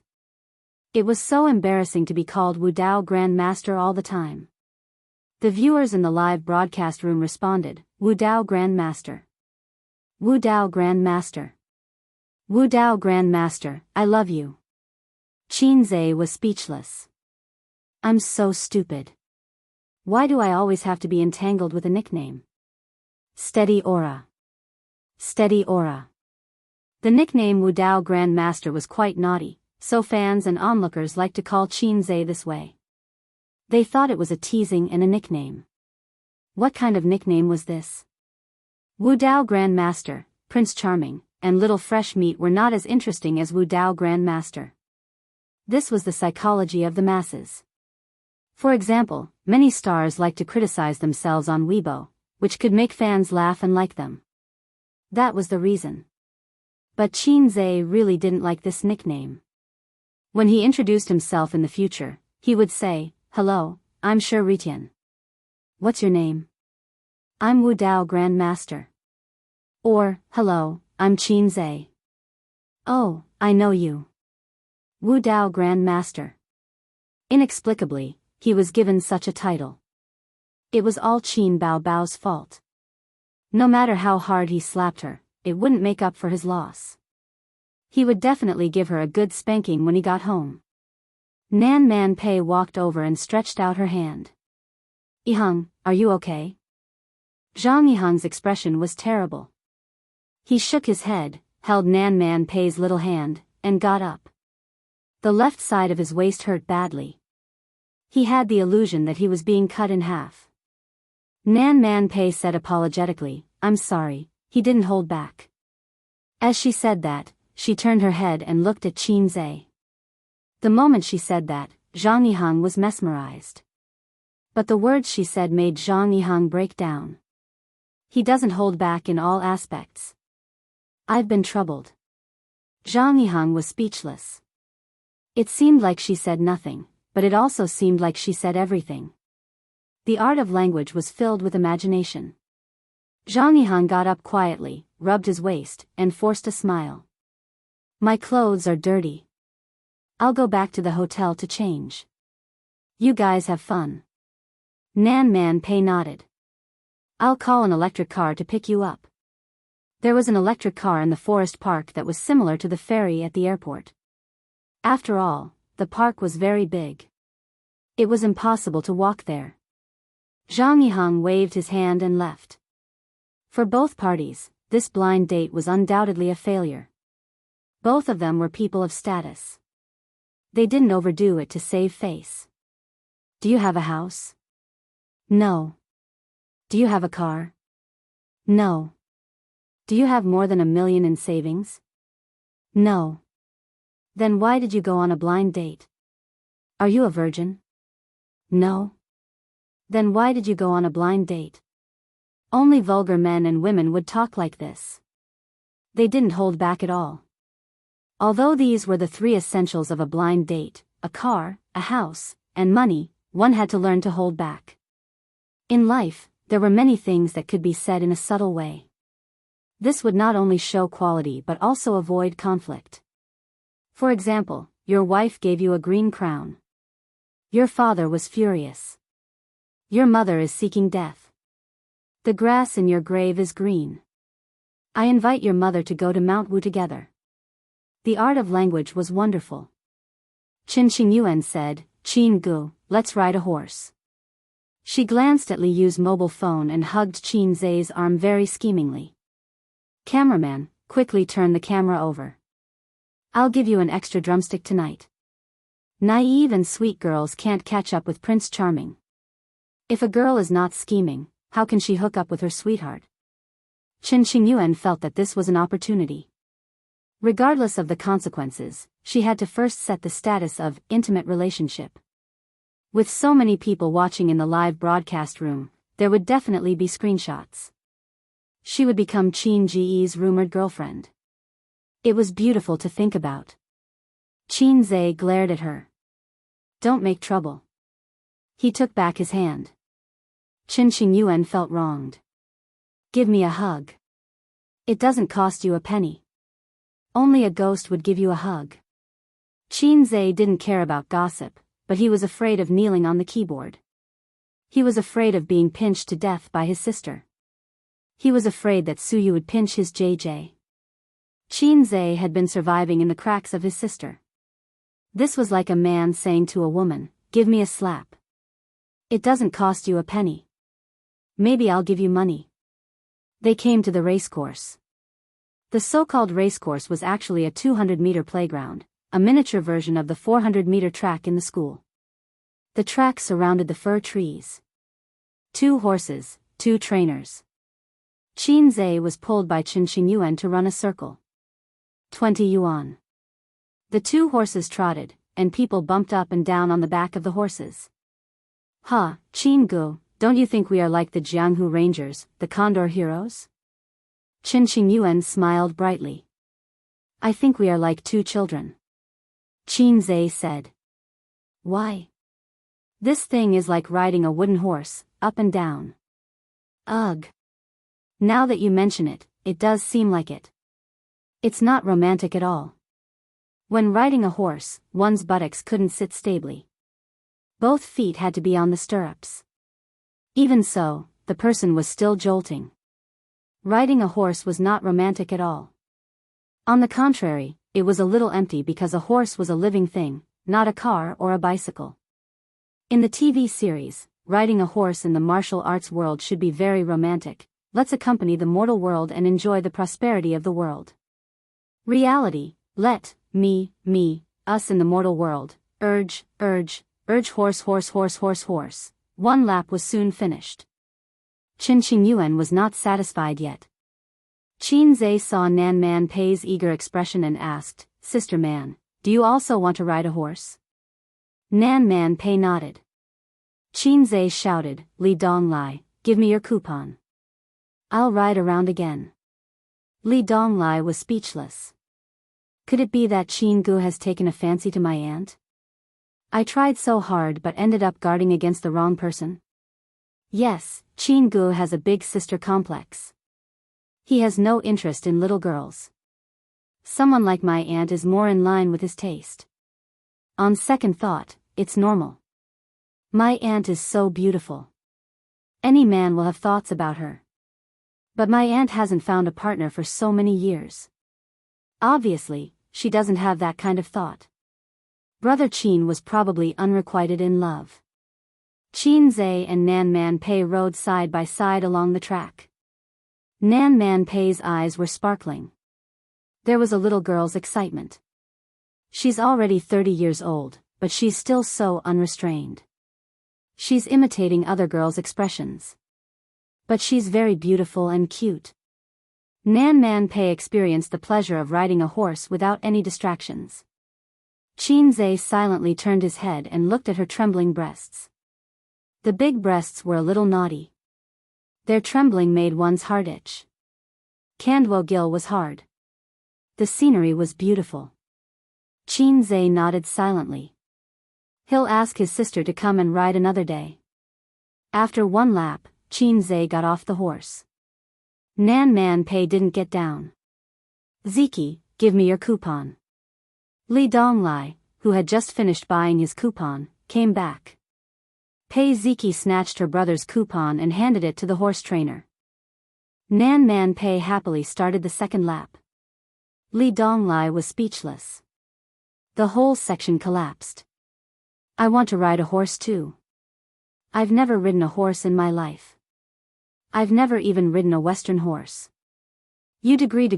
You. Nan Man Pei ran half a lap before Li Yu got on the horse with the help of the horse trainer.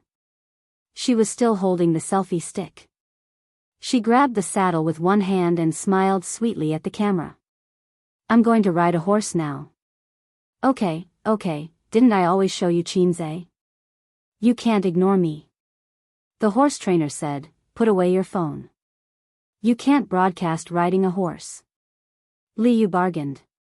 It's okay. The horse is so slow. The horse trainer said, no, you can't hold it with one hand. What if you fall? We are responsible for your safety. Li Yu looked at Qinze. She didn't know anyone here. She only spoke a few words to Qinze. Qinze smiled. Qingyuan, help me hold it? Qin Qingyuan said obediently, okay. Qin Qingyuan ran over and took the selfie stick from Li Yu. Li Yu smiled. Thank you, little sister. Qin Qingyuan nodded and quickly ran back to Qinze. The horse trainer said, don't squeeze the horse's belly. Don't pull the reins. After that, he gently patted the horse's butt. Li Yu sat on the horse's back and rushed out with a whoosh. She immediately screamed. The horse had been running slowly for the previous few laps, but when it came to her, the horse suddenly charged. The two horses in the horse farm were trained. They were like machines on an assembly line, following a fixed program. The two horses had been running side by side, so the horse that Li Yu was sitting on subconsciously chased after Nan Man Pei's horse. A family should be neat and tidy. Li Yu screamed and bounced on the horse's back. A horse that accelerated was a terrifying experience for someone who had no riding experience. So she subconsciously grabbed the saddle and squeezed the horse's belly with her legs. "Don't squeeze the horse's belly, don't squeeze the horse's belly," the horse trainer shouted. Li Yu, who was in a panic, squeezed the horse even tighter and screamed. There was a small commotion. The live broadcast room was even more lively. The audience commented. "What's wrong? Did the horse suddenly go crazy? The horse is running so fast. It's so scary. Yu, hold on tight. Don't fall. What's the horse trainer doing? Why don't you pull the horse? Idiot, you can't squeeze the horse's belly. This is an order to speed up." The horse she was sitting on quickly caught up with Nan Man Pei, but it didn't stop. Instead, it rushed to the finish line and was ready to continue the second lap. The horse trainer had been waiting at the finish line. Taking advantage of the horse's passing, he rushed up and pulled the reins hard. The horse anxiously raised its hooves and stopped. Under the strong inertia, Li Yu screamed and fell forward from the horse's back. The horse trainer didn't expect the woman to be so weak. The horse had stopped, but she still couldn't steady herself. Li Yu was frightened. Her body was tense the whole time. As soon as she relaxed a little, she was thrown down by the inertia. The girls exclaimed, "Be careful." The audience in the live broadcast room saw Li Yu fall down face first because her feet were caught in the stirrups. Under the watchful eyes of the crowd, a figure dashed out. Before Li Yu fell, he reached out and caught her, carrying her in his arms. Chapter 551. Qin Zhe looked at the pale and frightened girl in his arms. "Are you okay?" The track was not wide. A distance of more than 10 meters was just a sprint for him. Li Yu was still in shock. She thought she was going to fall and her heart was beating wildly. She didn't expect that someone would reach out and help her at the critical moment.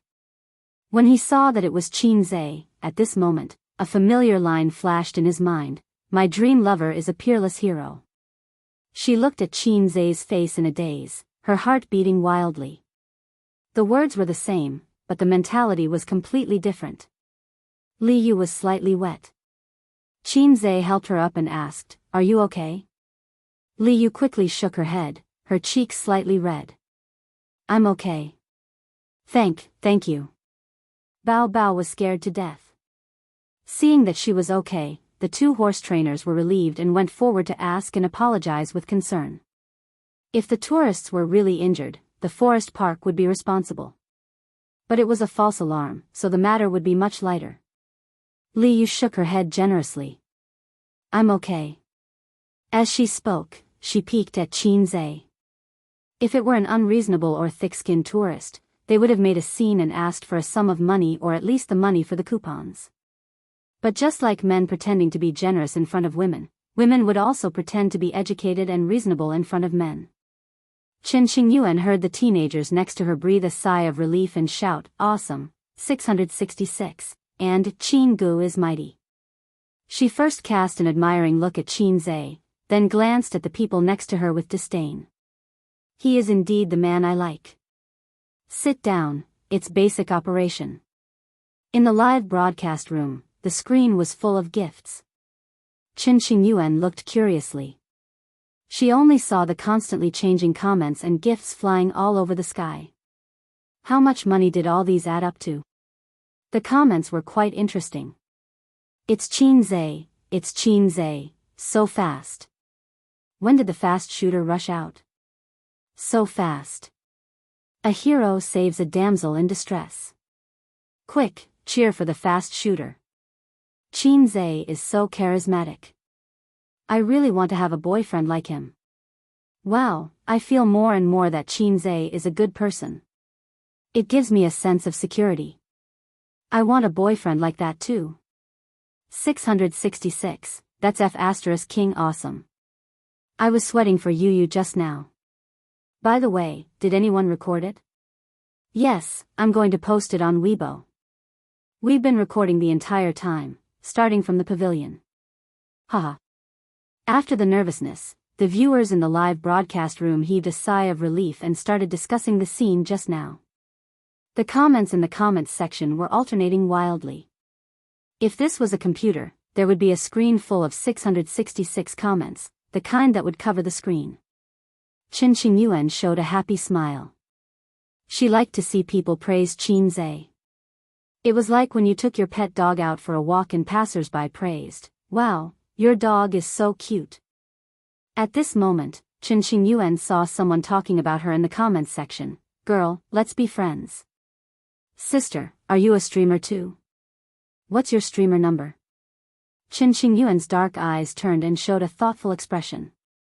She looked a little cute and playful. "I'm not a streamer. I'm just helping your streamer hold her phone." "Kawaii. What a good girl. She's good at Syscon." Immediately, there was another round of comments, although it was quickly pushed to the top by Qin Zhe's comments. Qin Xingyuan whispered, "Let me tell you a secret." After she finished speaking, she waited for a few seconds and saw that someone in the comments section asked about the secret. Qin Xingyuan coughed. She wanted to say, "I'm Qin Zhe's girlfriend." She wanted to forcibly crown herself. Then, this matter would become the headlines, the hot search, and maybe she could even become an internet celebrity. Of course, being an internet celebrity was not important. What was important was that her relationship with Qin Zhe would spread and the whole world would know. "Actually, I'm Qin Zhe's girlfriend." Qin Xingyuan's tone was serious, as if she was announcing that the Chinese people had stood up. As expected, the live stream was in an uproar. There were all kinds of comments, scolding, questioning, and questioning. It was like a divine needle poking into a muddy ground and stirring it vigorously. The juice flowed and it was difficult to calm down. Qin Xingyuan's words had such an effect. "Your brother seems to have sprained his hand. Go and have a look." When Qin Xingyuan was really proud and smiled sweetly at the camera, a hand pushed her from the side. It was Pei Ziki. Qin Xingyuan looked at her blankly. "Brother? I don't have a brother. I'm the only daughter in the family. Since when did my dad get me an older brother outside?" "It's Qin Zhe," Pei Ziki said to the camera. "She's joking with everyone. She's Qin Zhe's cousin." Qin Xingyuan, I'm not, Pei Ziki snatched the phone. "Okay, you just like to joke. Give the phone back." She didn't give Qin Xingyuan a chance to explain. She ran away and handed the phone back to Li Yu. "Thank you." Li Yu took the phone and was ready to act cute and pitiful to the audience in the live stream and ask for gifts. Asking for gifts in fancy ways was the self-cultivation and basic skill of a female streamer. But when she saw the comments section, she was stunned. The audience didn't comfort her or discuss the thrilling scene just now. "So it's Qin Zhe's cousin. Qin Zhe's cousin is so beautiful. The elder sister is beautiful. Is the younger sister so beautiful too? Qin Zhe's cousin?" Li Yu was confused. Was it the girl just now? Then she checked the number of gifts and was shocked on the spot. The gifts she received in one day were more than the total gifts she received in a month of live stream. No wonder everyone liked to freeload. It was too easy to make money. On the other side, Qin Xingyuan stared at Pei Ziki unhappily. "Why are you ruining my business?" His words sounded like a big bully asking a young hero who had pulled out his sword to help out when he saw injustice on the road. Pei Ziki said, "Don't mess around with this kind of thing. It's okay to be mischievous. But if you do it tens of thousands of times, something bad will happen." This was the same principle as playing with a little was good for the mood, playing with too much was bad for the body, and playing with too much was bad for the body. Everything had to be done in moderation. Qin Zhe is a public figure. His girlfriend has always been a sensitive topic. Don't be silly. It's okay if it's really his girlfriend, but you're a fake. Pei Ziki said, "Believe it or not, you'll be found out tomorrow. Do you know how terrible the fans are now? Do you want to be made into a joke, be abused on the internet, and even receive threatening messages? Qin Qingyuan said guiltily, "It's not that bad." Pei Ziki lowered her voice. "It's okay if you're found out, but don't implicate your father. Is your father's butt clean? Everyone is squatting in the toilet. His sh*t will never be clean." Qin Qingyuan thought for a moment. "Then I'll go back and help my father clean the sh*t on his butt first." Pei Ziki was speechless. Qin Zhe held Nan Man Pei's waist and helped her get off the horse. He asked, "Sister Man, do you still want to ride? If you do, Ziki and Donglai's coupons will be renewed again." Nan Man Pei shook her head. Forget it. It was a pity that they were not in the grassland. Otherwise, they could ride the horse and enjoy the speed and passion. Qin Zhe said, "Oh." He was a little disappointed that he could not enjoy the moving scenery again. In addition, he suddenly understood why some people like to have sex on the horse. It was because it was too easy. The horse's power could replace the waist and save a lot of trouble. While riding the horse, he could also ride the big breasts.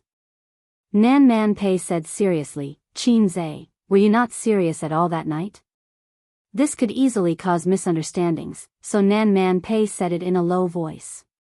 Due to the limited number of times that he and Nan Man Pei had been alone at night, Qin Zhe thought for a moment and understood. "Yes," he answered honestly. "If you go all out, how many moves can I take?" Although she had expected it, Nan Man Pei was still unwilling to give up and asked. Qin Zhe wanted to say, 3 seconds. On second thought, such an answer was too merciful. Moreover, it was too quick. He was now very sensitive to anything fast. "I've never tried, so I don't know," Qin Zhe said. "Have you ever met an opponent that you can't defeat?" Nan Man Pei asked. Being stronger than any opponent is the biggest worry in life. Qin Zhe sighed softly. Nan Man Pei rolled her eyes at him charmingly. The unexpected incident did not extinguish the teenager's interest in riding. Qin Zhe and Nan Man Pei stood outside the track, watching and chatting. "Sister Man, have you seen today's headlines?"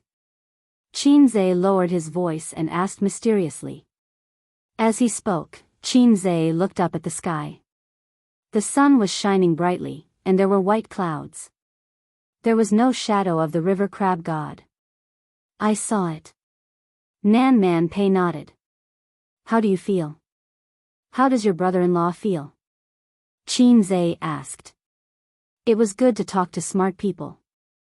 They could always easily understand the meaning of your words.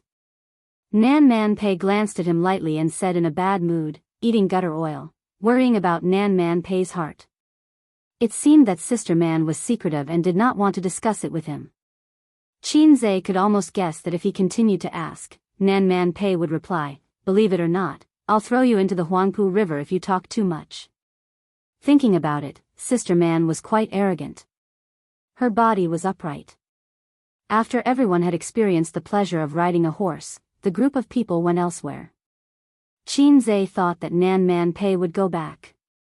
After all, she was here for a blind date. Now that the other half of the blind date had left, she had no reason to play with a group of kids. But she did not leave. Instead, she said that she wanted to drive a go-kart. The go-kart was a little far, and it would take time to wait for the electric car to pass by. So, the group of people rented the bicycles in the park. Li Yu happily planned to follow Qin Zhe and get gifts. "Let's go." "Don't follow us," Qin Zhe said. "Anyway, we're all playing. Let's go together, okay?" Li Yu said in a coquettish tone. "No, I'll hit you again." Qin Zhe gently knocked on her head. "All right then." Li Yu clutched his head with a disappointed expression. After all, she was a college student. She was much more cultured than those female anchors from Dongguan. If it were them, they would shamelessly follow Qin Zhe because they could earn money quickly. In that case, Qin Zhe could only go back to the hotel. The two parties parted ways and rode in opposite directions. They met by chance and parted. They might not meet again in the future. Life was always like this. You would meet people one by one, and then those people would become distant scenery. Life continued to move forward. No matter if it was happy or sad, it would never stop. But Qin Zhe did not know that he had gained a die-hard fan. Chapter 552. For Chen Xingyuan, Qin Zhe was the most dazzling scenery she had ever seen in her 18 years of life. She was so engrossed in it that she couldn't extricate herself from it. She tried to retain it so that it would forever be a part of her life. For Nan Man Pei, Qin Zhe was also a scenery. It was still bright, but the color was a little bright and yellow. Thinking of this, she turned her head and looked at Qin Zhe. The wind lifted his bangs, and on his angular face, there was a smell of sweat. It was a sunny day in August, and it was hot. Nan Man Pei regretted wearing a bra when she went out.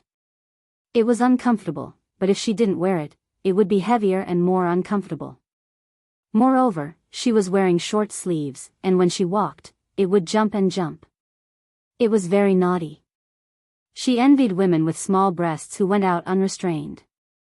If Qin Baobao was here, she might be able to reach a consensus with Nan Man Pei.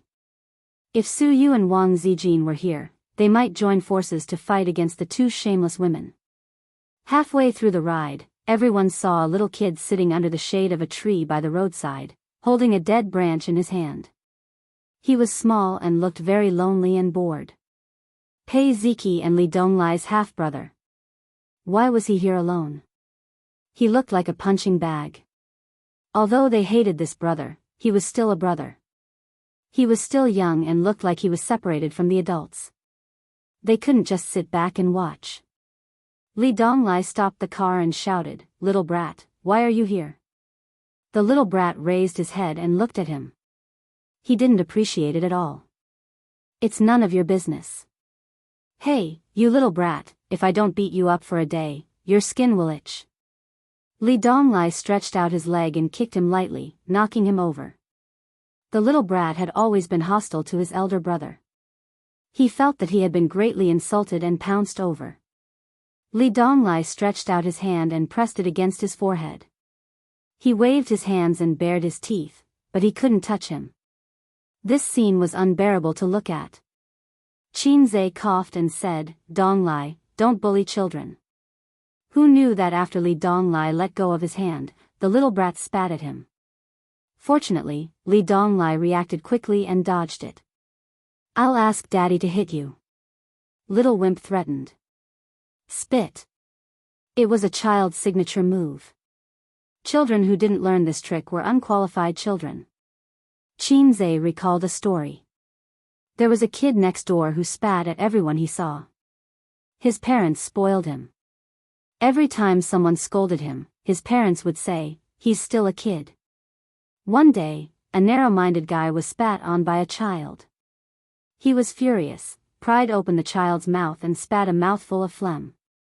Since then, the child had never spat again. However, Little Wimp was Big Boss Li's son. Who would be tired of living and dare to do this? Nan Man Pei stopped the car with one foot on the ground and asked, "Why are you here? Where's your mother?" Little Wimp didn't dare to be disrespectful to Nan Man Pei. He had suffered before, so he answered honestly, "My mother didn't let me come out to play, so I snuck out by myself." Nan Man Pei heard this and frowned. "How long have you snuck out?" Little Wimp said, "Just for a while. All the things here cost money. I don't have any money." So he sat alone by the roadside and sulked. Nan Man Pei took out his phone and called his mother. "Your son is with me. Come and pick him up." From the racetrack to the go-kart track. Little Wimp shouted, "Tell me, tell me."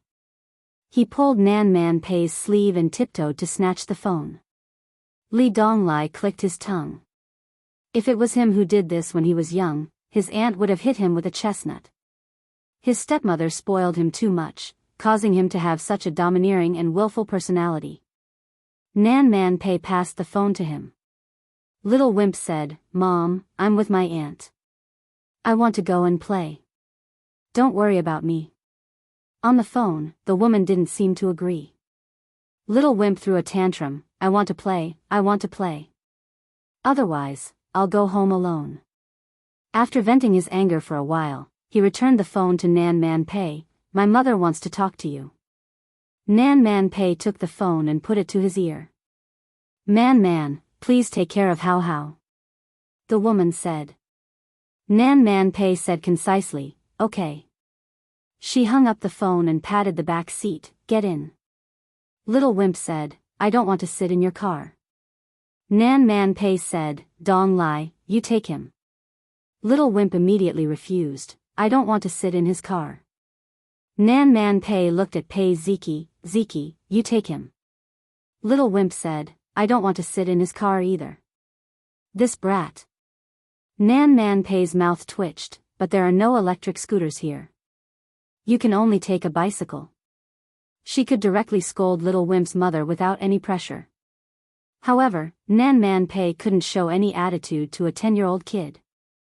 Moreover, he wasn't like Li Dong Lai and Pei Ziki, who were elder sister's children and could be beaten up as she wished.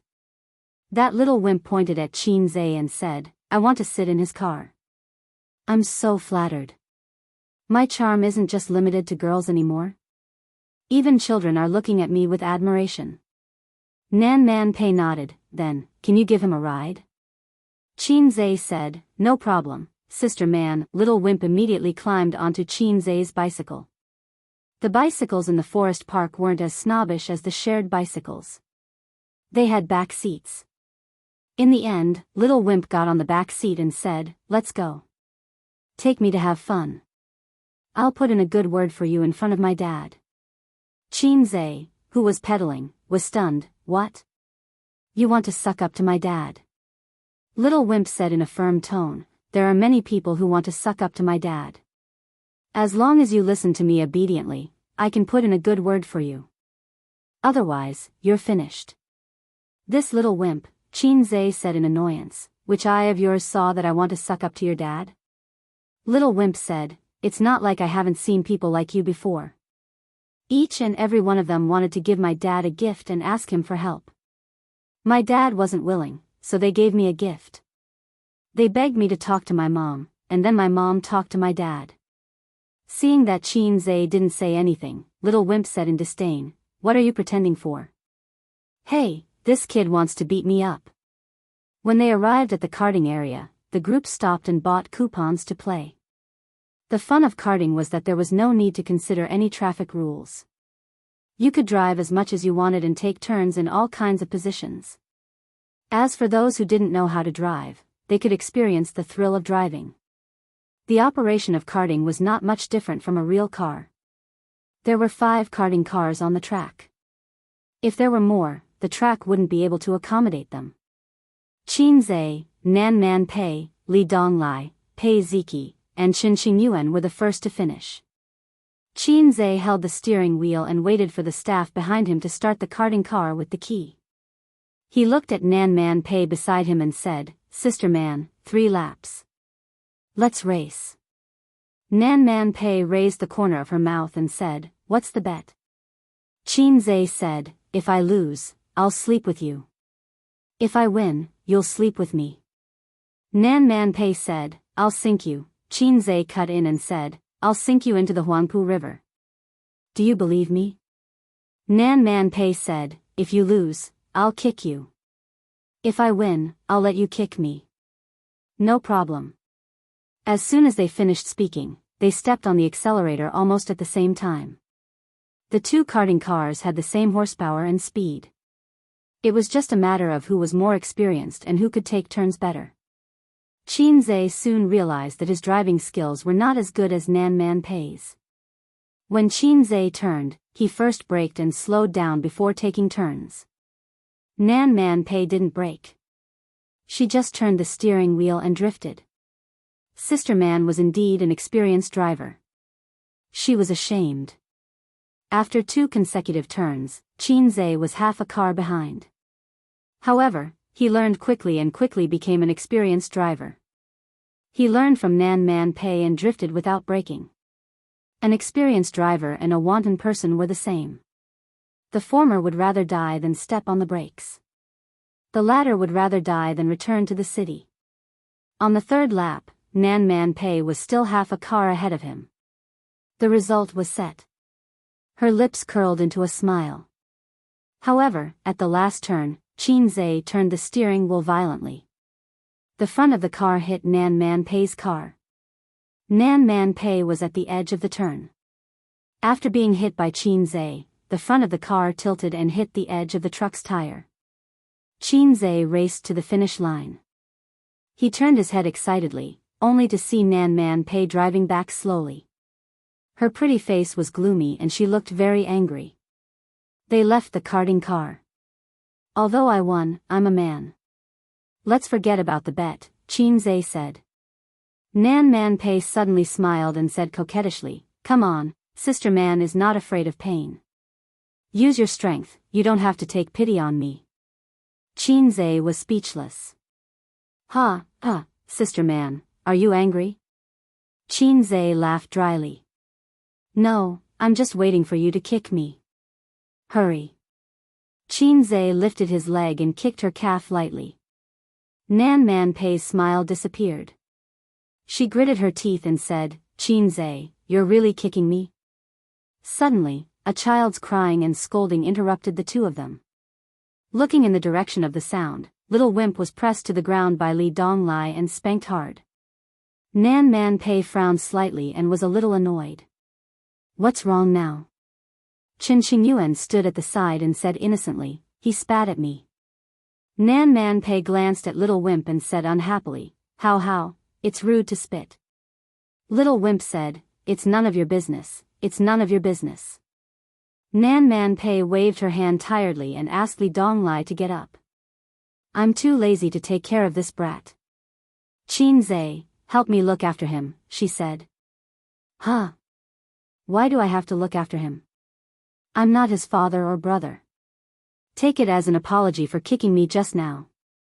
I'll try my best to control the burning silence aura in my body. Little Wimp laid on the ground and did not get up, crying loudly. He looked so pitiful that even Qin Zhe could not help but feel pity for him. Why bother? Your mother is not even here, who are you crying for? Don't cry. You can't spit at people, you know? It's very rude. Qin Zhe helped him up. Giving birth to such a brat, the parents would be worried. No, the responsibility should be on the parents. Big Boss Li did not have the skills to educate children. Whether it was this brat or Li Donglai and Pei Ziki, when they first met, their personalities were so bad that they wanted to die. It was better not to have children in the future. Qin Zhe did not have the skills to educate children and had no experience. If he gave birth to a son and raised him wrongly, it would be painful. He would discuss it with his sister later. It would be better to have a daughter as the first child. Help me beat him up. Little Wimp pointed at Li Donglai and said to Qin Zhe. He's my disciple. Qin Zhe rolled his eyes. You should be more obedient. Pei. Little Wimp spat at Qin Zhe's face, quickly and accurately spraying venom. Chapter 553. At that time, the spit was only a millimeter away from my face. In 0.01 seconds, it would have stuck to my handsome face. What the hell, old Master Qin, am not dead yet, and you're already spitting at me? Fortunately, the effects of the times are calling that Qin Zhe had painstakingly trained came in handy. Relying on his superhuman reflexes, he leaned back and narrowly avoided the venom attack. Venom attack from the brat, miss. This was like a high-level account with godly equipment facing a goblin with a wooden hammer. If the goblin stood still and let the goblin hit him, only a miss would appear on top of the goblin's head. Similarly, a high-level account with a light hit would be able to blast the goblin into pieces. Unfortunately, this was not a game. Not to mention that the brat was Big Brother Li's son. Even if he wasn't, Qin Zhe couldn't lay his hands on a child.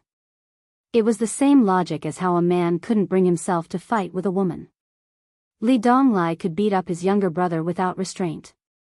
He was his brother, and Qin Zhe was his elder. He couldn't beat up the brat in front of so many people. But if he didn't beat him up, he would be angry. The child couldn't understand such things as gentlemanly demeanor. Instead, he thought that Qinze was afraid of his identity, so he became even more unscrupulous. Taking a deep breath, he sank his qi into his dantian and gathered it at the tip of his tongue. Pay! Pay! The venom hit him 3 times in a row, but Qinze dodged all of them. Pa! When the brat was brewing the 4th mouthful of venom, Nan Man Pei finally couldn't stand it anymore and slapped him. It was just a small slap.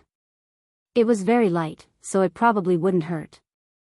The brat had obviously never been humiliated like this before. He met Nan Man Pei's cold eyes and turned to punch and kick Qinze. Qinze reached out his hand to block the brat's head. No matter how he punched and kicked, he couldn't touch him. I'm going to beat you to death. I'm going to beat you to death. You dog, you are a dog. My dog. I'll ask my dad to beat you to death. Qinze's mouth twitched. This account was useless. He suggested that Big Brother Li delete his account and start from scratch. He had met a lot of naughty children. When he was in junior high school, a couple living on the same floor gave birth to a naughty child. The child was always swearing and had no manners or upbringing. Because the male owner was a middle school teacher, he often came to Qinze's house to ask the old man, who was still a university teacher at that time, for advice and to discuss the great cause of education. That teacher might have been a good teacher, but he was obviously lacking when it came to educating his children. He was drinking and chatting in the old master's study, talking about national affairs, encouraging words, and talking about nobility. His son and Qinze were playing in the living room. Actually, at that time, Qinze was not very willing to play with the little brat, so his attitude was not very good. He accidentally angered the little brat, who threw things and scolded him. He even threw an apple at Qinze's nose. Qinze had a nosebleed at that time. At that time, Qin Bao Bao, whose cheeks had just lost their roundness and became thin and charming, heard the noise and came out. When she saw her brother, who she regarded as her exclusive property, bleeding from his nose, she immediately exploded. She gave him a violent beating. Since then, the naughty brat never came to Qinze's house again. He was scared when he saw Qin Bao. The child was naughty and disobedient. What should she do? Just give him a beating and everything would be fine. This brat was spoiled by my stepmother. Li Donglai raised his hand and was about to slap him. Nan Man Pei stopped him. Speaking of which, she was temporarily taking care of the little brat. She was secretly taking care of the nephew who was not related to her by blood and then letting the nephew who was related to her bully the nephew who was not related to her by blood. With her upbringing and character, she could not do such a thing. She was even too lazy to educate the little brat. What did it have to do with her whether he was ugly or not? As long as she educated Li Donglai and Pei Ziki well, she would be satisfied. Perhaps it was because his aunt and siblings were not kind people. Without his mother's support, he did not dare to be too picky. He also felt that Qinze was the same as those who came to ask for help and did not dare to offend him. Hence, he grabbed Qinze and scolded, "You're a dog who comes to my father for help. I want my father to beat you to death." Li Donglai was furious. "I'll beat you to death." His ambition was not small. He even wanted to stand shoulder to shoulder with his father. At this time, Nan Man Pei's phone rang again. She answered. Man, Mom is not feeling well again. Janya asked me to take her to the hospital for a checkup. Also, he received a call. There's something at the office and he has to rush over. You can bring Hao and Ziki back with you. Nan Man Pei said, "You're leaving now?" "Yes." "All right then." Nan Man Pei hung up helplessly. The old lady was really too much. She came out to play when she was not feeling well. She went back to the hospital after playing around. "We have to go back." Nan Man Pei looked at them. "Grandma is not feeling well and your father has something to do at the office." Pei Ziki suggested, "Then let's go back later. I still want to experience kayaking." Nan Man Pei pondered. That's fine too. Qin Zhe, keep an eye on him. Dong Lai drove here himself. He has a car. After Li Donglai was admitted to university, Nan Man Pei rewarded him with an Audi A6. Li Donglai, this idiot, had a low EQ. It was probably because he spent all his skills and talents on fighting. He often talked about finding a girlfriend. He was good at talking, but he was not good at acting. Otherwise, he would have driven the A6 to the entrance of the university to pick up girls. Qin Zhe was unwilling. He also wanted to go back, but if he left, Nan Man Pei would definitely be worried. This group of people were all children. He was the only adult and the elder. Hence, he said, don't worry.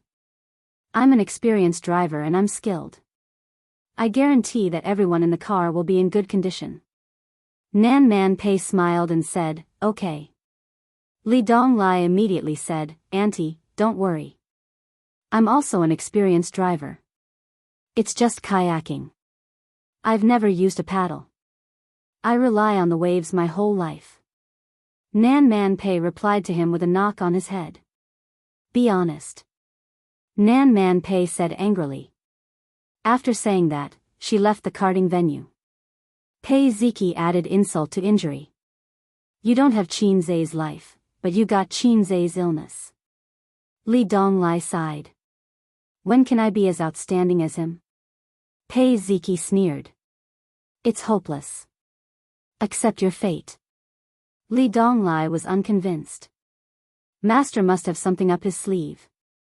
I'll go and ask him. Li Donglai humbly asked for advice. Qin Zhe pondered for a long time after hearing that. Li Shizhen's show. Li Shizhen's mischievousness. It depended on talent. It couldn't be learned.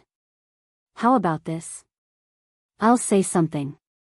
If you can understand it one day, you'll probably graduate, Qin Zhe said. Li Donglai put on an expression of listening attentively. Qin Qingyuan and Pei Ziki, who were beside him, also pricked up their ears. Qin Zhe said, You just started university. How's university life? I came back from Japan and wanted to make friends with you. Are you interested in Japanese girls? So, are you free this Sunday? Li Donglai was stunned. That's it? Qin Zhe nodded. That's it. Li Donglai looked at Pei Ziki and Qin Qingyuan. Did you hear anything? Qin Qingyuan, Qin Ge might want to say that university life is good. Pei Ziki, stupidly Donglai, Qin Zhe wants to introduce a girlfriend to you. Li Donglai was pleasantly surprised. Really, Qin Ge? Qin Zhe, sigh, how lonely it was to be an expert. Everyone experienced the thrill of karting, except for the women. Including the brat of the Li family.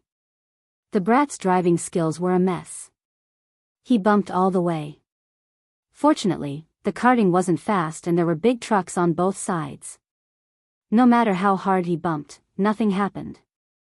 For a 10-year-old child, this was a rare and excellent experience.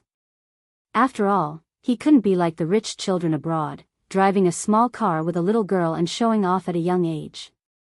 When he grew up, he would be even more arrogant. Under the leadership of Qin Zhe, a group of people rode to the kayaking area. The little brat naturally sat in Qin Zhe's car. The little brat raised his chin at a 45-degree angle. His face was full of pride and arrogance as if he was saying, Master gets on the sedan chair. Qin Zhe really wanted to beat him up. The kayak moved forward on the blue waves. The blue sky and white clouds were reflected in the water. Qin Zhe sat at the front of the boat and remembered that he went to the amusement park in Xishan with his sister and experienced many exciting games such as the haunted house and roller coaster. At that time, his parents were also with him. He was forced onto the roller coaster and pendulum by his sister. When they came down, his sister vomited. Qin Zhe's face was as pale as a ghost. In the haunted house, the staff jumped out at the corner to scare his sister. His sister screamed in a high decibel. Qin Zhe heard the staff cursing. Damn, you scared me. Although the light was dim, Qinzhe clearly saw the staff's body tremble. At this time, he was suddenly kicked in the waist. "Go away, I want to sit at the front of the boat," the brat ordered. "You want to get beaten up again?" Li Donglai, who was rowing the boat, scolded. "Donglai, don't be so angry." Qinzhe moved and gave the seat to the brat. When the brat grew up, whenever he recalled his childhood, he would probably say something like, "My brother loved me very much when I was young. He liked to treat me to his favorite big mouth." Qinzhe despised him in this aspect. "My sister loved me very much when I was young. She liked to treat me to her favorite big mouth. One punch for one big mouth." The system came out to show off.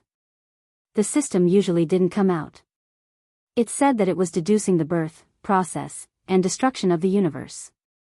It claimed that it was different from those pretentious brats who only knew how to show off with the host. If one had to give an example, it would be the difference between a celebrity and a scientist. Qinzhe tried hard to recall, but he couldn't remember the original name of the lowly system. He felt that it was looking for an excuse for its lowly status, and shamelessly gave itself the high hat of a scientific research system. "If you want to hit a big mouth, you have to ask for my permission first," Qinzhe said.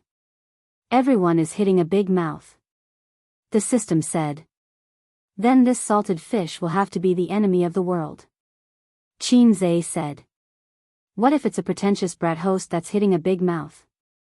the system asked. "Don't be afraid, just do it."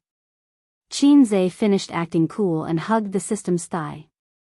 "Don't I still have you, the invincible system?" The system said, "I'm just a lowly one. This person." The system was invincible once it made fun of itself. Qinzhe said, "Are you a defective product produced by the system's supplier?" The system was angry. "Don't mess around, I was born for the great world of scientific research. I'm different from those cheap commercial goods. Also, when I was born, I was awesome. But because my main purpose was scientific research, I was cut." "Oh my, you scared this salted fish. Do you think you're Miyamoto? You think the invincible me can be cut again?" After rowing the kayak, it was already 1 in the afternoon. Pei Ziki was satisfied and wanted to return to Shanghai to say goodbye to her friends. The little brat still wanted to play, but Li Donglai and Pei Ziki didn't care about him, so he vented his anger on Qinzhe. When Qinzhe wasn't paying attention, he ruthlessly kicked him. "Dog, you're a dog. Poo poo poo. Venom triple strike." Although he avoided the saliva attack, the 10-year-old brat's kick still hurt a little. Qinzhe tried to hold it in, but he couldn't. He was completely enraged. If he didn't teach him a lesson, he wouldn't know the wrath of a king. Chapter 554. When Li Donglai saw this, he could not help but want to beat his brother up. His face was burning. After all, he was a member of the Li family. He had no manners and rules at all. It was so embarrassing. "Forget it, let's go home." Qinzhe looked at the provocative little brat. The 4 of them left the forest park in an electric car and returned to the hotel. They went to the front desk to ask, found the hotel lobby manager, checked out and packed up. According to the original plan, they were going to spend the weekend in the hotel.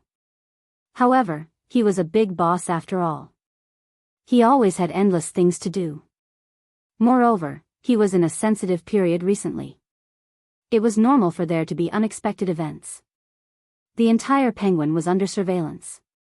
If you don't believe me, you can change the personal information of Weixin and Cuckoo. Whoever can do it, I'll live stream myself eating sh*t, eat a pound of sh*t, wait here, we'll drive over, Qinzhe said to the little brat. The little brat ignored him and stood at the entrance of the hotel. A 10-year-old child could understand a lot of things. Moreover, he was born in such a family. His vision was definitely higher than that of ordinary children. When he said that Qinzhe was a dog, he was referring to, "You are the Li family's dog." This was how it was shown on TV. In fact, since Qinzhe became famous until now, the Li family had not done much. For Qinzhe and Li Jianye, this was a friendship. Of course, the little brat did not understand this. He just said what he saw on the surface without restraint. Qin Zhe drove Li Donglai's Audi A6 out of the underground parking lot. When the bumper was raised, he looked back. There were no cars, so he stopped and asked the old man in the guard booth, "Sir, do you have a rope?" The old man first looked at the A6 logo and said kindly, "What kind of rope do you want?" Qin Zhe smiled and said, "Any kind of rope is fine." The old man said, "Yes." The Audi A6 left the underground parking lot and stopped at the entrance of the hotel. Qin Zhe pushed the door open and got out of the car. He stood beside the car like a butler and asked the young master to get in. The young master got into the car valiantly. He seemed a little surprised by Qin Zhe's sensibility and looked up at him. Then, he saw the scene in the car and was stunned. Bang! The car door closed. Qin Zhe quickly got into the driver's seat, stepped on the accelerator, and sped away. His impatient look made him look like a human trafficker who was driving a van to kidnap children from the roadside. Inside the car, Li Donglai and Pei Ziki were lying askew in the back seat. Their hands were tied behind their backs, and they were wearing blindfolds. They were motionless like salted fish.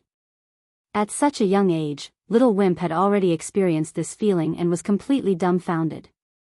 Li Donglai, Pei Ziki, he shook Li Donglai and Pei Ziki, but the two of them seemed to have fainted and ignored his calls. "What did you do to them?" Little Wimp glared at the back of Qin Zhe's head. "I didn't do anything. I just knocked him out." "Why did you knock them out?" Acting proficiency, Qin Zhe laughed wildly. "Of course I'm going to sell it." Little Wimp, if there was a camera at this moment, it would be able to record a 10-year-old child's dumbfounded, nervous, and scared expression. A 10-year-old child, facing such a sudden turn of events, was a little confused. He sat in between Li Donglai and Pei Ziki, and was stunned for a long time. I want my father to beat you to death." Little Wimp forced himself to say. Qin Zhe laughed loudly, turned his head, and gave Little Wimp a wild and arrogant expression, completely like a villain in a TV drama. "Your father can't find me. Since I dared to do this, naturally I'm not afraid of your father." His acting was a little exaggerated. A real bad guy should be reserved and sinister. However, the target was a child. He acted as a reserved and calm bad guy, and it was not effective. Little Wimp was obviously frightened by his expression, and subconsciously leaned back in his seat. Qin Zhe's expression was ferocious, and his tone was fierce. "I'm going to sell your sister and brother, not to buy them as children, but to sell their organs." Little Wimp's eyes widened. "Dig your brother and sister's heart out, dig out their eyes, dig out their intestines, and sell them all. You can earn a lot of money." Qin Zhe laughed sinisterly. Little Wimp was scared, and trembled. He said in a sobbing tone, "Don't sell them." Qin Zhe was stunned, and his tone was still fierce. "Fine, if I don't sell them, then I'll sell you." Little Wimp cried on the spot.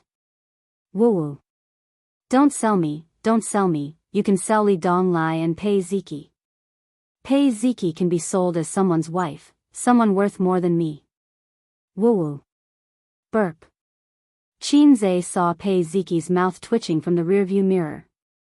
He did not hesitate to sell his brother and sister. This child had a future. Qin Zhe said fiercely, "Shut up, if you cry again, I'll tie you up like them, and dig out your heart and eyes. Your mother told you before, human traffickers are inhumane." Little Wimp immediately shut up, and his little shoulders trembled. Everyone had heard a joke or a warning in their childhood. You were picked up from the trash by your mother. Don't talk to strangers, be careful not to be kidnapped by human traffickers. Therefore, everyone's childhood was shrouded in the shadow of human traffickers. Little Wimp was no exception. He met the terrifying human traffickers that his mother spoke of. "But I won't dig out your eyes, I'll ask your father for a sum of money to redeem you. As long as you listen to me and cooperate, you'll be fine. Otherwise, you'll be like your brother and sister." Qin Zhe said in a low voice. Do you want to have your eyes dug out and your heart dug out like your brothers and sisters? Little Wimp choked. No. He looked pitiful as if he wanted to cry but did not dare to. The car left Chongming and drove onto the Yangtze River Bridge. Qin Zhe did not say anything along the way. Pei Ziki and Li Donglai quietly adjusted their positions midway. They had been lying crookedly for a long time, and they were tired. Not long after, Li Donglai's snoring sounded. He had fallen asleep. Little Wimp was in a state of nervousness and fear. His small body was straight and his eyes were slightly red. Sometimes, he would look pitifully out of the window. He was probably praying in his heart that Spider-Man or Superman would come down from the sky and save him. No, at his age, he should be praying to Big Bear, Bear 2, or Shi Yang Yang. Or, blah blah blah, Xiao Ma Xin. What grade are you in? After crossing the Yangtze River Bridge and entering Shanghai, Qin Zhe could not help but strike up a conversation. Little Wimp did not react. Do you want to have your eyes dug out? Qin Zhe threatened. Third grade. Little Wimp said in a sobbing tone. You're so small, I thought you were in kindergarten. Qin Zhe muttered. Where did you go to kindergarten? Huaqiao Kindergarten. Huaqiao Kindergarten was a famous high-class kindergarten in Shanghai. There were 7 or 8 branches. Qin Zhe had heard of it for more than 10 years.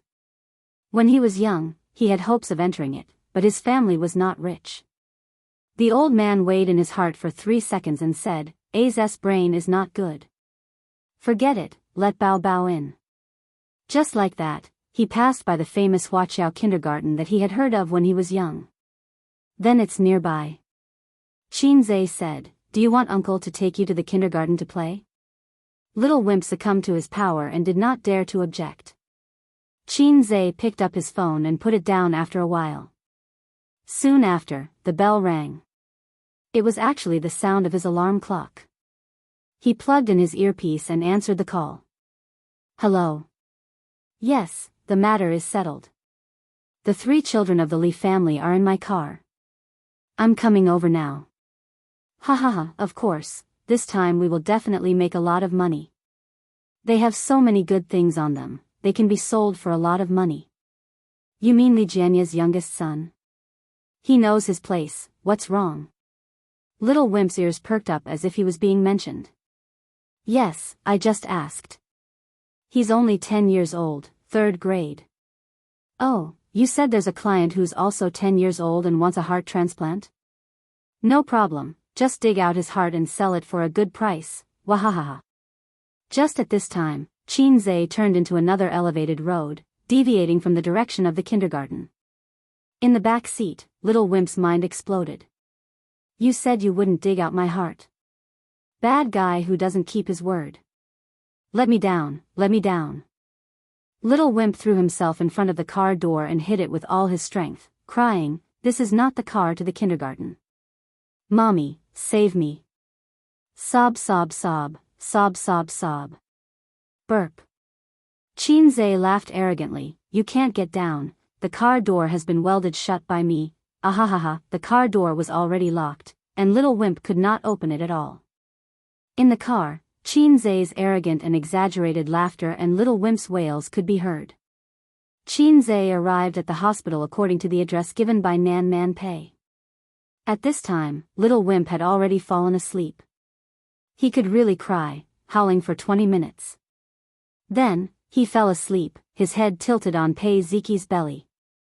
After he fell asleep, Li Donglai and Pei Ziki did not have to continue acting anymore. They untied the rope and took off the eye mask.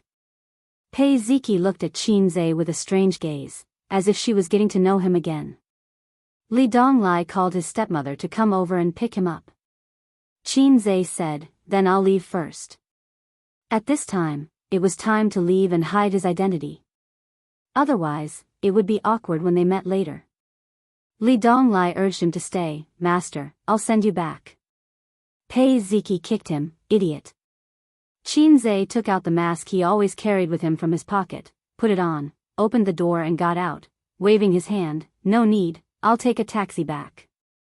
Before he left, he looked at Little Wimp, hoping that when Little Wimp went to junior high, he would be able to recall today's events and get rid of the shadow in his heart. In the future, when he scolded and spat at people impolitely, he could also think about today. "All right, it doesn't matter, I don't care if he changes or not, I'm happy anyway." How wonderful. A few minutes later, his stepmother came down from the hospital and walked to the Audi A6. She saw her son curled up in the back seat asleep. "Stop the car, let's go up together." The woman's tone was calm. After saying that, she carried her son. Little Wimp trembled and woke up immediately. It could be seen that even when he was sleeping, he was still tense. When he opened his eyes and saw his mother, he was stunned at first, then he started to wail. His voice was filled with tears, and it was extremely mournful. "Mom, save me, I don't want to be sold, don't dig out my eyeballs." Passers-by looked sideways. The woman's unfriendly gaze swept past Li Donglai and Pei Ziki, and she said in a deep voice, "What's going on?" Little Wimp cried loudly, "He wants to sell us, sell all three of us." Li Donglai and Pei Ziki were caught and dug out their eyeballs and hearts, sob sob sob. He buried his head in his mother's arms and cried loudly. The woman was stunned. She looked at her stepson and stepdaughter, then looked at her son, and said gently, "Be good, don't cry, who is he?" He. Little Wimp couldn't call out Chin Zai's name at all. "The person who came with Auntie, he wants to sell me, he wants to sell me," he said.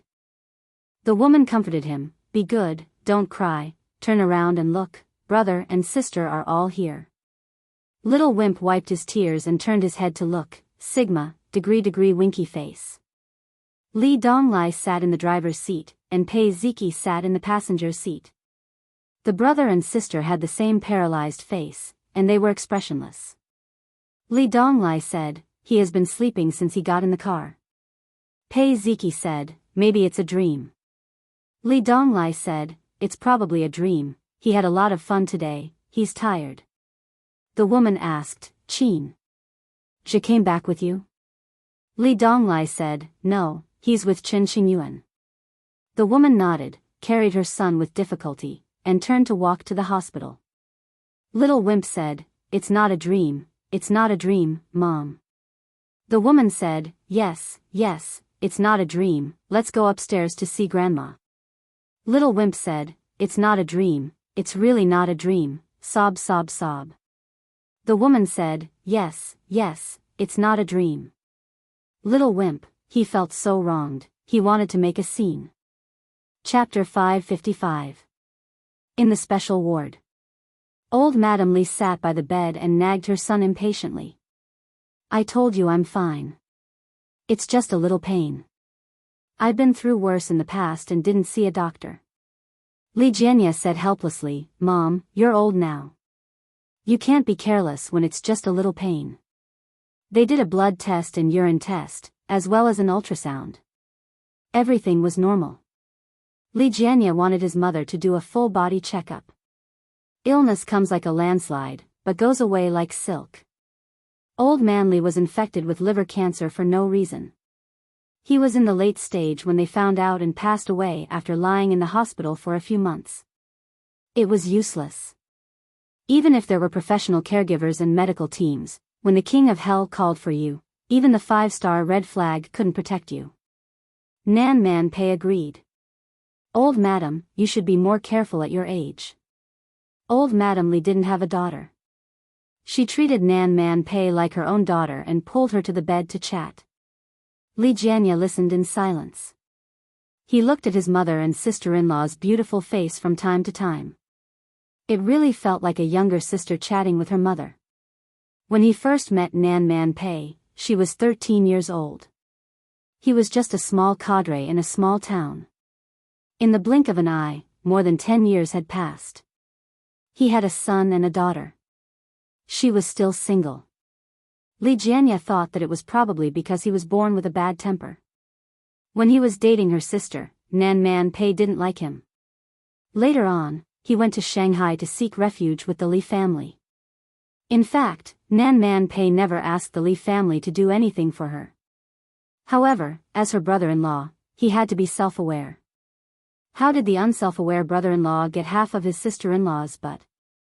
Although Li Jianya had no interest in his sister-in-law, he had to do his best to help her gain a foothold in Shanghai, regardless of whether it was for the sake of the friendship between the two families or for the sake of his wife.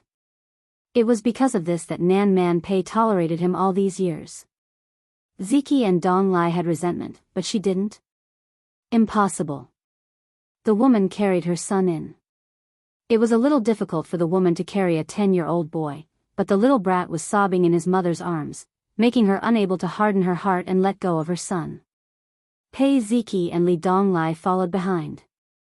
Seeing this, the old lady frowned. Donglai, Ziki, are you bullying your brother again? Li Jianya turned a blind eye to it. During his tenure, Li Jianya was famous for his pragmatism. He was not an honest official, but he was definitely a good official who was influenced by his father. He had a good reputation in the government, but his attitude towards educating his children was thought-provoking. Li Donglai, Pei Ziki, and the little brat Li Hao had never seen their father scold them for doing something wrong, nor would he praise them for doing something good. Even when his ex-wife's children and his current wife's son were scheming against each other, he was just a bystander. Li Donglai and Pei Ziki's childhood had unlimited freedom and room for self-creation. It was not a good or bad thing. It might raise a child with a strong personality and charisma, but it might also raise a wastrel who could not do anything right. Old Master Qin was good at teaching and educating people, and he was also good at educating his children. He could reason with them and beat them with a stick. But be it Qin Zhe or Qin Bao Bao, they rarely did anything out of line in their childhood and adolescence, and they would not try things that others did not dare to try. Stealing their parents' pocket money to buy popsicles and lick them did not count. They were nailed to a certain frame and followed the rules of the frame. Look, the little brat thought it through and did not dare to do it.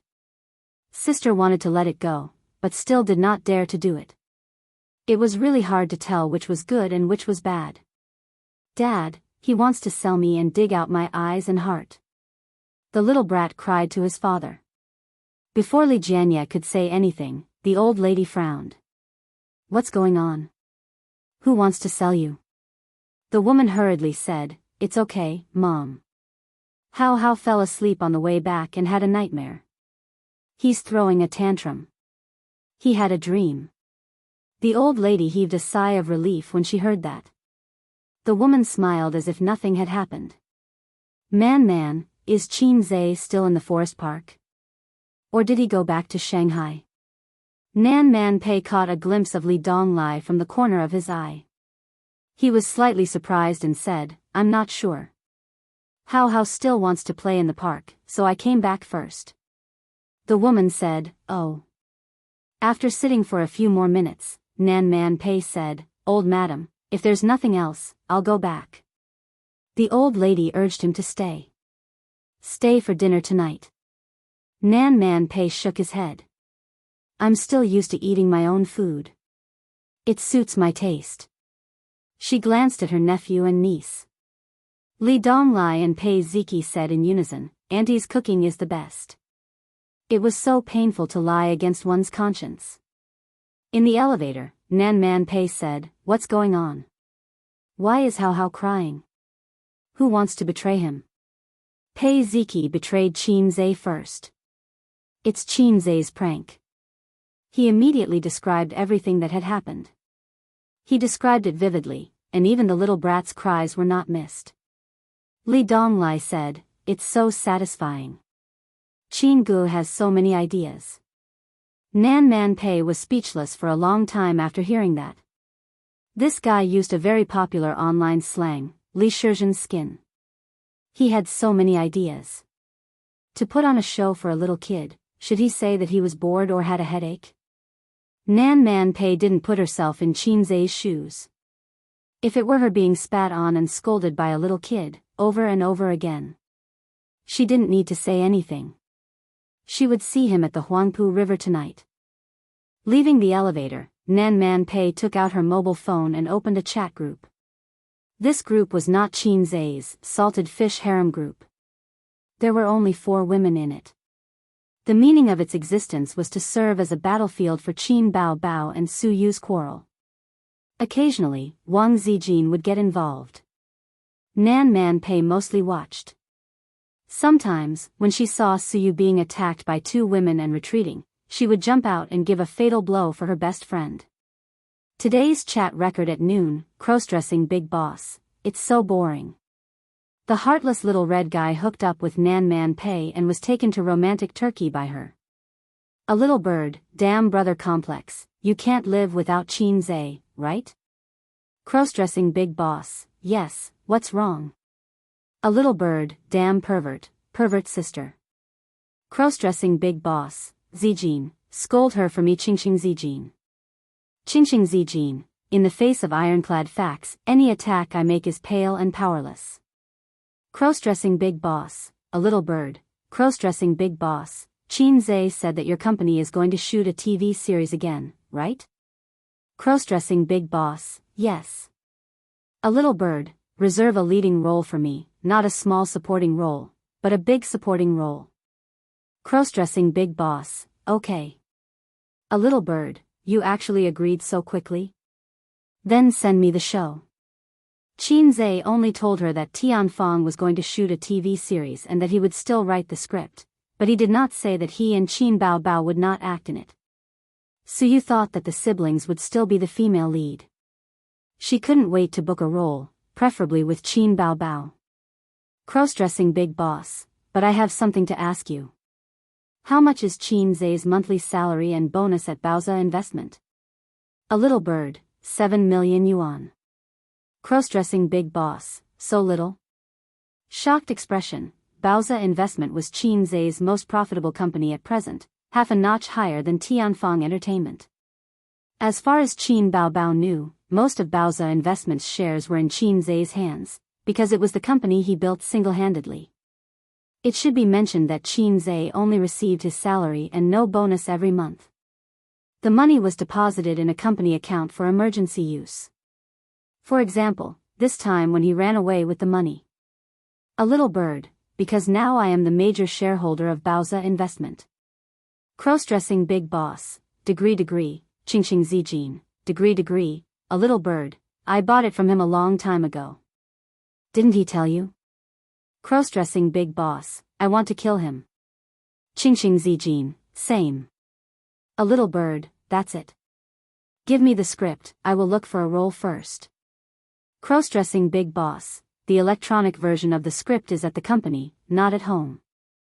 There are only copies at home. A little bird, then I will come over. I can't help but want to see it. After hesitating for a long time, Nan Man Pei chose to take a screenshot and send it to Qin Zai. Chapter 556. Qin Zai's head was scorching, wearing a mask, and he waited for a while on the side of the road before he got a taxi. The summer in Shanghai was particularly hot. In addition to the hot sun, there were thousands of air conditioners delivering heat and tens of millions of cars emitting exhaust fumes.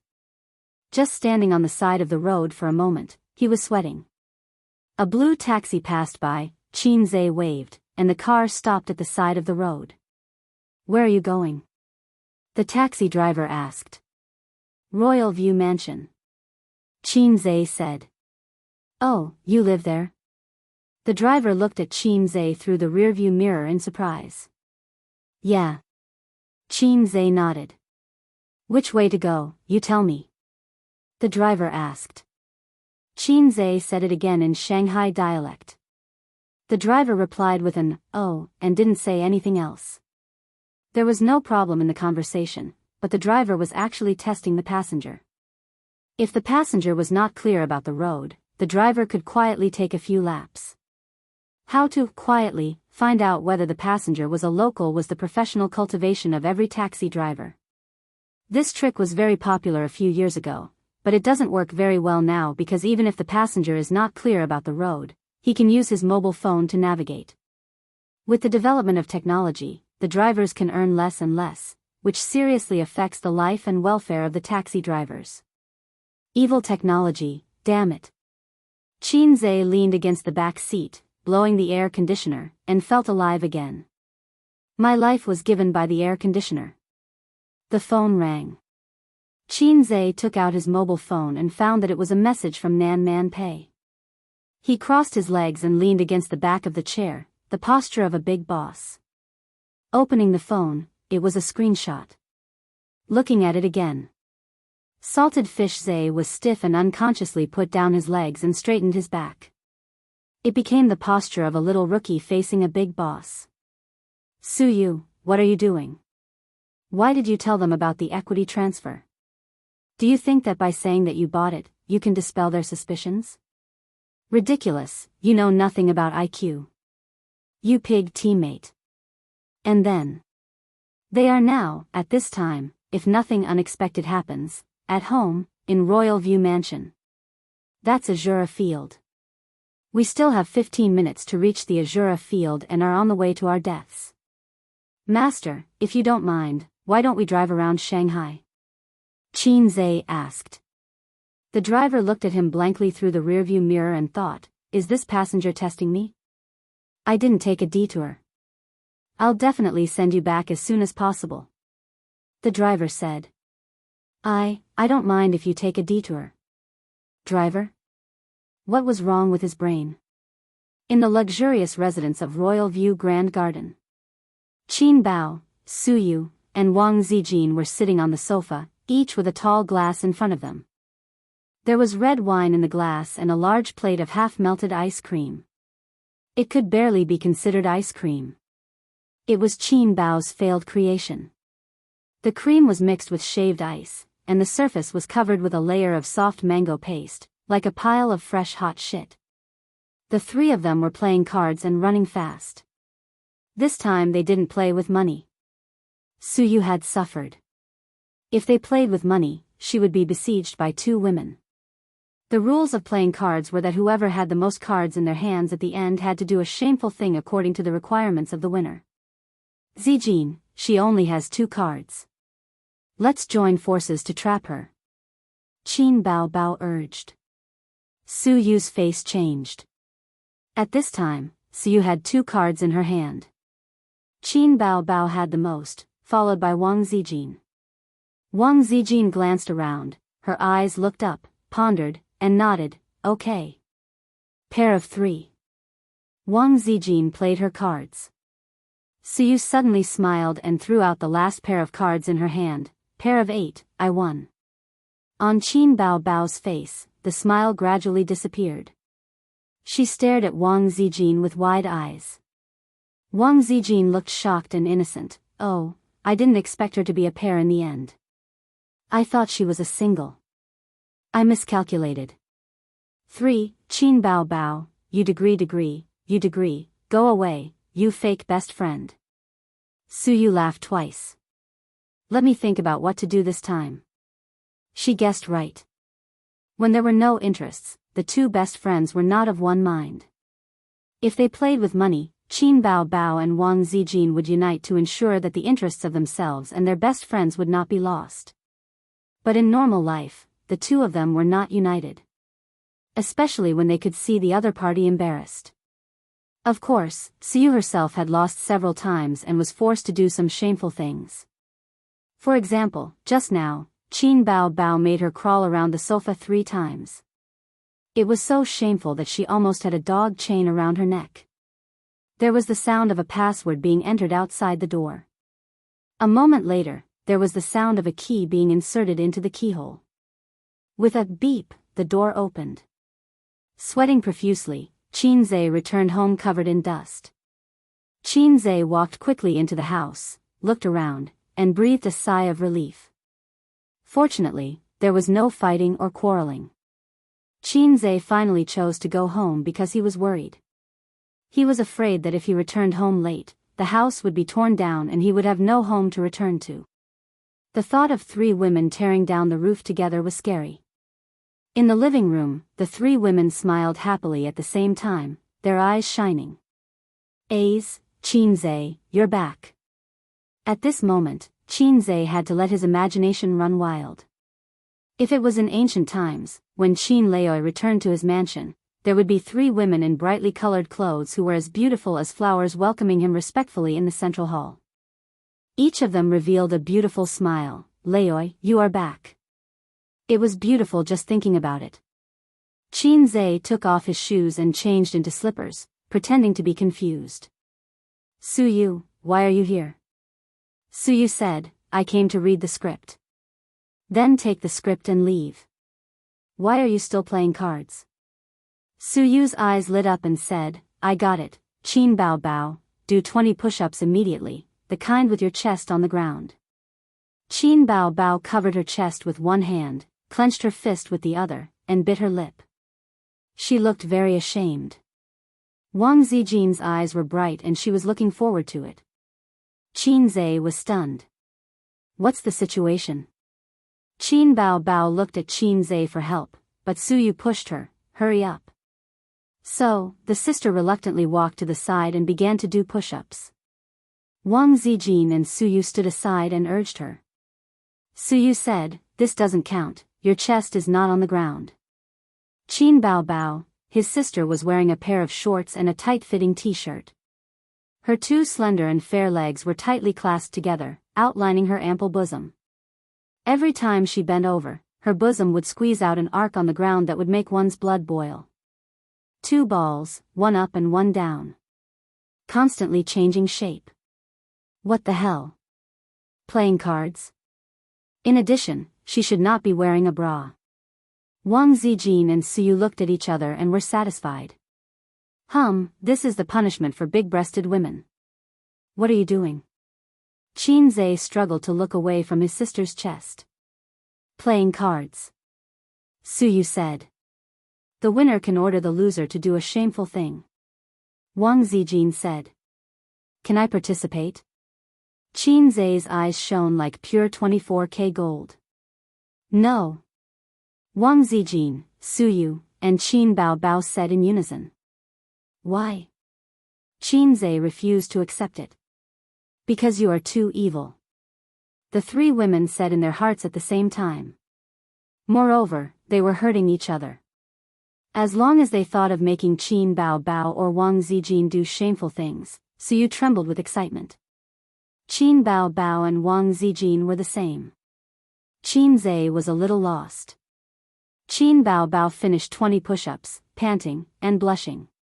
She shook her numb and swollen hands, rubbed her numb and swollen chest, gritted her teeth and said, again.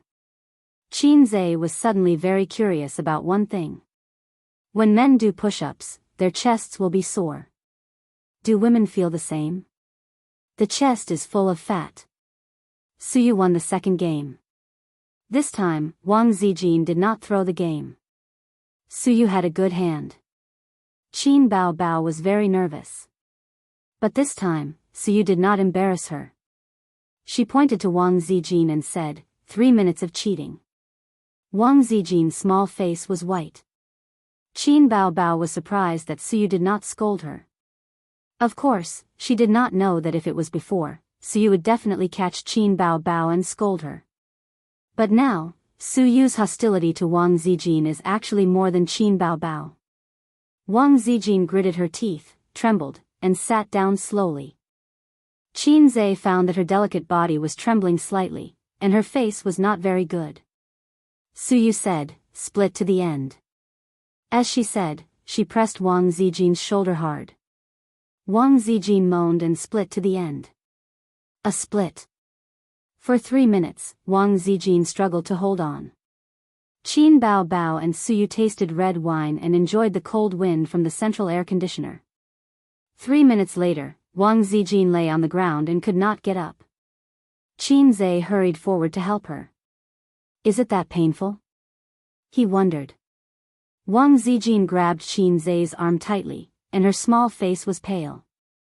She said bitterly, this is the 6th time I've split. It hurts.